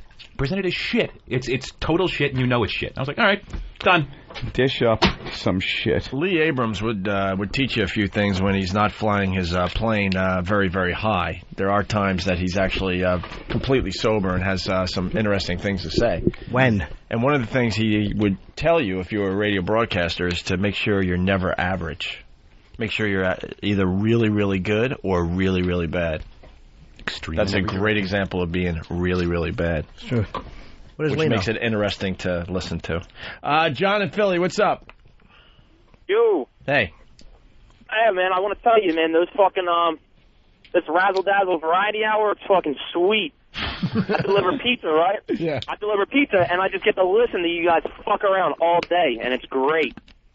I've been a fucking XM listener for, since I had to pay for it, dude. All right, thank you. Good. Thanks, I like it. Hey, someone is saying this is the guy that told us yesterday when the mics are off is brilliant, and he wants to know, did we play the Patrice King Kong one? Do we have that? We can get it. It was that was the fourth of the fourth piece. Is it good? Yeah, just a little long. It's just a little longer. Yeah, That's let's why we didn't listen do to it. The other ones were around like because 30 we haven't seconds. heard it. And then, of course, the Razzle Dazzle Variety Hour outro. This concludes the Razzle Dazzle Variety Show. Ye effing ha. That is just horrific. Well, looks like someone's getting fired. Tune in next week for more awful. 10 a.m. Saturday with replays throughout the weekend. Opie and Anthony. Razzle dazzle. Indeed. All right, here's another one. The mics are off. This is Patrice, I guess. The great minds at the Opie and Anthony Show are always planning the next great moment in radio history. To capture these brainstorming sessions, we've developed When the Mics Are Off, a voyeuristic journey behind the scenes of the Opie and Anthony Show. Here's Patrice talking about King Kong. Let's listen in, shall we? That shit's so perfect. That new King Kong was like, oh my god, this is so fucking, it's just heart-wrenching. Fucking bullshit. Fuck you, cuz. I want to give a big fuck you. That scene where he... You fucking cocksucker. That scene after he fought the Tyrannosaurus, and he was just standing there, Still breathing heavy. and he just dismissed her. Yeah. He pulled a bitch. That's how you get. He did all that. That's how you get a bitch. And she's just standing there all like, and she's all getting into her all about me mode, and he just started to leave, and she's like, wait, motherfucker, because she saw what the real monster was. Yeah. Them Tyrannosaurus was like, Yeah. ooh, I'm gonna eat this thing here. That fucking, they weren't gonna pick her up and stroke her hair. And they wasn't gonna do a James Bond villain thing where they go, sweetie, you look delicious there. They was gonna bite her fucking head off. That's it. And he fought, and she's like, wow, this motherfucker ain't the monster. Then she's like, okay, I'm gonna dance for you because that's what you want me to do. And he's like, she's like, hello, titties, pussy. Hello. And it's just like, you don't even know, bitch. Look at that right there. She's like, I've never seen no son. And then she's like, man, if I could suck his dick, I would. Yeah, there was a little logistics problem between those two, but... And she just climbed on the tip and slide down, climb back up, slide down, like the bat pole. Just jerk him off. Yeah, with an umbrella, waiting for the money shot. Put a trampoline on his balls and then slide up, slide down. That would just work it out.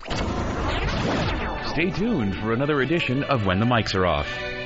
Or on. Yeah, on. Because we recorded it.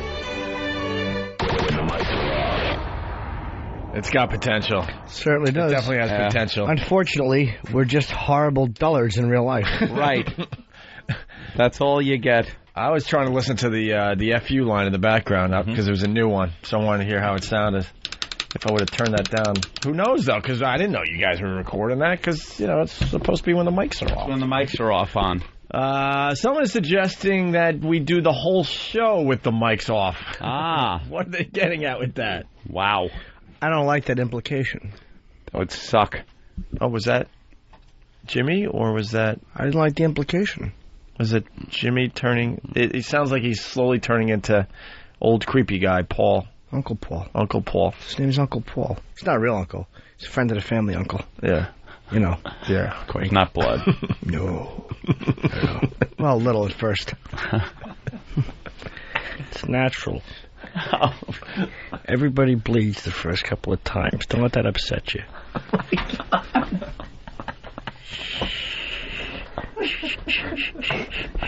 It's okay. Oh. This is the voice that a therapist gets out of him on a couch after they hypnotize you. What the fuck, Jimmy? What? That was Uncle Paul. He's trying to comfort someone as he sings in their ear. Happy 4th birthday to you. Uncle Paul. Uncle Paul's a ghoul. You know how old he is? 58. Yeah. No. 57. 57 years young. Years young. Oh, what a creep. Is he married? My wife was killed in a fire. I got an insurance settlement. Settlement.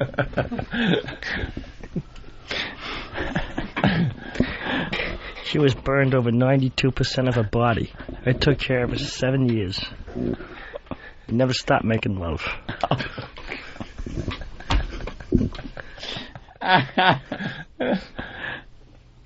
DJ and a light bulb from Post Wars. Wow, and off the air speaking to a black man. Yeah, I know. That's the most surprising thing ever. All right.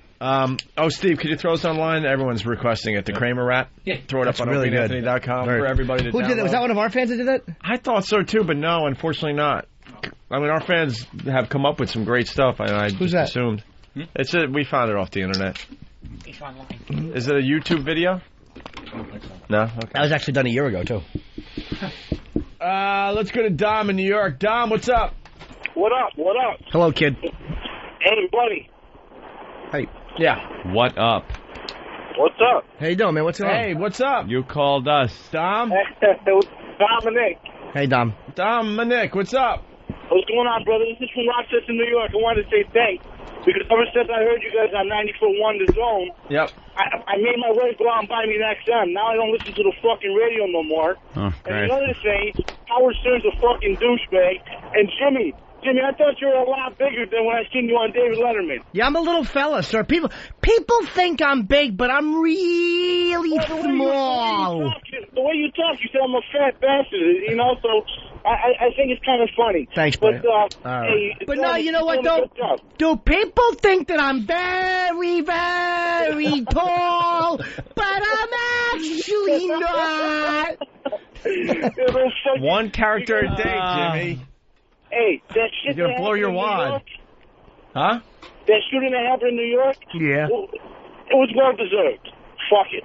What are you going to do? All right, Dominic. Thank you. There you go. All right, brother. Hey, you know, I named Dominic. I appreciate Dominic's phone call. I really do. But you might want to support the radio stations a little bit. Absolutely. Yeah. Support the advertisers. Support the radio stations. Support what the radio stations are doing. They've been very good to us. Like the West Palm Beach station is throwing a fine concert called the Bake Sale. You support that. You support that. You support the station. You support the advertisers. Yeah, because a lot of, we understand a lot of people hear us on radio and then want to listen to XM. Yeah. And get the XM. That's fine and dandy. Yes. But just support the local radio stations that we're on. That's right. All right. We have time to take a break then, do the line of the day? Do you know what the most common misconception about me is? That you were not voted sweetest boy. Oh, I was. I was voted sweetest boy in town. 5 years in a row. Wow. That's my size. Must have been sick of you. No. For 5 years. People think I'm much smaller than people think. Really? Tiny. You're teeny. You're pocket size. People always think that I'm going to be such a tall person. But then they see me and I'm like a little Lilliputian.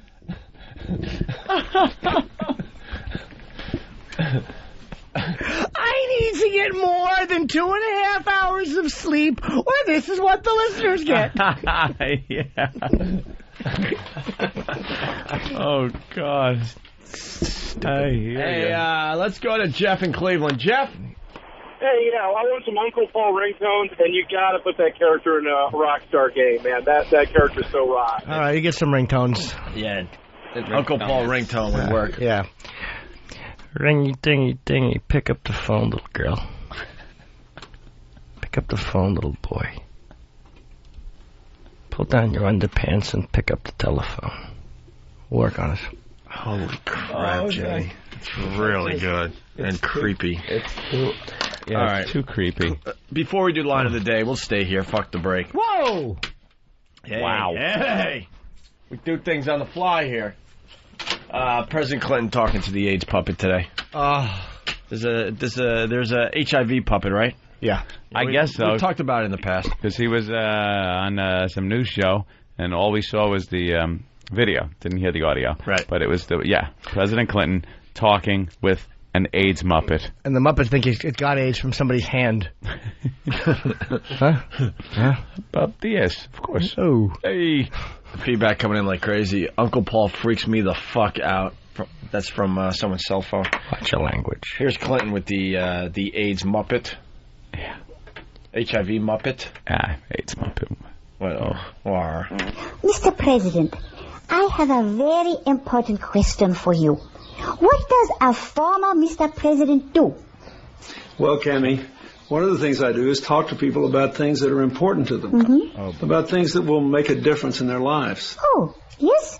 Well, I do that also. I like to talk to people about my school and my friends and my favorite things. And I also talk to them about HIV and AIDS. Me too, Cammie. Talking and listening and helping people to learn about HIV and AIDS are... Excuse me, can we for 1 second, please? Yeah. How does dumb Kimmy fucking add AIDS as an afterthought? Yeah. Well, I like football. Oh, by the way, I have AIDS. AIDS. How is that number 8 on the priority list to talk about? School, snacks. You would blow off sports, I believe. Of course you would. No one would want to play with you. Don't tackle her. You'd score every time you touch the ball. They just throw it to you. Go. My son had 12 touchdowns. Oh, my Sunday. God. Wow, Jesus, Jimmy. I'm sorry. A bad one. I didn't think we'd be bad. It is really bad. Uncle Paul voice? That's Uncle Paul. You got a little Uncle intimidated? Paul really stinks. Yeah, Uncle Paul is colon cancer. Smelling Uncle Paul's colostomy bag. Oh my God, it is so bad I'm gonna vomit. Yeah, he's just got a tumor in his colon. My headphones are falling off. Wow. Jimmy, you're cracking me up today, man. That is like sulfur gas. I got a bad diet. Yeah, what's wrong, Uncle Paul? I eat a lot of potato chips. Why potato chips? Kids like potato chips. Yeah, bounce it on my knee. Give you some potato chips. Kiss you in the back of the neck. Oh, good to see you. All right, we're good. Yeah, we're good. Wouldn't it be funny if Clinton said, well, you can't get AIDS because you're a Muppet. You're not a faggot. Yeah. What are we doing? Yeah. Bill, yes! That's what I'm saying! Yes, Bill, yes! Yes! Oh, you need a cough.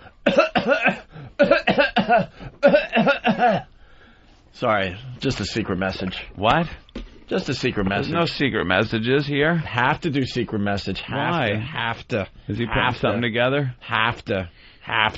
Is he putting something together? Secret message. And needed a cough? Well, once you read for yourself. I don't have IF, as I call it, up. What? Over here. Instant feedback. Yeah. Oh, it's about the... Just cough a lot.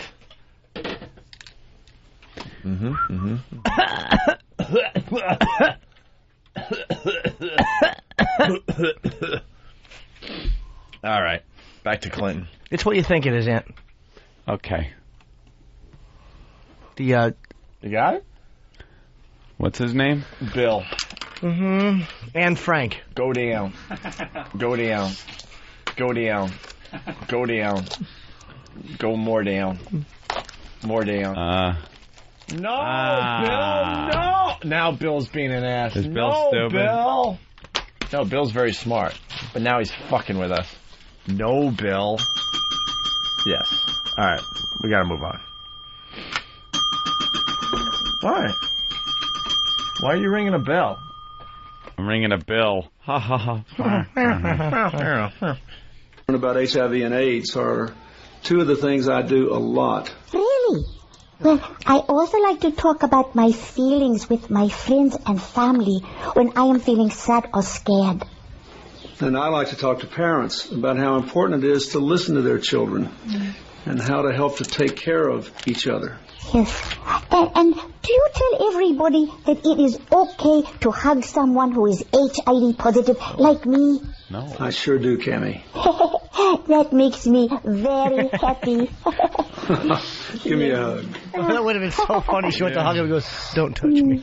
Give me a hug, yeah. But he's hugging a Muppet. He's hugging a Muppet. Why don't you have the same conversation with a kid with AIDS? Leave a cum stain on it. That'd rule. Yeah. Gives him a hug and then just... Yeah. Fucking spurts all over it. Wipe your cock on the Muppet's neck, then we'll see what happens. You hear the guy controlling it. I think it's hey, what are you doing over here? Cum drips off his nose. Oh, wait, I gotta do another one. Guy told me to cough if Jim has AIDS. So Oh. I don't have AIDS. What type of talk is that? I just had Took to a test. I know, but it was just a coincidence. I just happened to have a tickly throat at the tickle. same time. I got a tickle once in a while. A tickly throat. A tickly throat. Make a difference. Talk to your children about HIV and AIDS. We're puppets. Yeah. Children, puppets. Same difference. Today's show is brought to you by the letter T. Sal. Anthony, not Cumia, East Brunswick, New Jersey. The letters A, Z, and T. All right. Line of the day. Sure, why not? Yeah. Kev, you got a plug? Yeah, you can check out my show at BigKevsGeekStuff.com. Yeah. You're sweet. Thank you, Jim. And thanks to, I almost said Will Smith. Jesus. Thanks to Kevin Smith for calling the program today. We love Kevin Smith. Clerks 2 on DVD today. Good guy. We'd love Will Smith, too, if he'd call. Yeah. And also An Evening with Kevin Smith 2, Evening Harder on DVD. Yes. Let's say hi to Sean. Sean, what did you learn on the show today? Today I learned that it's actually possible to hear somebody roll their eyes. On the radio, yeah? Yeah. Good boy. That did happen today. All right, line of the day sponsored by BowDogFight.com. You log on, you watch the American fighters. They're battling the right to represent the U.S. in a bout against the Russians. It's all on BowDogFight.com. It's kind of like a docu-reality thing, I think. Is it? Yeah, martial arts. Here's today's runner-up line of the day. He has a tiny Vic Morrow baseball hat. Should you be hitting Glenn Ford with a baseball bat? Huh? Little Blackboard Jungle? 1954 movie back. reference? Way back. That's very impressive. Hey, Daddy-O throwing a switchblade. I wish his hat would get taken off like Vic Morrow's did.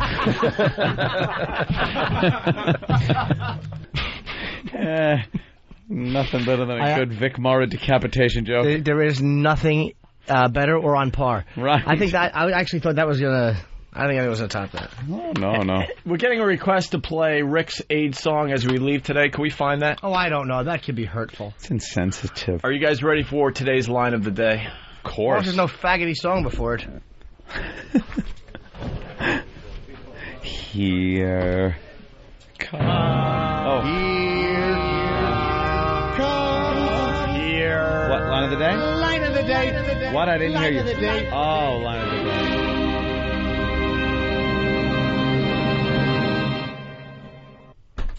She brought up Pee-wee? La la la la la la. You're a la la la la la la. You're a la la la la la. You're a loudmouth. Yeah, we get it. We get it. You called us little men, right? Good morning, missus. I pity the poor fool. Have to live with a like you. Arr. Anthony, line of the day. I thought there were better ones. Really? Yeah. I don't think I deserved line of the day today. I was happy with my runner-up position with Vic Morrow's head. But I'll listen to the replay. I'll point it out. I'll email you. All right. Sorry. Teasing, of course, like I could give a flying fuck. Flying fuck. Interesting. Oh, all these people that fly and fuck. Huh? Well, you're supposed to eat your peanuts when you're flying and fucking. Come on. Let's go meet. Yeah, we got meetings. Ew, you gotta go back to Free FM to meet him? No. Right here, my friend. Who's calling now? That was good when that went off when we were having dinner with the Hollanders. Oh, yeah, it happened there, too. It takes balls to have a ringtone like this, by the way. It does. Takes porn to admit that. Did I say it takes porn to admit that? Yeah. Oh, what an unfunny nothing. The boards are right. I really can't answer that right now. The boards are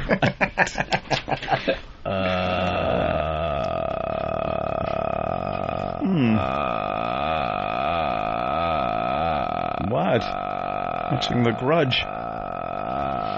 What are you doing? Are you coming to New Year's Eve, by the way? You didn't say yes. Borgata. Yeah, I'm performing. Almost sold out, so I'm not worried about New Year's Eve. Are you coming? I was scared about that guy down there killing hookers, and I wanted to stay away. I don't think you got to worry about that.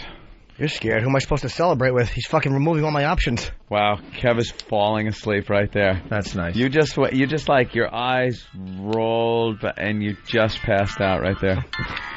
Oh, what's that? A ring? That means he has a message. I have a message. I was hoping you'd come. I got my girlfriend will be there. Anthony will be there. His girlfriend will be there.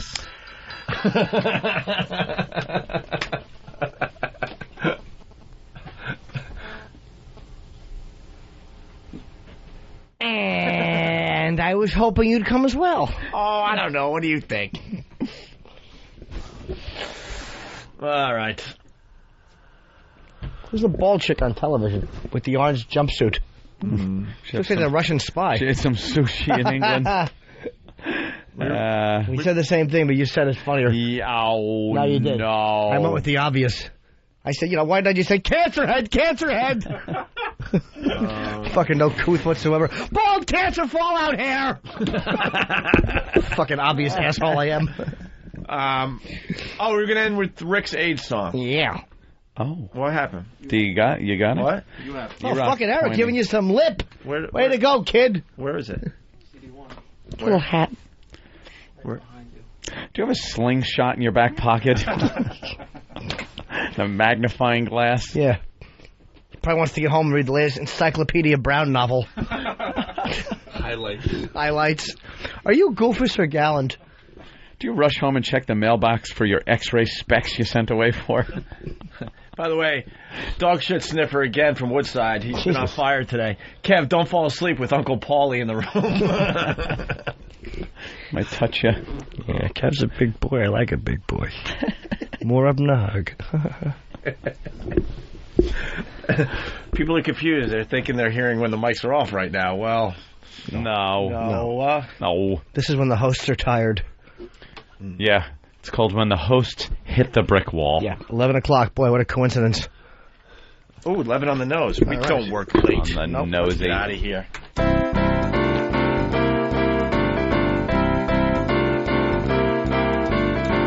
We're all gangs, dignity, NRA. T-cells low, we got the HIV. It's a great way to lose some weight on our way to Christopher Street.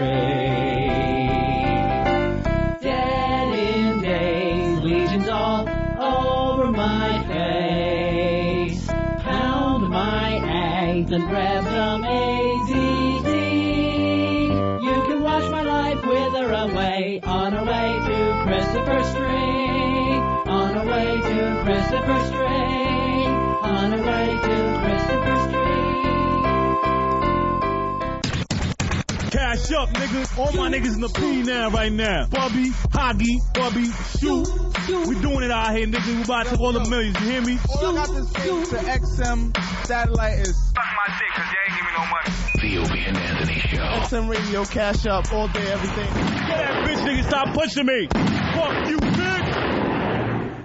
Line of the Day is brought to you by Bodog. If you'd like to vote on any of the weekly show polls, go to iliketolisten.com.